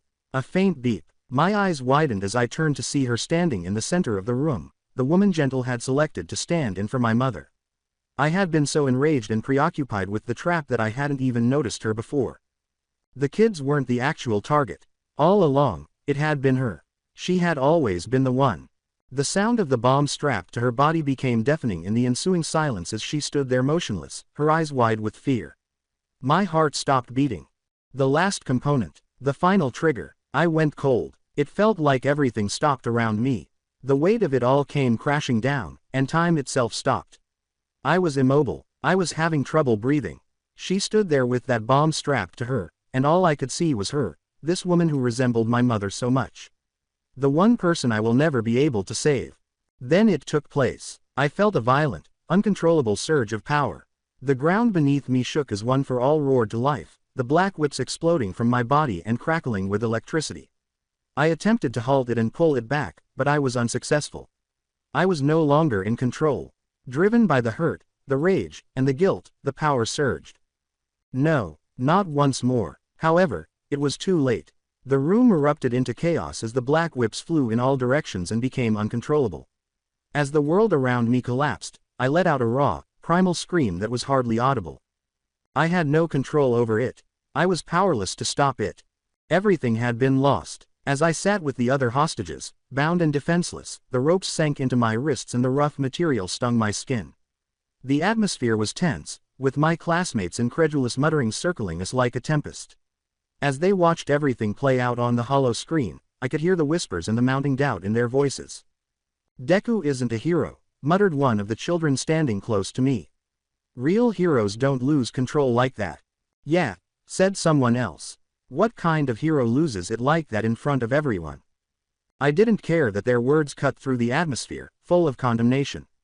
What they thought didn't matter to me, since they were unable to comprehend. Not one of them did. As the scene unfolded, I fixed my gaze on the hollow screen. Deku, Izuku Midoriya, had persevered through it all. He had put up with all of Gentle's mind games and twisted traps.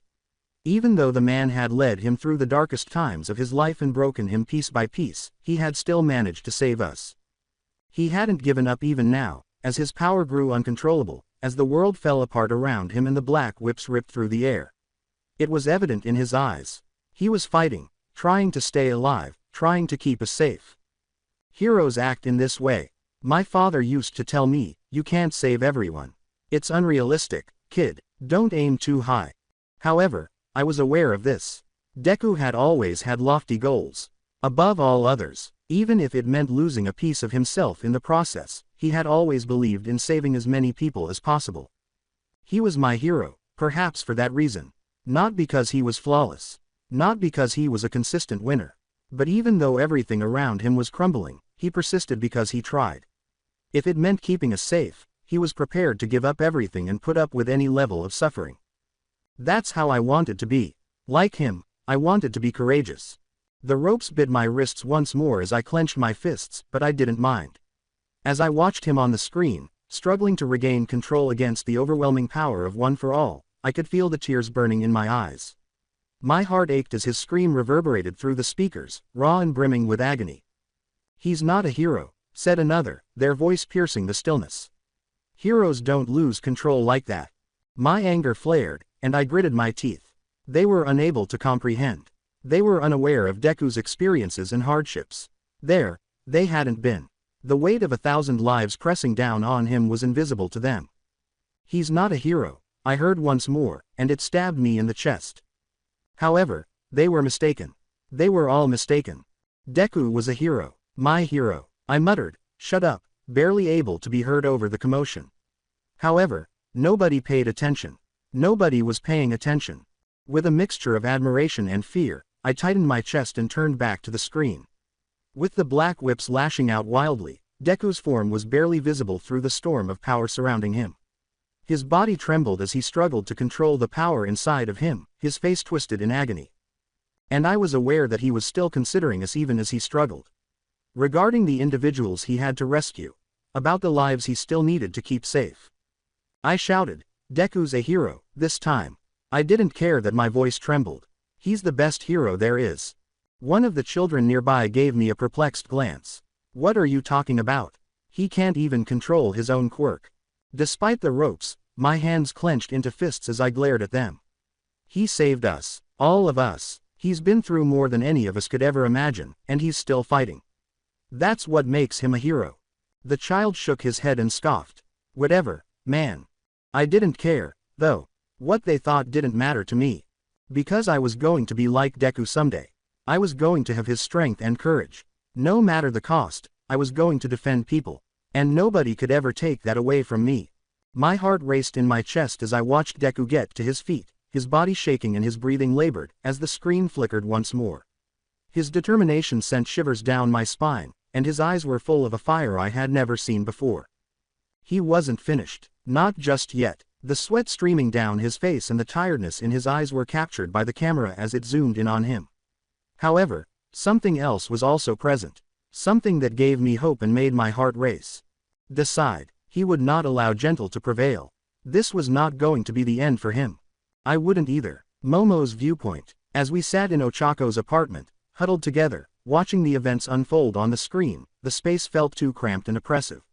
Toru's gentle sobs, as she gripped a pillow and her body shook with every ragged breath, were the only sound to break the deafening silence. I was immobile. We couldn't. The man we all looked up to, the man who had once been our ray of hope, was struggling under the weight of everything Gentle had thrown at him, and we were frozen, watching. Red-eyed from the stress of keeping herself together for so long, Ochako had just returned from putting little Izuku to bed. She tried to console her friend by sitting next to Toru and placing a gentle hand on her shoulder, but we all knew it wasn't enough.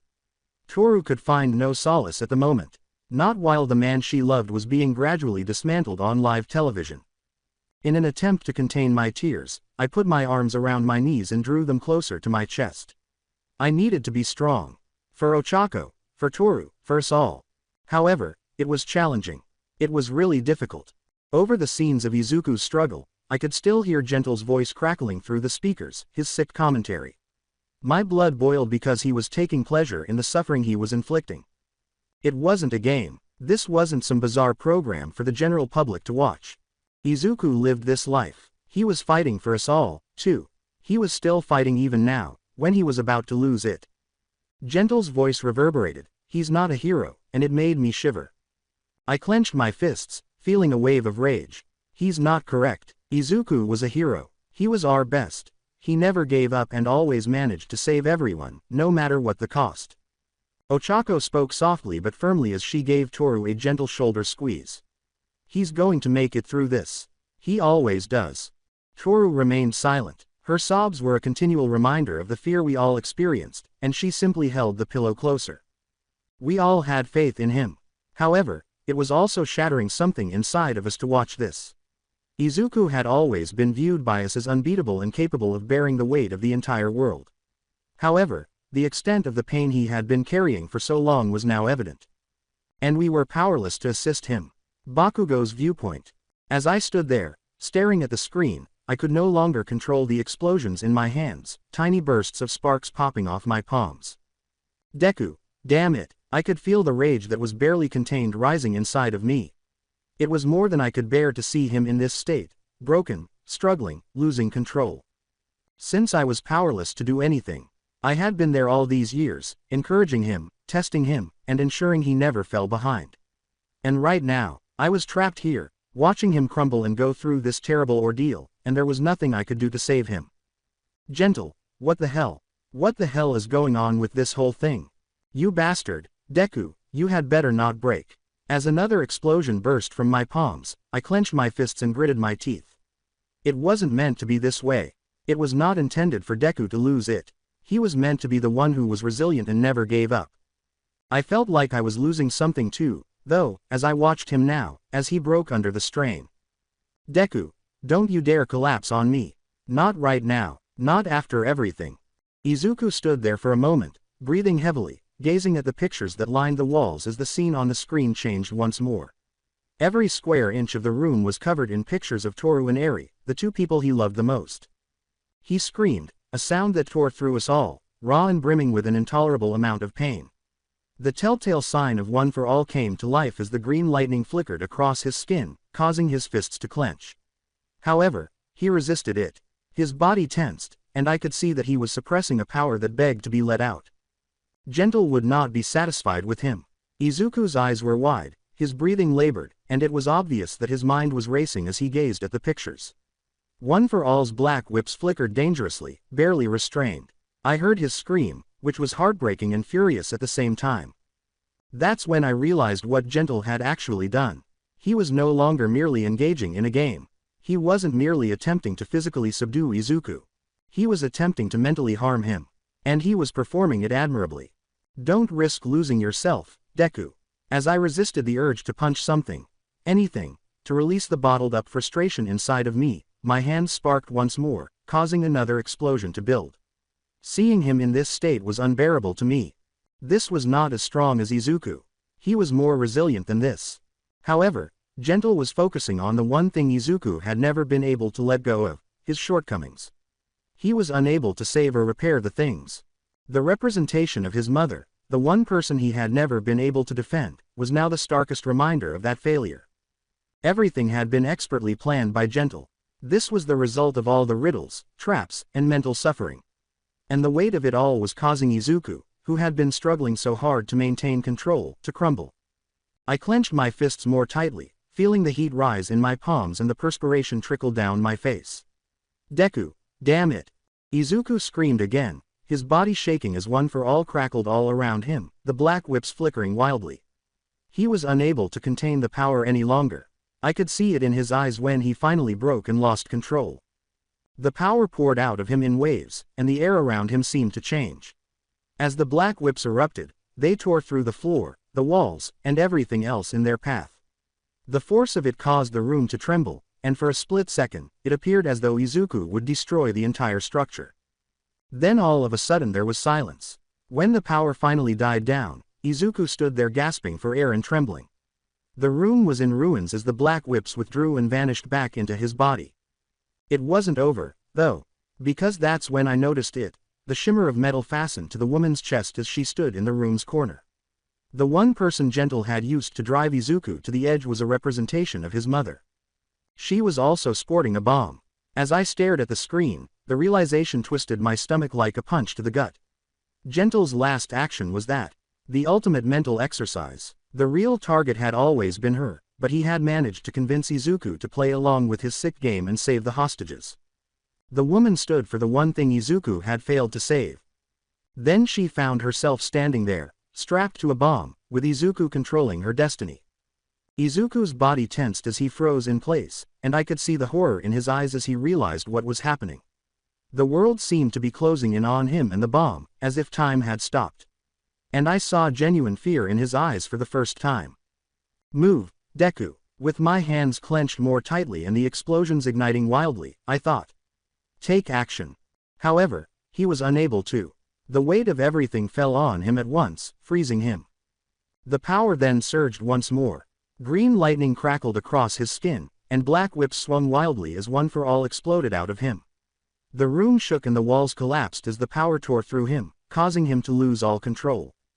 Damn it, Deku! I yelled at the screen, my voice raspy from frustration and rage. Get it together. However, he was unable to hear me. All I could do was watch as my friend, my brother, stood there, powerless against the force of his own power, lost in the storm, the power raging out of control as the bomb ticked down.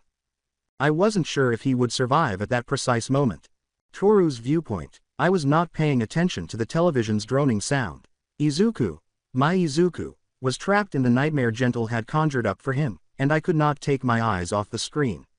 My chest tightened with each second that went by, and the tears had long since begun to fall. Ochako and Momo were by my side, putting their hands on my shoulders in an attempt to console me, but it was insufficient. It was far from sufficient. Izuku broke. It was visible to me. Each of us could. And I was powerless to prevent it. As the sobs raged inside of me, I buried my face in the pillow and tightened my embrace. It wasn't meant to be this way. Izuku was meant to be alright. He was meant to be the one who was resilient and never gave up. He was losing control now, though, and I was powerless to assist him. Ochako whispered next to me, he's going to make it through this, in a gentle and comforting tone. Even so, it seemed as though she was attempting to persuade herself. I remained silent. I was unable to. My sobs were too near the surface, and my throat was too constricted. I was powerless to stop the nightmare that the man I loved was caught in from tearing him apart piece by piece. Once more, the hollow screen flickered, revealing Izuku standing motionless while One for All's black whips lashed out all around him. My heart stopped as the timer ticked away and the bomb strapped to the woman's chest gleamed in the dim light. No, I said in a barely audible whisper. No, no, no. However, it was taking place. The bomb was getting closer and closer to going off, and Izuku was frozen, the weight of it all crashing down on him. Momo spoke softly but firmly as her hand gripped my shoulder. He's going to find a way. He always does. With tears running down my cheeks, I shook my head. But what if he doesn't? Because it felt different this time. Izuku seemed to be slipping away from us this time, and I wasn't sure if he would return. And that possibility, that thought, was too much to handle. Please, Izuku, don't break, please. Because I'm not sure if I can bear losing you once more. Izuku's viewpoint. The world was spinning, and I was experiencing a violent storm of emotion and power. I was having trouble breathing.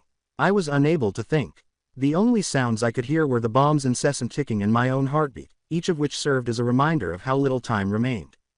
No, there is no way this could be taking place. The past was happening again. I would lose her once more. The woman who stood in for my mom. The one I was never able to save. It didn't help that my heart was beating more quickly and that waves of adrenaline were coursing through me. The black whips were flying all over me, blazing with green lightning, and One for All was out of control. For too long, I had allowed it to run wild. I wasn't ready for this. None of this was something I had anticipated. I clenched my fists in an attempt to concentrate and contain the power that was escaping my grasp.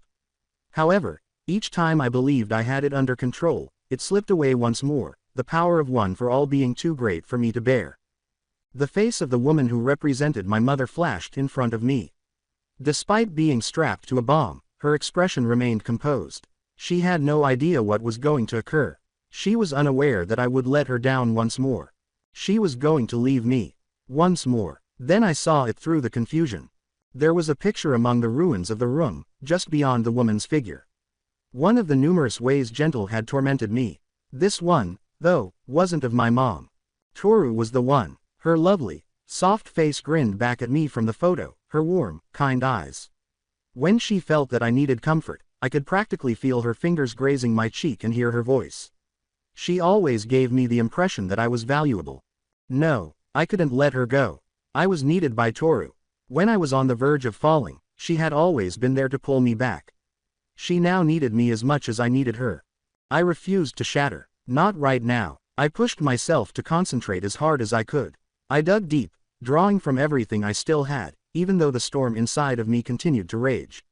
The wild and untamed black whips crackled all around me, but this time I caught hold of them and subdued them. "Come on," I said, gritting my teeth. "Do what I tell you." Each passing second served as a reminder that I was on the verge of losing everything. However, I refused to allow that to occur. Not once more. I gave Black Whip one last shove, telling him to lash out and tear the bomb from the woman's chest. As the bomb flew through the air, the ticking became louder as the whip sprang forward, encircling the device and pulling it away. I had no time to reflect, lacked the time to think. I simply moved. I used Black Whip to compress the bomb and pull it into a tight ball with the last of my energy. I was thrown back through the wall by the explosion's force, which struck me like a freight train. As I fell to the ground, the heat from the explosion burned through my skin, causing pain. It was painful. It was the worst pain I had ever experienced. However, it was over. I had completed it. I lay on the ground, my body hurting and my mouth tasting like blood. My skin was burning, and I could feel the sharp pain where I had slammed into the concrete in my ribs. I didn't care that every part of me was screaming in pain. Since I had rescued her, they were saved by me. The pain and fatigue took over, causing my vision to become blurry and the edges of my consciousness to fade. I made an unsuccessful attempt to stay awake by keeping my eyes open. I was losing consciousness, but despite the encroaching darkness, I was certain of one thing. I wasn't broken, not now, and that was sufficient. Toru's viewpoint. Deafening had been the explosion. I briefly believed that the worst had occurred because it seemed as though the entire world had trembled, even through the television screen. Tears were streaming down my face as I screamed and clutched the pillow in my lap so tightly that it might have torn.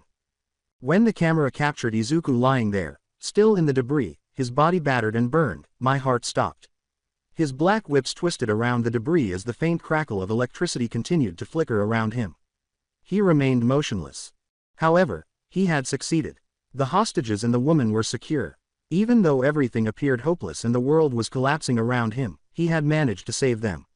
I knew that Izuku. I had always known this Izuku. The boy who, regardless of the cost, would fight with all his might. And I saw him again. The boy I fell in love with, through the chaos and smoke at that precise moment. The person whose heart was so large it could hold the weight of the entire world. Even in the face of overwhelming odds, the boy never failed to smile. It had been a long time since I had seen him. Not in this manner. Izuku had been imprisoned in his own thoughts for a long time, burdened by the pain, the guilt, and the constant pressure to live up to everyone's expectations of him as a hero. He buried himself in the shadows of his shortcomings and pushed me and everyone else away. I had seen him suffer because I couldn't get to him or assist him the way I wanted to. But he had returned tonight in the middle of all the mayhem. I had seen the boy I loved, even if only briefly. No matter how difficult the battle was, the boy never gave up or backed down. In the way he battled to save those people despite the pain, fatigue, and fear, he had been there. I knew that Izuku, but now my heart ached as I looked at the screen and saw him lying there, hurt and unconscious. As Momo and Ochako sat next to me, attempting to console me, the only sound in the room was my own sobbing, my shoulders trembling. I was immobile. I was unable to look away from the screen. Ochako put her arm around my shoulders and whispered, "He did it, Toru," softly. "He saved them. He did it." Nevertheless, the tears continued to fall. My chest continued to twist with fear despite this.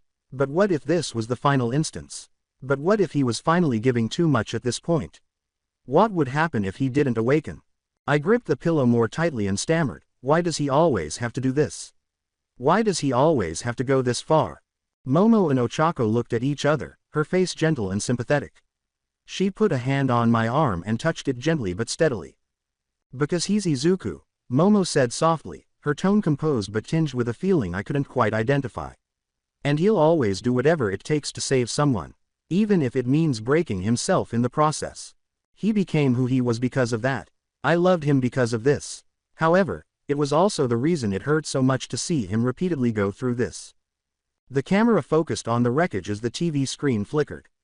The paramedics were running in to tend to Izuku, who was still lying there motionless. Tears clouded my vision as I watched them hoist him onto a stretcher, and my chest constricted. Ochako reassured me, "He's going to be okay," and squeezed my shoulder. "They're going to take care of him."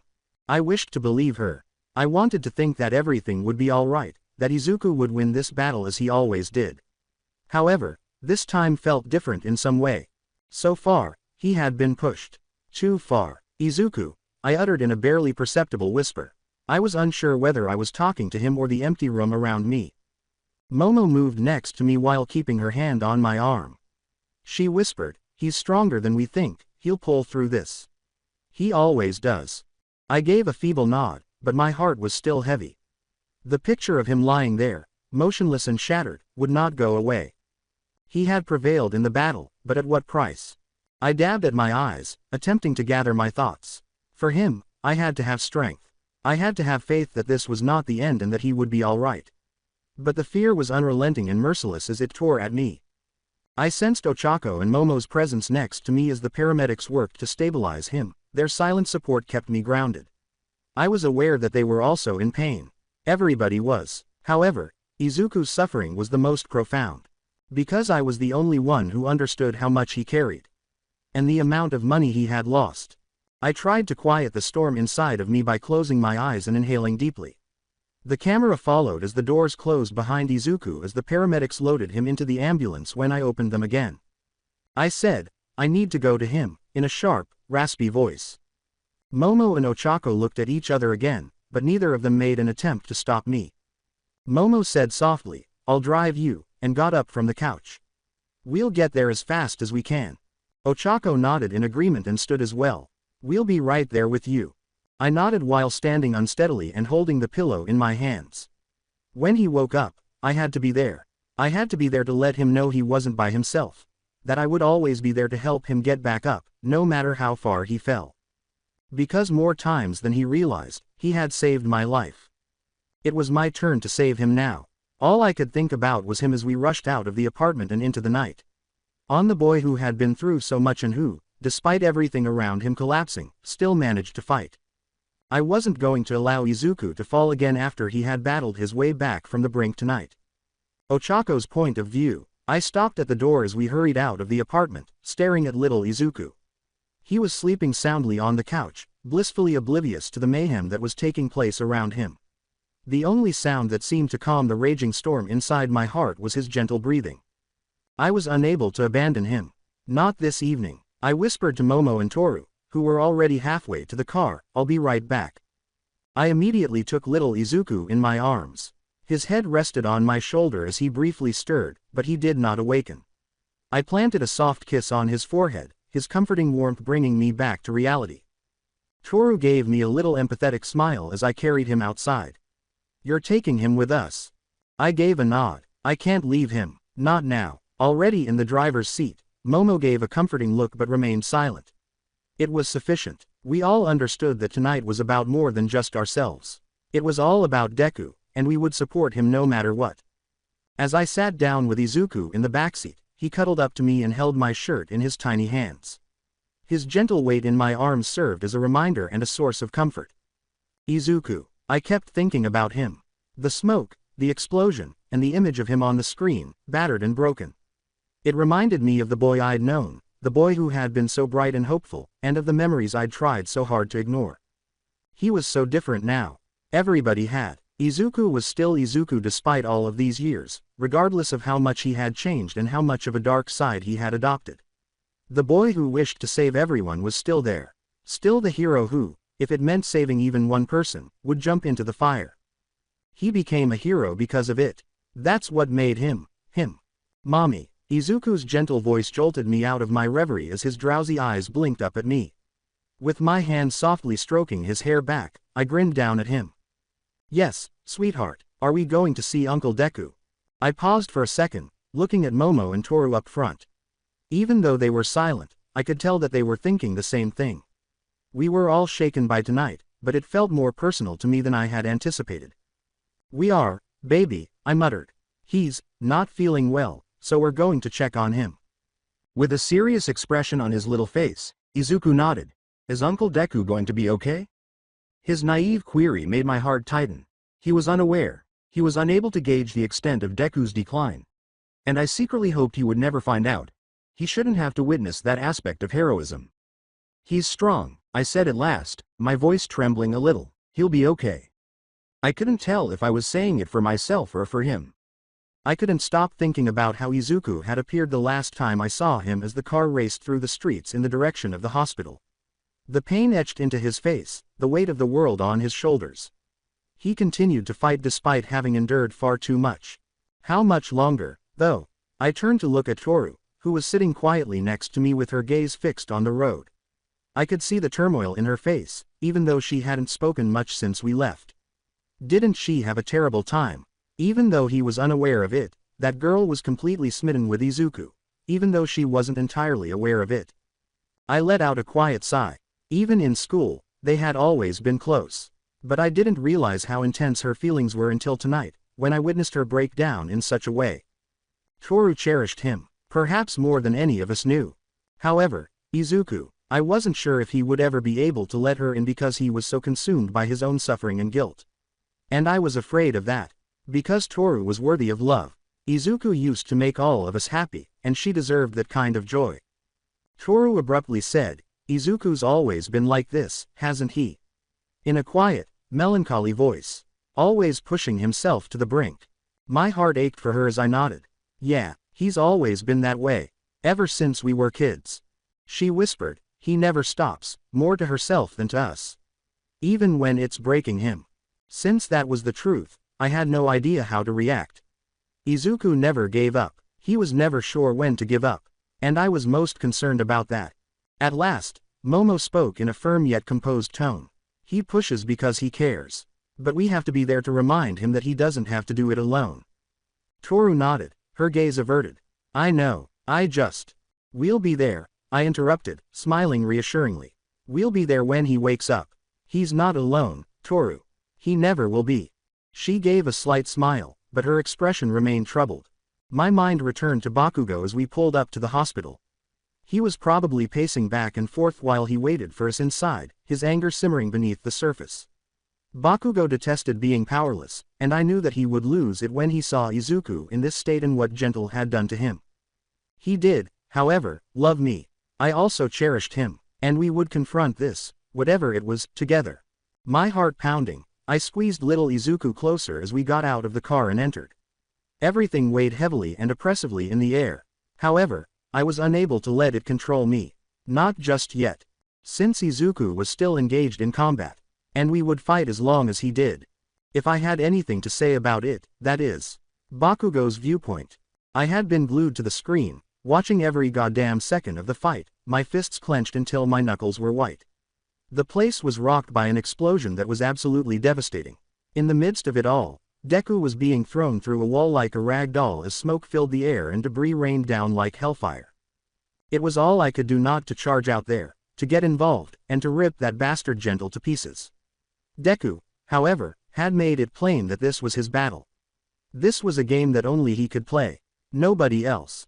And he persisted, just like the obstinate jerk he's always been. Never once.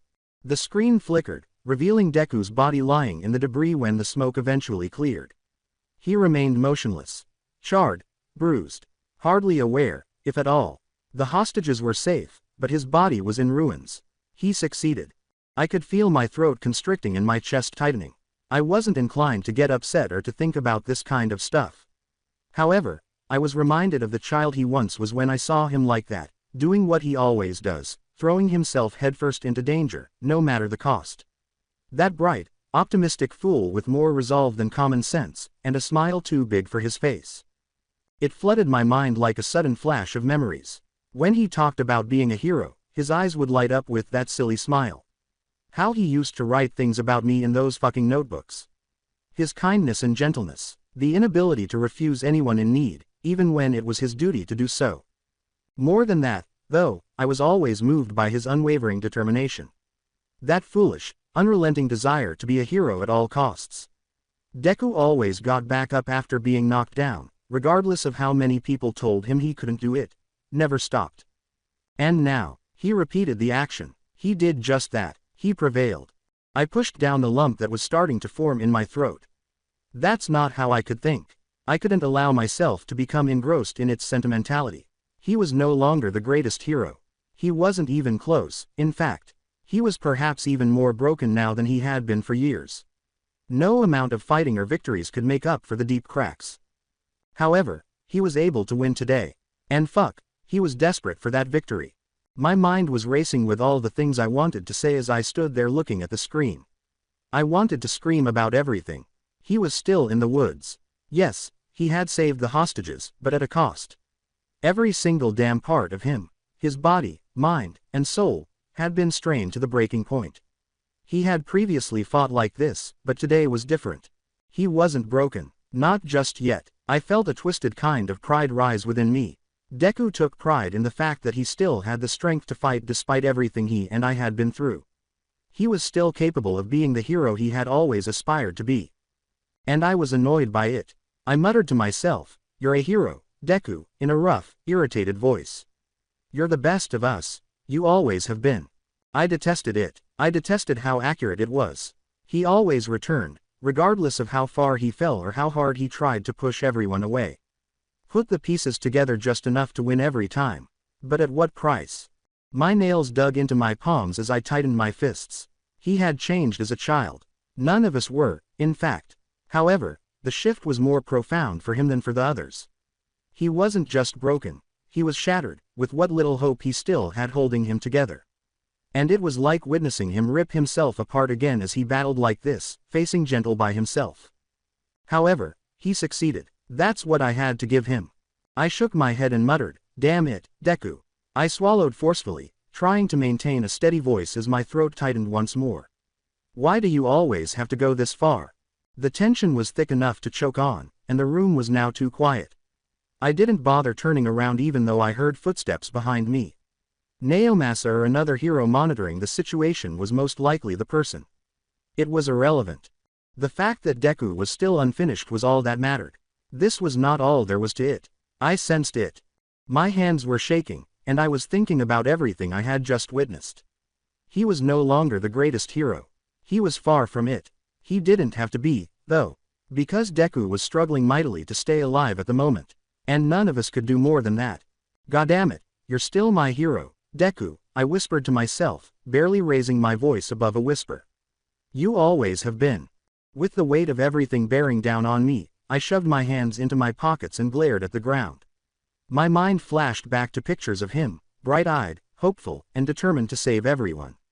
And now the pictures of him, weighed down by years of struggle and loss, hardened and scarred. He was still Deku, though.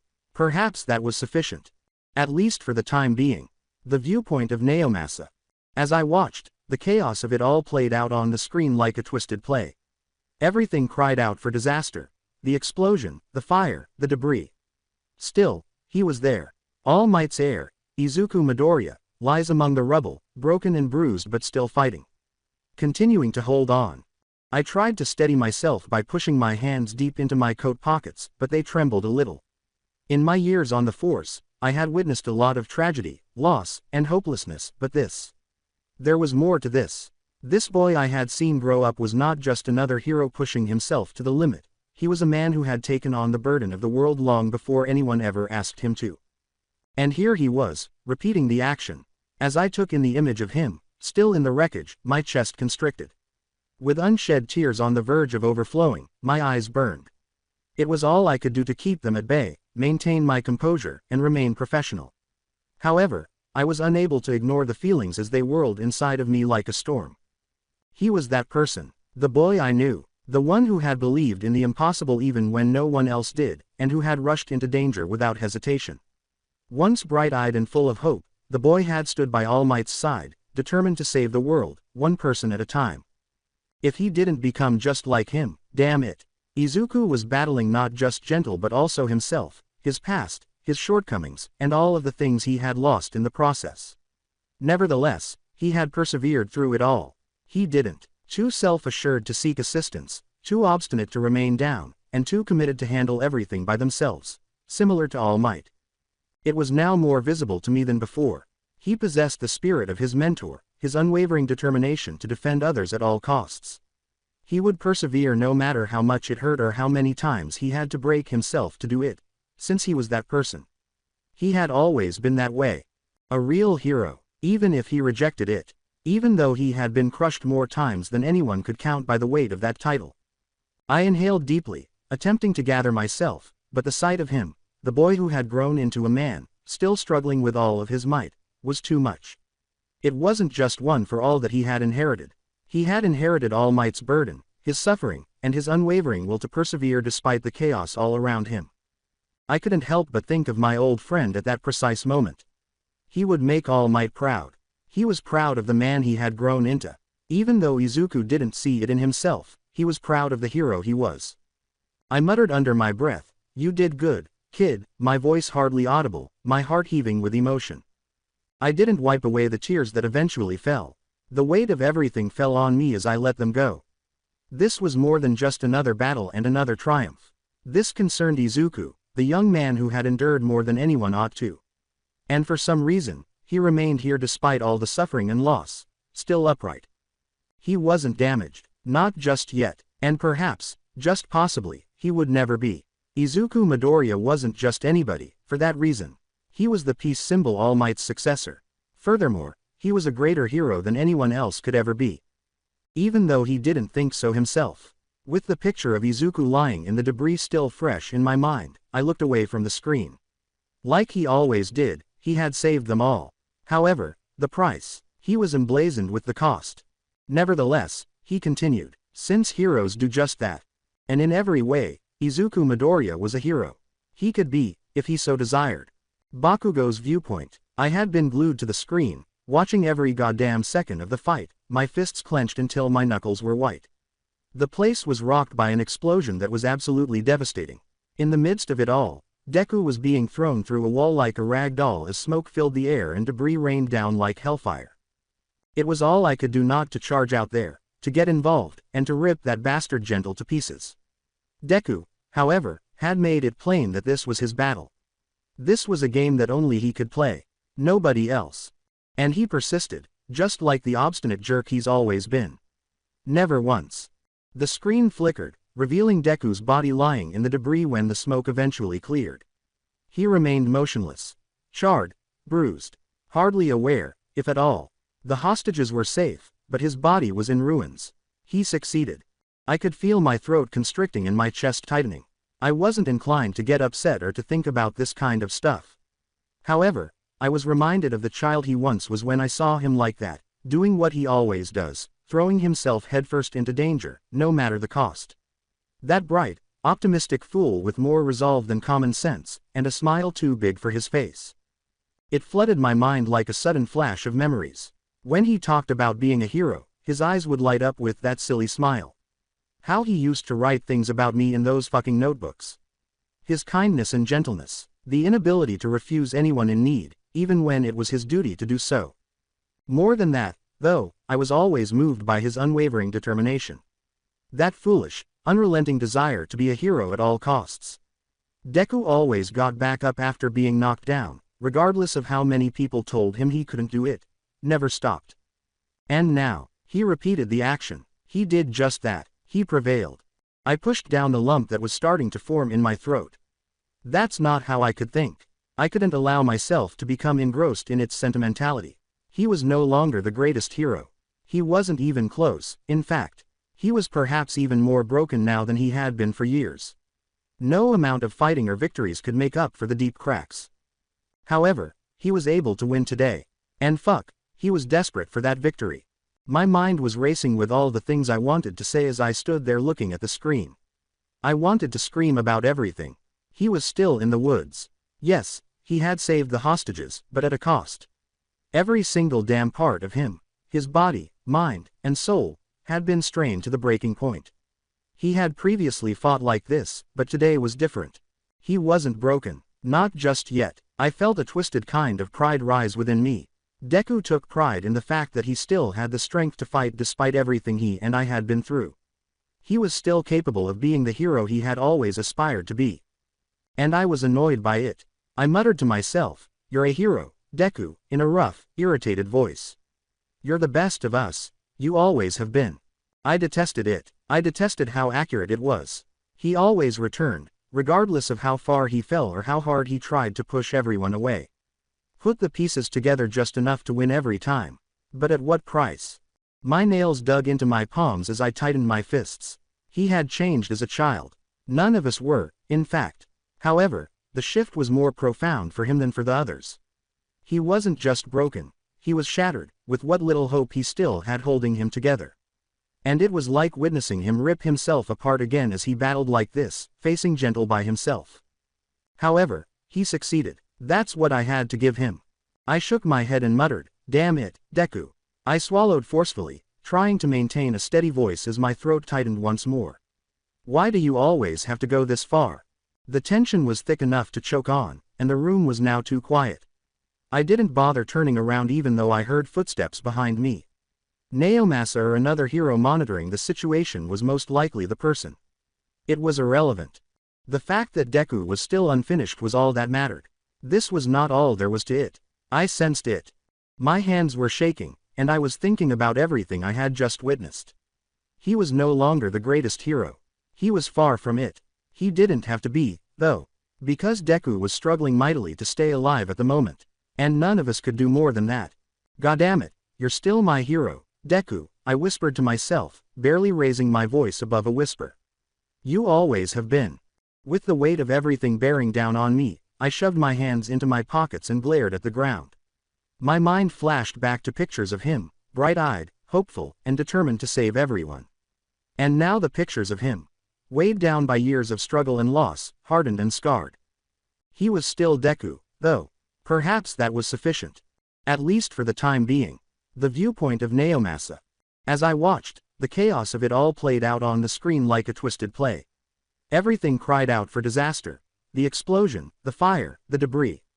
Still, he was there. All Might's heir, Izuku Midoriya, lies among the rubble, broken and bruised but still fighting. Continuing to hold on. I tried to steady myself by pushing my hands deep into my coat pockets, but they trembled a little. In my years on the force, I had witnessed a lot of tragedy, loss, and hopelessness, but this. There was more to this. This boy I had seen grow up was not just another hero pushing himself to the limit. He was a man who had taken on the burden of the world long before anyone ever asked him to. And here he was, repeating the action. As I took in the image of him, still in the wreckage, my chest constricted. With unshed tears on the verge of overflowing, my eyes burned. It was all I could do to keep them at bay, maintain my composure, and remain professional.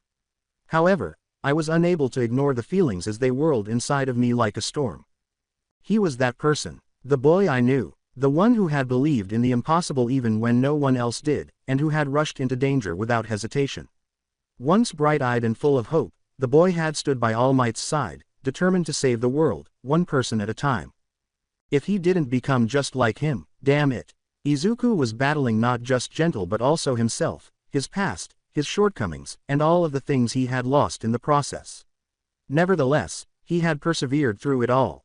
He didn't. Too self-assured to seek assistance, too obstinate to remain down, and too committed to handle everything by themselves, similar to All Might. It was now more visible to me than before. He possessed the spirit of his mentor, his unwavering determination to defend others at all costs. He would persevere no matter how much it hurt or how many times he had to break himself to do it, since he was that person. He had always been that way. A real hero, even if he rejected it. Even though he had been crushed more times than anyone could count by the weight of that title. I inhaled deeply, attempting to gather myself, but the sight of him, the boy who had grown into a man, still struggling with all of his might, was too much. It wasn't just one for all that he had inherited. He had inherited All Might's burden, his suffering, and his unwavering will to persevere despite the chaos all around him. I couldn't help but think of my old friend at that precise moment. He would make All Might proud. He was proud of the man he had grown into. Even though Izuku didn't see it in himself, he was proud of the hero he was. I muttered under my breath, "You did good, kid," my voice hardly audible, my heart heaving with emotion. I didn't wipe away the tears that eventually fell. The weight of everything fell on me as I let them go. This was more than just another battle and another triumph. This concerned Izuku, the young man who had endured more than anyone ought to. And for some reason, he remained here despite all the suffering and loss, still upright. He wasn't damaged. Not just yet. And perhaps, just possibly, he would never be. Izuku Midoriya wasn't just anybody, for that reason. He was the peace symbol All Might's successor. Furthermore, he was a greater hero than anyone else could ever be. Even though he didn't think so himself. With the picture of Izuku lying in the debris still fresh in my mind, I looked away from the screen. Like he always did, he had saved them all. However, the price. He was emblazoned with the cost. Nevertheless, he continued, since heroes do just that. And in every way, Izuku Midoriya was a hero. He could be, if he so desired. From Toru's point of view, I felt as though I had spent hours, days, or even years here. Even though the hospital's sterile odor had subsided, the pit in my stomach would not go away. I was unable to stop pacing, wearing a path into the ground with each step. Momo and Ochako were seated in the waiting area, watching me with their eyes, but they were also silent. Like the man in that hospital bed just down the hall, little Izuku was sound asleep in his mother's arms, his little face serene. So naive, so unaffected by the world's darkness. He served as a miniature mirror, revealing to me Izuku's former self. Before he was crushed by the weight of the world and his smile was taken away by the never-ending struggle. For a brief moment, I looked at him, my heart aching at the memory of all the pain and loss that had pulled the real Izuku down, turning the light into darkness. Why is it taking so long? Why am I unable to see him? I kept thinking about the question, with each passing second seeming to go on forever. Ochako softly remarked, you know, if you keep pacing, you'll wear a hole in the ground, in an attempt to lighten the mood. It didn't land despite her best efforts to assist. But I was grateful for the effort. That's how good she was. I was able to give her a tiny smile, but it didn't reach my eyes. Nervous energy buzzed through my body. His voice, his face, and the way he looked at me when he thought I wasn't listening were all I could think about. And the way he appeared on that screen, broken and bruised but determined to fight, fighting all the time. The door then opened. My heart leapt into my throat as I spun around. With a clipboard in hand and a composed face, the doctor stood in the doorway. Too serene for my emotions. Without waiting for any kind words, I blurted out, "Can I see him?" I didn't care that my voice was trembling. I just wanted to know how Izuku was doing. To actually see him. The doctor gave me a knowing smile, the kind of practiced serenity that physicians always seem to possess. "He's just resting," he said softly. "The injuries weren't as bad as we feared. You can." I left before he could finish speaking. I was more concerned with getting to Izuku than I was with the remainder of his explanation. I ran down the hallway, swerving past nurses and patients while ignoring everything around me, my heart thumping in my chest as my feet carried me faster than I could have imagined. Behind me, I heard Momo say, "Sorry about this, she's really worried about him," in an attempt to apologize to the doctor. I didn't slow down, though. How it looked didn't matter to me. I had to see him. I needed to see with my own eyes and feel with my own hands that he was all right. I didn't even stop when I got to his room at last. My breath caught in my throat as I rushed through the door. And there he was, Izuku. His face was still bruised and his body was worn as he lay in the hospital bed, wrapped in bandages.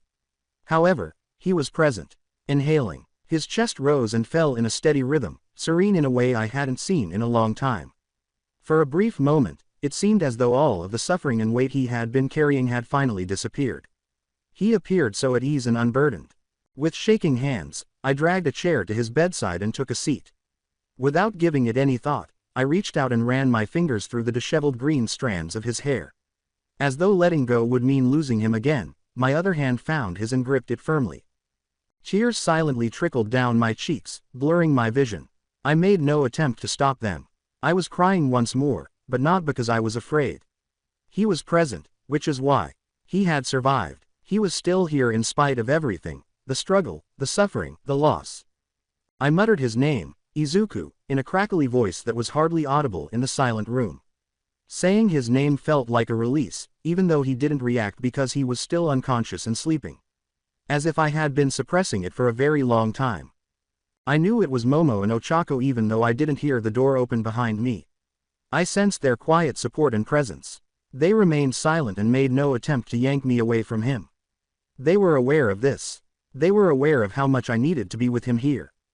"He's okay," Momo's reassuring voice said, gently breaking the silence.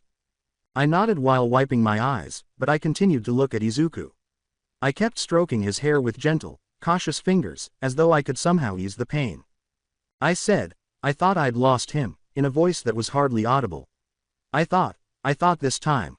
However, he had succeeded. Like he always did, he had persevered. He was that person. No matter how hard the darkness tried to drown him, the boy never gave up and never allowed it to win. Izuku always managed to save the day, even when everything seemed to be against him and he faced insurmountable obstacles, even if it meant hurting himself in order to save everyone else. Momo took a step forward and touched my shoulder tenderly. He'll be okay, Toru. He's strong. You know that. I nodded once more, but the tears continued. Even though I was aware of Izuku's strength, it was still difficult to watch him go through this. It did not lessen the reality of the pain. I gently pressed my forehead against his as I leaned in closer. His breathing was steady, his skin was warm, and for the first time in what seemed like an eternity, I gave myself permission to hope. To think that perhaps, just possibly, everything might be all right once more.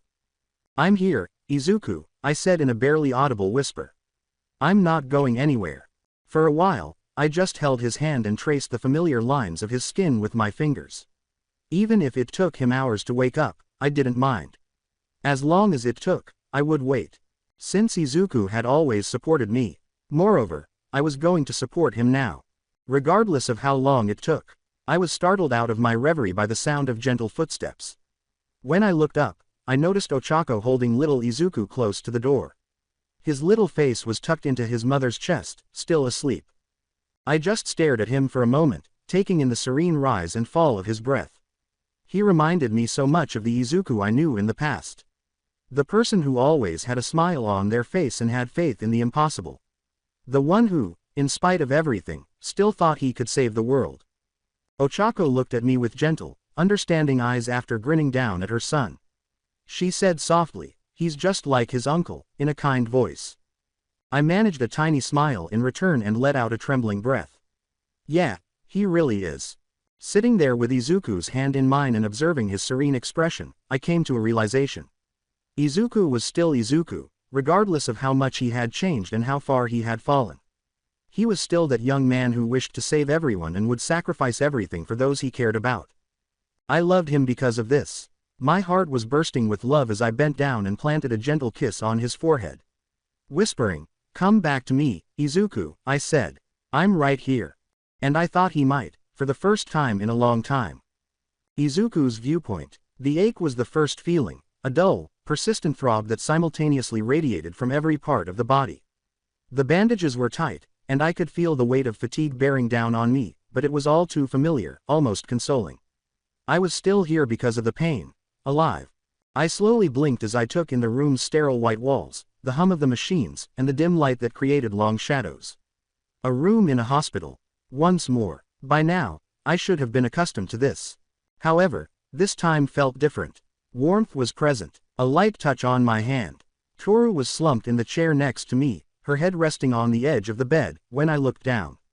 Her hand was clenched around mine as if she was afraid to release it, and she was sound asleep with even, gentle breathing. My chest tightened in an inexplicable way as I gazed at her for a considerable amount of time. The soft aqua glow of her hair caught the light as it fell in loose waves around her face. And even when she slept, she was lovely, calm, as if she lived in a world much kinder than mine. I felt the familiar weight of guilt sinking into my stomach as I swallowed hard. Why was she still here after all I'd been through, all the darkness I'd forced myself to endure? How come she hadn't gone like the others? Why hadn't she fled the rubble I had devolved into? This was not what I deserved. I wasn't worthy of her. However, she remained, warm and steady, her hand held mine, preventing me from falling any lower. Even when I pushed her away, she was always there. She was the one who kept drawing me back into the light when I was drowning in the darkness. However, I had never been able to provide her with what she was due. She needed a man, but I had never been able to provide it. But here she was. As I stared at her with 1,000 ideas rushing through my head, my eyes grew softer. His voice echoed in my mind, reminding me of everything I'd failed to protect, and the memories of the battle with gentle still hung over me like a storm cloud. But those voices seemed far away now that I had her by my side, faded. I winced as the pain flared up again and shifted a little, but I made myself concentrate on her. I felt the connection between us as my fingers barely tightened around hers. The warmth, the presence of grounding I sorely needed. I said, "I'm sorry," in a barely audible whisper. I wasn't sure if I should apologize to the universe, to her, or to myself. But before I could stop them, the words escaped. She didn't wake, but she did stir a little, instinctively tightening her hand around mine. She continued to breathe calmly and steadily, and I released a breath I was unaware I was holding. I felt the weight of everything bearing down on me once more as I closed my eyes. The struggles, the defeats, and the specters of my past that would not leave me. However, I gave myself permission to relax for the time being. Only for a short time. Because I didn't feel totally alone for the first time in a long time. Ochako's point of view, he had never looked like this to me. Keep quiet. Susceptible, human. My heart ached at what I saw as I stood just outside the door and peered through the tiny window. Despite being bruised and covered in bandages, Izuku was somehow at ease as he lay in the hospital bed. He was at least more relaxed than I had seen him in a long time. For a brief moment, the hard lines of guilt and worry that usually etched his face vanished, leaving his face soft. There she was, Toru. I saw her sitting next to him, her hand firmly clutching his while her head rested on the bed. Even when she was sleeping, she wouldn't let go of him. She seemed to be clinging to him for both of them, tying him down to the life he had so many times almost lost. Pride, sadness, and something else I couldn't quite put my finger on filled my heart. It might have been hope. I hope that Izuku will be pulled back from the brink by this quiet, tender moment. A reminder that he wasn't alone, enough. That he was still loved and cared for. That there was always light, no matter how dark things got. And for him, Toru was that light. Even when he didn't notice, I could tell by the way she gazed at him. The way she grasped his hand gave me the impression that she was holding his whole world. As I watched them, a tiny smile tugged at my lips, but my chest constricted. It was worse than I thought Toru had it for him. I had no idea how long it had been like this for her, how long she had patiently and quietly loved him without ever anticipating anything in return. And Izuku, well, he probably hadn't even noticed because he was so engrossed in his own guilt and darkness. Now, though, perhaps things would be different. Perhaps he would see what was in front of him at last. I heard a tiny sound and looked down to see little Izuku, who looked exactly like Bakugo, sleeping soundly in my arms. I grinned down at him, wiping a stray curl from his face as he moved a little, his little fist curling around the material of my shirt. He was so naive, so pure, exactly like Izuku was before the world beat him up. I couldn't help but wonder if this child would end up like his father, strong, ambitious, and unrelenting in his quest for greatness. Or would he experience the same difficulties? The same impossibly heavy burden Izuku had been bearing for so long. With a soft sigh, I kissed his forehead tenderly and turned to face the window. Momo was now standing next to me, watching the action inside the room with her arms folded. Although she remained silent, I could tell by the expression in her eyes that she shared my thoughts. Izuku was in need of this. The only thing holding him to the person he once was that Toru. And perhaps, just possibly, that was sufficient to keep him alive. Returning to Izuku's viewpoint, the door clicked silently open, letting in the light from the hallway. I didn't open my eyes, but I could feel the change in the atmosphere. There was someone I sensed, most likely Momo or Ochako, perhaps both. However, neither they nor I said anything. I could feel the warmth of Toru's skin against mine as she moved slightly next to me, her hand still firmly in mine. Even though it was only her hand in mine, it felt like the world at that precise moment. As usual, I wanted to back away and hide in the shadows, but something held me back. Perhaps it was the serene look on her face or the way her fingers curled around mine. Or perhaps it was that I didn't want to be alone for the first time in a long time. This was not what I deserved. I wasn't worthy of her. For once, though, I was not going to push her away because she was still here. I exhaled quietly as I fell back asleep, slightly tightening my hold on her hand. The viewpoint of Ochako continued.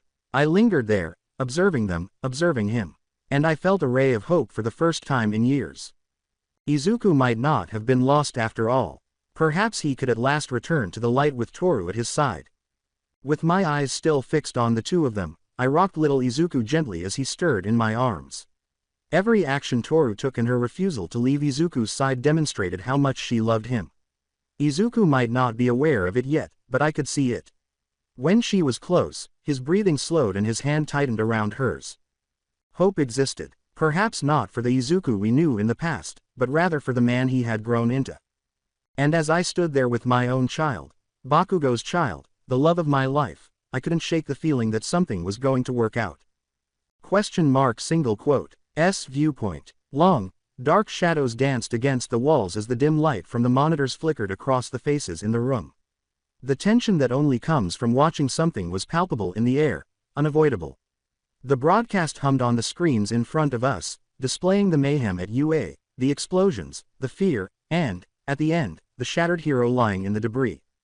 He's fallen so far, oh. I chuckled softly as I leaned back in my chair and tucked my fingers under my chin. I could feel their eyes on me, but the others stayed silent, their faces obscured by the darkness. Awaiting my response, awaiting the next action. Gentle, I said out loud in a low, nearly whispery voice. What a disappointment. He truly thought he could break him. I leaned forward and watched as the medics lifted our beloved hero into the ambulance, the laughter growing louder and reverberating off the walls. He was still breathing despite his body being battered. However, living. But success was never really the point, was it? I asked, laughing. Nobody was brave enough to speak. They were wise enough not to interrupt. It was not their time. I owned this.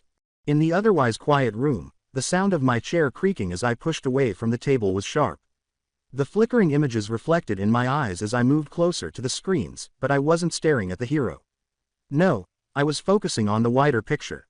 Gentle had been in the early stages of the game. What should I say? The first act. I turned and grinned. This, I said, pointing to the screen where Midoriya's unconscious form was now being carried away, was just the start. A little push in the right direction.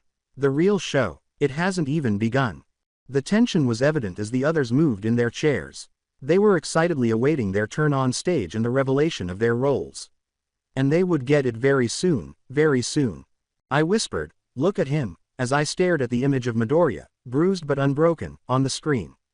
Still clinging to that foolish dream. Still thinking he can save everyone. How pathetic. My words caused the others to laugh ominously, but I silenced them by raising a hand. Don't misunderstand, I said, sounding more menacing. Midoriya's time is coming. He'll break. They all will. But not yet. No, not yet. My gaze swept over the faces concealed in the darkness as I turned back to the table. As they waited for their turn to enter the light, each of them had a role to play. After all, the fun was just getting started. Gentle did his part, I remarked as I walked slowly around the table, tracing the surface with my fingers. He stirred the pot, made them remember, made him remember. And now. I paused and looked back at the screen, seeing the chaos finally subside as the camera panned away from UA. Now. We wait, we let the seeds of doubt take root. And when the time comes, when Midoriya's spirit is finally shattered. Glancing over my shoulder at the others, I let out another deep, ominous laugh. That's when we'll make our move. When the broadcast finally went black, I turned back to the screen and narrowed my eyes. It's going to be quite the spectacle. The room fell silent again as I took a seat again.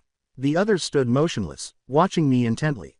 The strategy was underway. The hero who believed he could save everyone, Midoriya, would soon have to confront reality. He was unable to save himself. I laughed one last time, quietly, and leaned back in my chair, a smile spreading across my face. I tapped my fingers lightly on the table and muttered to myself, the world thinks I'm dead. But they're wrong. Since I was still very much alive. And this was just the start. Bakugo's viewpoint. As the hospital's fluorescent lights buzzed overhead, the pressure inside my chest increased. This kind of place, sterile, silent, and full of waiting, is not what I was designed for. I was destined for combat, action, and the mayhem of combat. However, I was itching to blow up the entire goddamn building because I was waiting and standing motionless. With a worried expression on her face, Ochako stood a few feet in front of us, holding our son. Cuddled into her shoulder was little Izuku, with her serene expressions and soft baby curls. He was blissfully oblivious to the impending storm. I exhaled slowly as I tried to concentrate on them and keep my composure. However, as soon as Naomasa brought up Deku, well, that sulky nerd, I realized that someone would have to punch this guy.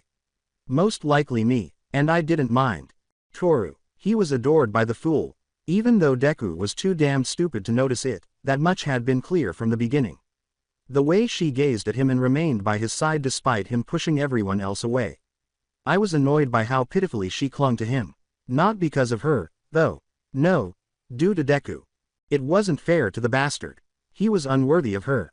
All I could think about as I waited for the doctor to give the all-clear was storming into that room and giving him a reality check. Isn't that what he required? Someone to rescue him from the years-long cycle of self-loathing. Someone to let him know that he wasn't the only one who had suffered. The doctor finally said, "He's stable," his voice piercing my thoughts. "You can go in, but he's still recovering." I didn't hold out. I didn't request authorization. I simply bounded down the corridor, leaving Naomasa and Ochako behind.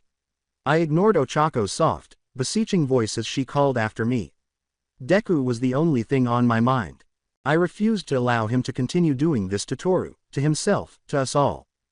His room door was in front of me, and without thinking, I pushed it open, causing the hinges to creak as I did so. I was stopped in my tracks by what I saw inside the room. Deku was lying in that fucking hospital bed, covered like a fucking mummy. Even though he had bruises all over his face and his face was pale, he somehow managed to look calm. Toru sat next to him, her hand clasped around his as if it were the only thing holding her to this world, her head resting on the bed. And I suddenly realized it. She cherished him. The fool had no idea what he had. I yelled, "Oi," in a harsher tone than I meant to, but it didn't bother me. "Wake up, you shitty nerd."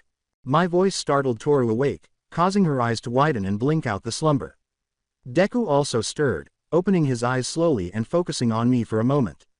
His bewildered expression was almost comical. Bakugo. He was awake, but his voice was weak and raspy. That was all that was important. I gave him no more opportunity to speak. I rushed to the foot of the bed and stood there with my arms folded, staring down at him as if I could ignite him with a single glance. I snarled in a low, sharp voice, "You're a goddamn idiot, you know that. What the hell do you think you're doing?" I wasn't in the mood to wait for him to catch up, but he blinked, obviously still trying to understand what was happening. With my fists clenched at my sides and waves of rage radiating from me, I took a step closer. "Every damn time, Deku. Every time, you throw yourself into some bullshit mess, thinking you've got to do it all by yourself. Like you're the only one who can save anyone. Like you're the only one who's been through hell." Toru's eyes were wide as she glanced between us, seemingly unsure of what was going to happen, but I continued. I was unable to. An outlet was needed because the rage was boiling over. I yelled, "Look at her," pointing to Toru, who winced a little at the volume of my voice. "She loves you, you idiot. She's been here the whole damn time, waiting for you to pull your head out of your ass. And what do? You keep pushing her away. You keep acting like none of us give a damn." I wasn't finished, but Deku opened his mouth. "And for what? Because you think you're not good enough. Because you think you're not a hero anymore. Well, newsflash, you bastard, you are." I detested the slight cracking of my voice. I detested how much it hurt to see him in this state and how much this hurt. It hurt so much to watch him discard everything that made him Deku. "You're the best of us," I whispered, my hands now shaking. "You always have been." There was a brief glimpse of the child I knew again as Deku's eyes softened. The young person who would stop at nothing to save a life, regardless of the cost. Buried beneath all that suffering and guilt, he remained inside. He began in a raspy voice, "Bakugo, but I interrupted him. "Shut up," I said in a faltering voice. "Just shut up." The tension between us was high as the room fell silent. Toru's silent presence served as a continual reminder of how much was at risk, and I could feel her gaze on me. Even though Deku couldn't see it, he still had a lot to fight for. I exhaled deeply, allowing my rage to subside just enough for me to speak once more, albeit more softly. "You're still my hero, you idiot. You always have been." With a tight chest, I turned and made my way to the door because I didn't want to stay for Deku's bullshit response. I didn't have to hear it. All I needed was for him to realize that he wasn't alone, that he didn't have to continue punishing himself for uncontrollable circumstances. I stopped as I got to the door and gave him one last look. "Don't fuck it up, Deku." Then, with everything hanging in the balance, I left him and Toru behind and left. However, I had a feeling that perhaps, just possibly, that moron would begin to pay attention. The viewpoint of Naomasa. Hospital hallways always have the same vibe, don't they? The fluorescent lights above hum and flicker as if they were constantly about to burn out, and the sickeningly sterile smell. Even though it's supposed to be a healing place, it always seems like something worse is just around the corner. Just outside Deku's room, I stood with my arms folded and leaned against the wall. Bakugo's voice came to me, raw, angry, and loud. Through the heavy door, the words were unclear, but the feeling. It was crystal. Even here, I could sense the heat of his rage, like a ticking time bomb about to explode. He was concerned. Everybody was. Izuku had always been powerful, Deku. He didn't hesitate to charge into the fire because that was who he was. He was great because of that. He was dangerous to himself and to everyone who loved him, though, because of it. You know, I've seen it before. Heroes who believe they can carry the world on their shoulders and push themselves past the point of no return. All Might did just that. And I saw him go down. All of us did. I watched him break and burn out, just as I was afraid I would have to watch with Deku. But not right now. Not if I could avoid it. Bakugo stormed out, his voice as raw as his face, and the door rattled. With his fists still clenched and his eyes blazing with the usual fire, he gave me a quick glance. However, there was a softer side to it, something I didn't often see in him. Bakugo muttered, more to himself than to me, he'll get it, in a gravelly, low voice. Dumbass just needs to stop trying to be a martyr. I nodded slowly as I watched Bakugo leave, his footsteps bearing the weight of all the things he chose not to say. Yes, Bakugo did have something to say. However, I also did. I had witnessed too many heroes fail. Too many friends had been buried. And I had no intention of adding any more names to that list. I inhaled deeply before pushing the door open and entering Deku's room's dim light. The only light was the harsh white glow of the hospital machines as the shadows clung to the corners. Toru sat next to him, her hand encircling his as if it were the only thing keeping him grounded. Deku's green eyes were tired and lifeless, but he was awake now. That was sufficient, for the time being. As I entered, Toru's gaze briefly met mine, and she moved a little, gathering herself after Bakugo's storm had passed. I could see the relief, concern, and unsaid words on her face. She was clinging to him as if her life depended on it because she loved him. Perhaps it did. The sound of my shoes on the tile floor was gentle as I took a step closer. Deku's eyes locked with mine, and for a moment I thought I was staring at a man who had been carrying a mountain for too long.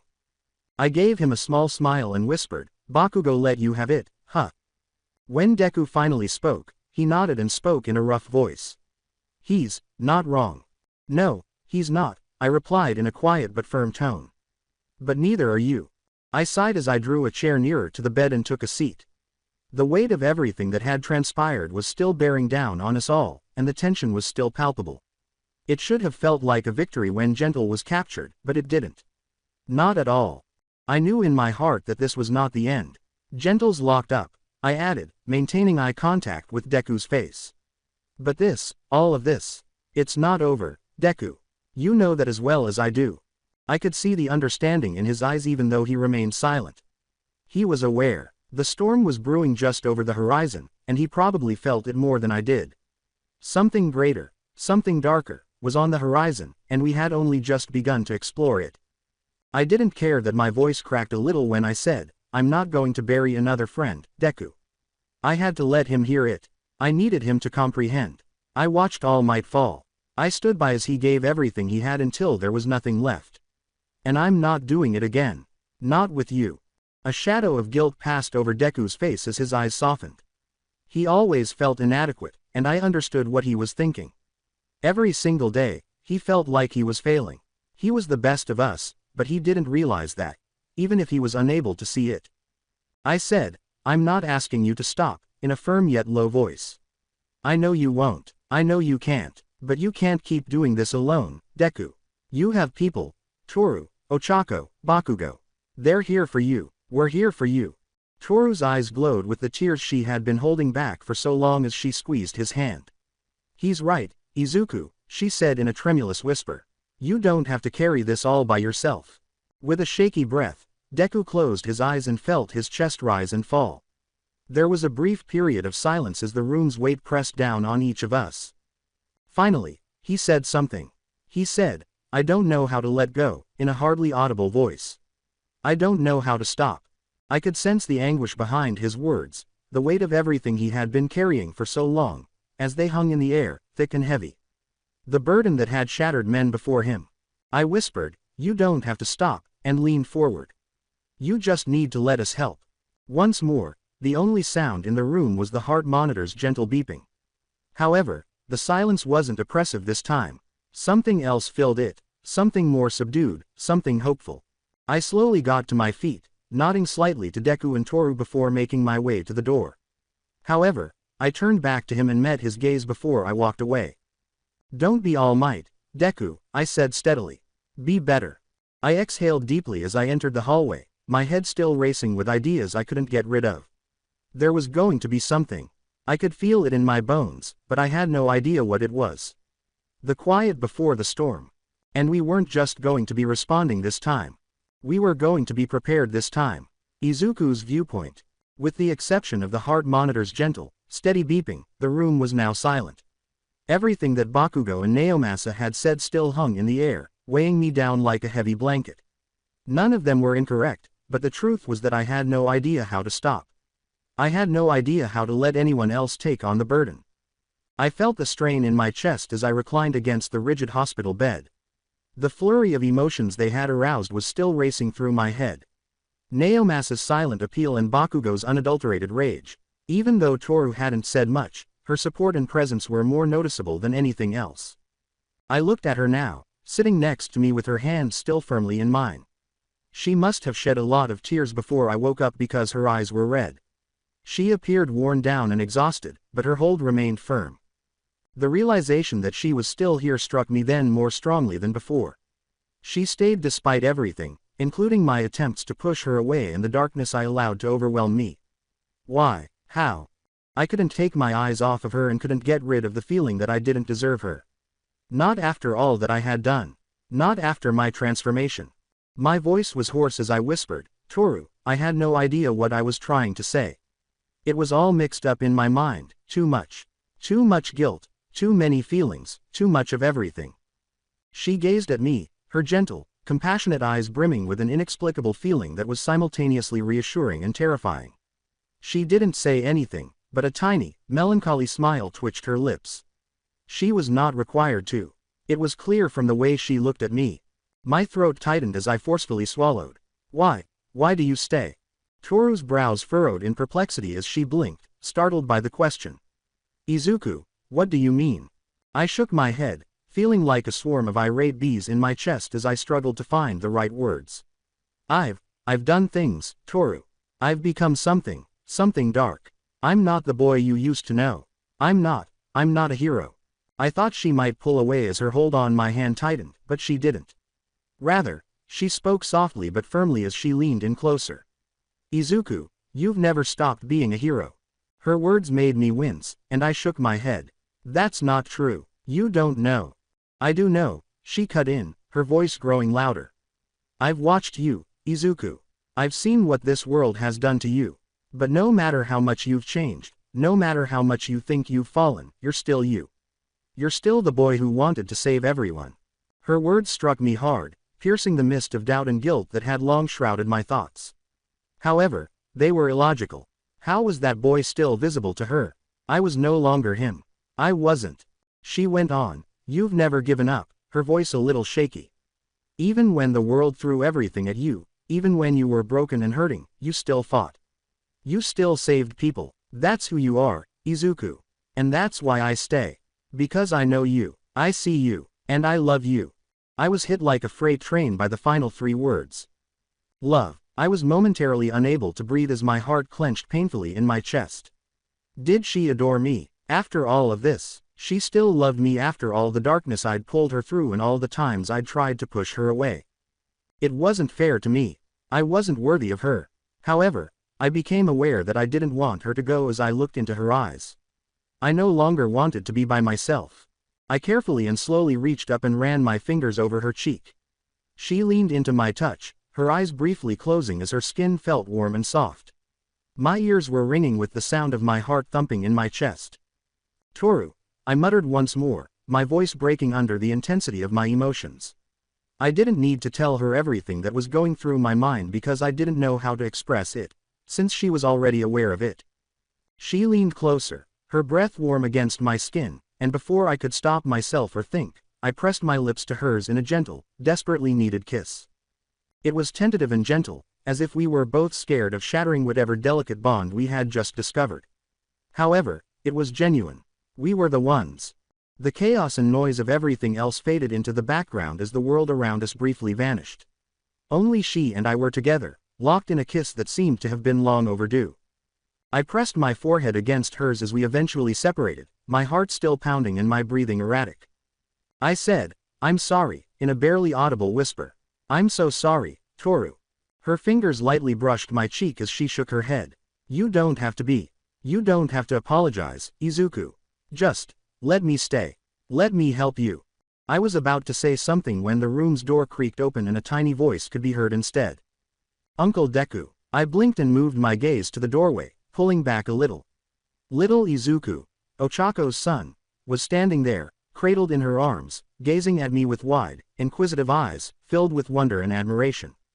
With his wild hair and fierce eyes, he bore a striking resemblance to Bakugo. However, the innocence on his face brought back memories of my former self. That bright-eyed boy who believed in the impossible and aspired to be a hero. And something broke inside of me at that very moment. Ochako entered the room with a gentle smile. "He's been wanting to meet his uncle," she said softly as she moved Izuku around in her arms. "And his hero." Her words made my heart clench painfully, and I felt Toru's hand tighten around mine once more, bringing me back to the present. Izuku's excitement was evident as he wriggled in his mother's arms. "Uncle Deku, you're a hero, right? You're the best." I felt like my chest was about to burst as I stared at him, my throat constricting.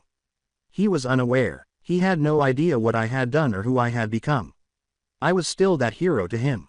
The person who saved lives. Toru whispered softly in my ear as she leaned in close. "You are a hero, Izuku. Don't ever forget that." I forced myself to swallow, blinking away the tears that were on the verge of falling, and forced a tiny, trembling smile. I might be able to believe her. Izuku smiled up at me, his eyes gleaming with admiration, and I reached out and gently ruffled his hair. "Yeah, kid," I replied in a steady but raspy voice. "I'm still here." And I wasn't lying for the first time in a long time. Toru's viewpoint. It had been a gentle kiss. Kind. Not at all like the emotional storm that had preceded it. It was hesitant, as if he was scared to touch me for fear that I would break or, worse, that he would. However, it was genuine. I wasn't reaching out to nothing for the first time in what seemed like an eternity. I wasn't looking for a glimpse of the boy I used to know in the empty space of his mind. He was right there with me in that moment. There are no walls, no masks, and no shadows to hide behind. Only Izuku. Izuku in real life. Pulling back, I felt his forehead against mine, his breath shaky and warm against my skin, and my heart tightened. I desperately wanted to reassure him that everything was fine, but I could feel the tension in him, the battle going on inside his chest. That he was no longer required to fight. That I wasn't leaving and that I was here. However, the door creaked open and a tiny voice reverberated throughout the room before I could say anything. "Uncle Deku." I retreated, my gaze shifting to the doorway as I blinked away the kiss's residual haze. With wide, naive eyes, little Izuku stood there in Ochako's arms, gazing at us. His face was full of excitement and wonder as his tiny hands gripped her shirt. Then it took place. Izuku's lips, which had been drawn and tight, curved up just enough to pierce the storm cloud that had been hanging over him for so long. His grin. I thought I might never see that smile again. The smile of the boy I had fallen in love with, the boy who had thought that everyone could be saved, even when it didn't seem sure. Perhaps no one else would have noticed it because it was so faint. However, I did. I witnessed it. In that instant, my heart clenched so tightly in my chest that it was painful.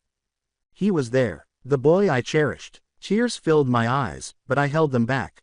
Not right now, not when this tiny, delicate thing was taking place directly in front of me. In his mother's arms, little Izuku wriggled, his excitement hardly restrained. "Uncle Deku," he called once more, his voice lively and bright. "You're the best hero. You saved all those people, right? Just like the stories." Izuku's expression softened in a way I hadn't seen in years as he blinked and looked from me to the child in the doorway. His hand, which was still in mine, became a little tighter, and I could sense the hesitation and doubt returning. He didn't believe he was deserving of this. In that young boy's eyes, there was hero worship and admiration. However, little Izuku didn't care about any of that. Izuku remained the hero to him. The man who could do no wrong, nevertheless. The man who, under all circumstances, saved lives. Izuku's free hand moved, first tentatively, then more confidently, ruffling the boy's wild hair as I watched. He let out a tiny, barely audible laugh, but it was there. Izuku said, "Yeah, kid," in a soft, hoarse voice. "I'm still here." I bit my lip as hope, something I hadn't let myself feel in a long time, began to fill my heart. He remained here. Even though it seemed like everything was crumbling, he continued to fight. He was still going strong.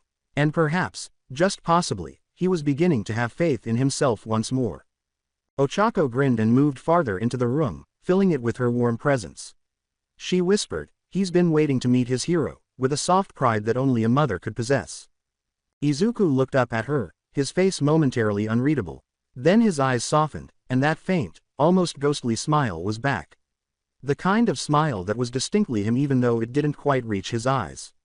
Izuku muttered, "He's lucky to have you," his voice rough from the stress of everything he'd been through. "Both of you." Ochako looked down at her son, a tenderness shimmering in her eyes. "And we're lucky to have you," she remarked in a firm yet gentle tone. Izuku swallowed forcefully as I watched, the words, weight bearing down on him. But he didn't turn away for the first time. He didn't withdraw inward. He nodded instead, a tiny, nearly undetectable movement, but it was there. With the naive determination that only a child could possess, little Izuku extended his hand and pulled on his namesake's hand. He said, "You're my hero, Uncle Deku," with that unwavering faith that kids seem to carry with such ease. "You're the best hero ever." With his gaze fixed on the small face gazing up at him with such unadulterated, pure admiration, Izuku's hand froze in the boy's hair. At that moment, I could see the struggle going on behind his eyes, the part of him that didn't think he deserved this, and the part of him that yearned to live up to it. His shoulders sagged under the weight of everything, and he exhaled shakily. For a split second, I thought he might break again. Then he grinned, though. He didn't have that radiant, full smile that could light up a room. However, it was genuine. It was truthful, and he was the one. My heart ached in my chest, and the tears I had been suppressing threatened to burst. I had thought I might never see that smile again. It was present, tiny, delicate, but present. And I allowed myself to think that perhaps, just possibly, we could win him back for the first time in what seemed like an eternity. Izuku said, "Thanks, kid," in a low, slightly gruff voice that was filled with a gentle warmth. "I'll do my best." My hand trembled a little as I reached out and brushed a lock of hair away from his face. His green eyes met mine as he looked up, and I saw him for the first time in a long time. I actually saw him. "Izuku," I uttered in a barely perceptible whisper. I had no idea what I was going to say. I lacked the necessary words. However, I didn't require them at that time. Because his little, quiet, but unmistakably his smile was sufficient, and his hand closed tightly around mine. Ochako stood next to me, observing the scene with a gentle smile of her own. Little Izuku was now content in his mother's arms, but his tiny hand was still reaching for his idol. The darkness that had persisted for so long was finally beginning to fade, and the room felt warmer. And I realized something had changed as I sat there, holding his hand and observing that slight smile spread across his face. Something significant. The road ahead remained dark and lengthy. But right now, when Izuku was grinning at me and at us, I knew we could succeed. Together, there was still the boy I loved. And for the first time in years, I gave myself permission to hope that he might be able to smile once more. May's point of view. I struck the table with my fist, almost knocking a stack of incomplete prototypes to the floor. How could that idiot, no, that thoughtless, unthinking, unfeasible man, hurl himself into the fire, and not even consider calling me? Not a single call, not a message. There was not the slightest indication that he was returning to combat, dragging his exhausted body through the mud. My fingers tapping wildly against the edge of my chair, my eye twitching as I rewound the footage for the 5th time. As the screen flickered, Izuku appeared wearing that absurd, no, tragic, clothing. It appeared to be a relic from a different era, pieced together from the remnants of his heyday. Yes, it had stood for hope in the past, but now. It just didn't look right now. Even worse, he didn't look right. He just walked back into this mess, didn't he? I muttered to myself as the sound of gears and parts clattering filled my lab. I stared at his charred, beaten figure on the screen, my heart thumping with frustration. Izuku, how could you? He was acting without grace or control, wielding his power like a blunt instrument. One for all sparks crackled aimlessly, dancing around his hand like live wires. He wasn't very good at it. He had not sought my assistance, as I always had, to fill in the blanks. Once more, he was using physical force to fight. However, that wasn't the worst aspect. The worst thing, though, was that Izuku had changed. In my memory, Izuku was a bright-eyed, resilient child who was determined to save everyone and had an unbreakable smile. He was dark now, brooding. It was as if something inside of him had broken, leaving only sharp edges. And he was wearing that brokenness in that tattered, old-fashioned outfit, or rather, on his sleeve. No, no, no. I suddenly stood up and used my knee to topple a wrench. This cannot continue. This was not how he could go out there again. Not after everything. Not with his costume hanging on by a thread and his quirk going completely out of control. Not when it was obvious that he was not in his right mind. Whether he knew it or not, he needed assistance. I was necessary to him. With hardly a second glance at the mess on my table, I reached for my toolkit. Plans were racing through my head, and sketches were taking shape. A new suit, a more tactical, more useful one. Something to go with this, a more sinister form of him. Still him, though. Deku is still there. Even though he was unable to see it at the moment. I will remind him. My thoughts were racing more quickly than the train that was transporting me to the hospital. Izuku had always presented difficulties. Challenges were what I lived for, but this was not like the others. He was no longer merely a project. Izuku was his name, my pal, and in that pathetic state, I wasn't going to let him destroy himself. He required the appropriate equipment. He needed to feel complete once more. And damn it, if that meant pulling him out of whatever hole he was digging himself into, then so be it. With my fingers twitching in anticipation of what lay ahead, I rushed through the doors of the hospital, which loomed ahead. I located the room after the nurses gave me strange looks. Okay, I was acting a little frantic. Ochako and Bakugo were waiting silently outside his room in the hallway, appearing worn out as though they had been through their own struggles. I hardly acknowledged them. My thoughts were elsewhere, already picturing what I could make and what, if necessary, I would impose on that obstinate green-haired fool. As soon as I entered, I saw Toru dozing beside him, clutching his hand like a lifeline. Ochako had told me that she struggled, but witnessing it firsthand, seeing how much he meant to her and how much she cared, made my chest constrict. And there he was, Izuku. He lay in bed, his body bandaged and bruised but still alive. His face was at ease in a way I hadn't seen in a while, and his hair was a jumble of green. His uniform, burned beyond repair, destroyed. I felt a strange sense of satisfaction as I thought, good. Anyhow, it was time for a change. I didn't care if I woke them up when I put my toolkit down, thudding loudly on the floor. This was crucial. This was a top concern. Deku, I muttered angrily, squinting at his sleeping face. You absolute moron. He remained motionless. When Toru realized I was there, she blinked awake, bleary-eyed but silent. She smiled at me, but it was a small, weary smile that fell short of her eyes. She understood my purpose for being here. I looked down at him while crossing my arms. I muttered angrily, you think you can come back and not say a word to me? I tapped my foot, my mind churning more than ever, not come to me when you're clearly barely holding it together. You need more than just a new suit, Deku. You need someone to kick your ass into gear, and that someone's me.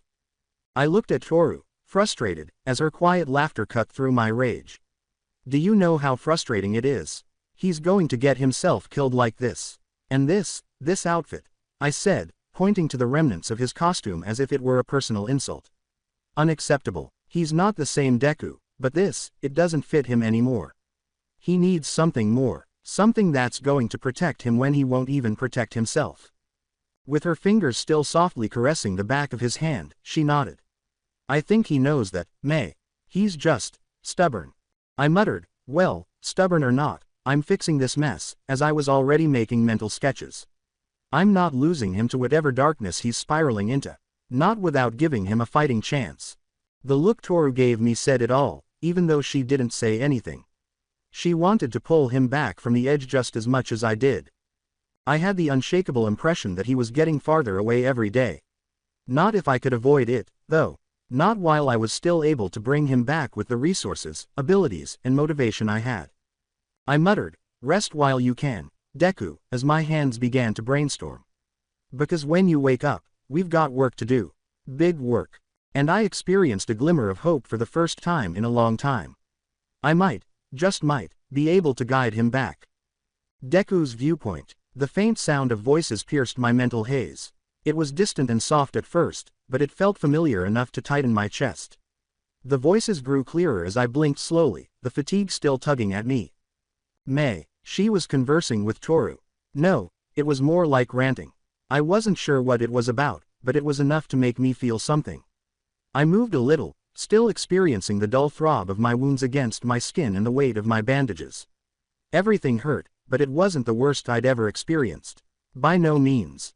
My muscles resisted my attempts to move, becoming rigid and uncooperative.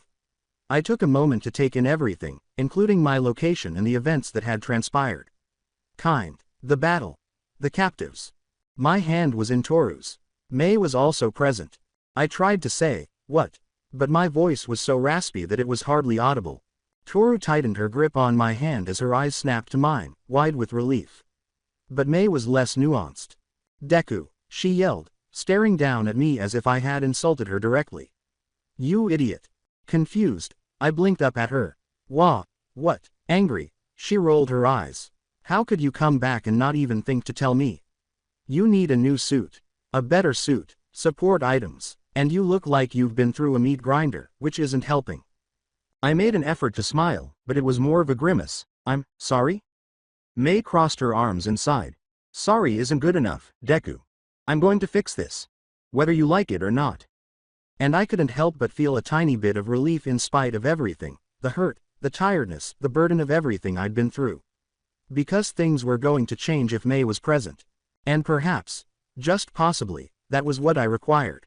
Izuku's viewpoint. The last few days had been a blur of suffering, tiredness, and memories I wished I could ignore. I was at least somewhat at peace now that everyone had finally left. Not her, though. Toru. She never departed. Even after I told her I didn't deserve her kindness and shoved her away, she wouldn't. Now she was curled up in the uncomfortable chair next to my bed, asleep. The only sound in the room was her steady, gentle breathing, which provided a little respite from the otherwise oppressive quiet. I looked at her for a while, observing the shadows that the window light created on her face. The lines of worry that had marked her face had vanished while she slept, giving her a serene appearance. Without thinking, I reached out and gently brushed her hair out of her face. For a brief moment longer than necessary, my fingers rested on her velvety skin.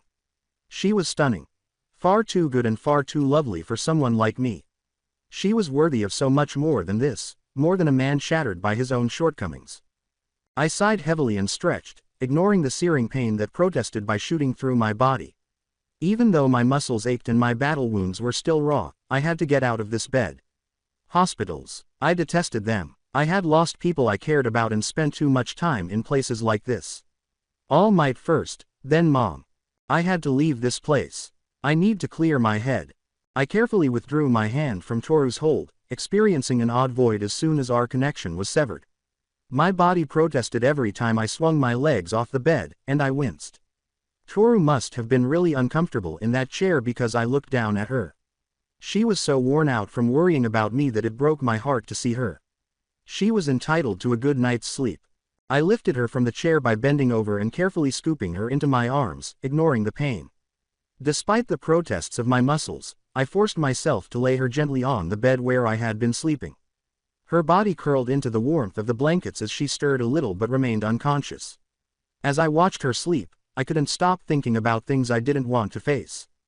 She was worthy of a person who was not troubled by her past. Someone who wasn't battling his own problems all the time. However, she continued to cling to me as if I were valuable. No, I wasn't. I had to breathe. I had to be somewhere else, not here. I tore the IV and the cords from my arm with a forceful pull, disregarding the subsequent gentle beeping. Hospitals. I'd been in too many situations like this and witnessed too many loved ones get lost. I was unable to tolerate it. No longer. Wincing, I flung on my jacket, the material rubbing against my bandaged wounds, after grabbing it from the room's corner. My body protested at every step as I limped out of the room without saying anything, but my mind was too hazy to notice. I needed to get away, if only temporarily. As I stepped out into the open, the chilly hospital roof felt like midnight air stinging my skin. Below me, the flickering city lights served as a faraway reminder of the world that continued to move even after mine had stopped. With trembling hands, I took out a cigarette and lit it. The smoke burned my throat during the first drag, but it was a distraction from the cacophony in my head. The cold chill enveloped me as I sat on the roof's edge, my legs hanging over the side. The only source of light in the pitch-black emptiness was the cigarette's gentle glow. Images from the previous few days flashed through my mind as it raced. Bakugo, Naomasa, Ochako, Izuku, Little, Mei, naturally, too, Toru. As the smoke swirled around me like the thoughts I couldn't get rid of, I took another drag. Bakugo had visited the hospital earlier and had stormed in like the hurricane he always was, yelling at me for being a shitty Deku. However, I could see that he was afraid underneath his rage. I'm afraid of losing myself. I'm afraid I might not make it back from the edge this time. I reclined my head and gazed up at the night sky. The stars were still there, shining dimly above the gloom, but they were hardly visible through the city lights. My voice was barely audible as I whispered to myself, why do I keep doing this to them? Why do I keep dragging them into my mess? Naomasa had also been there, waiting outside the room with worried eyes. The expression on his face spoke louder than words could. He had previously lost friends, good people, heroes who sacrificed everything and still failed. He had no intention of burying another one. Not so quickly. I exhaled a long stream of smoke and closed my eyes. In all honesty, I wasn't sure how long I could continue doing this. I did not know how much more I could offer. I was being crushed by the burden of being a hero and carrying on All Might's legacy. I had witnessed so much death and lost so many people, and I would soon be joining them. However, I was unable to stop. There were still people out there who needed to be saved, so I couldn't stop. People are fond of Toru. People are fond of little Izuku. With the cigarette burning low and the embers flickering feebly in the chilly air, I took another drag. I wasn't the hero they believed me to be. In fact, I no longer even knew if I was a hero. However, I was unable to ignore it. Not just yet. I watched the cigarette fall into the abyss below as I flicked it away. I was not going to let the darkness get to me, even though it was getting closer. Not just yet. Not until I'd saved them all. Izuku's viewpoint. The crisp smell of the hospital still clung to my skin, but the cool night air was a welcome change. My eyes scanned the city spread out in front of me, its lights flickering like dying stars in a vast sky as I leaned against the ledge. It was difficult for me to breathe because of the weight of everything that had transpired. Kindly, I saw a flash of his face, twisted with that sick, twisted grin.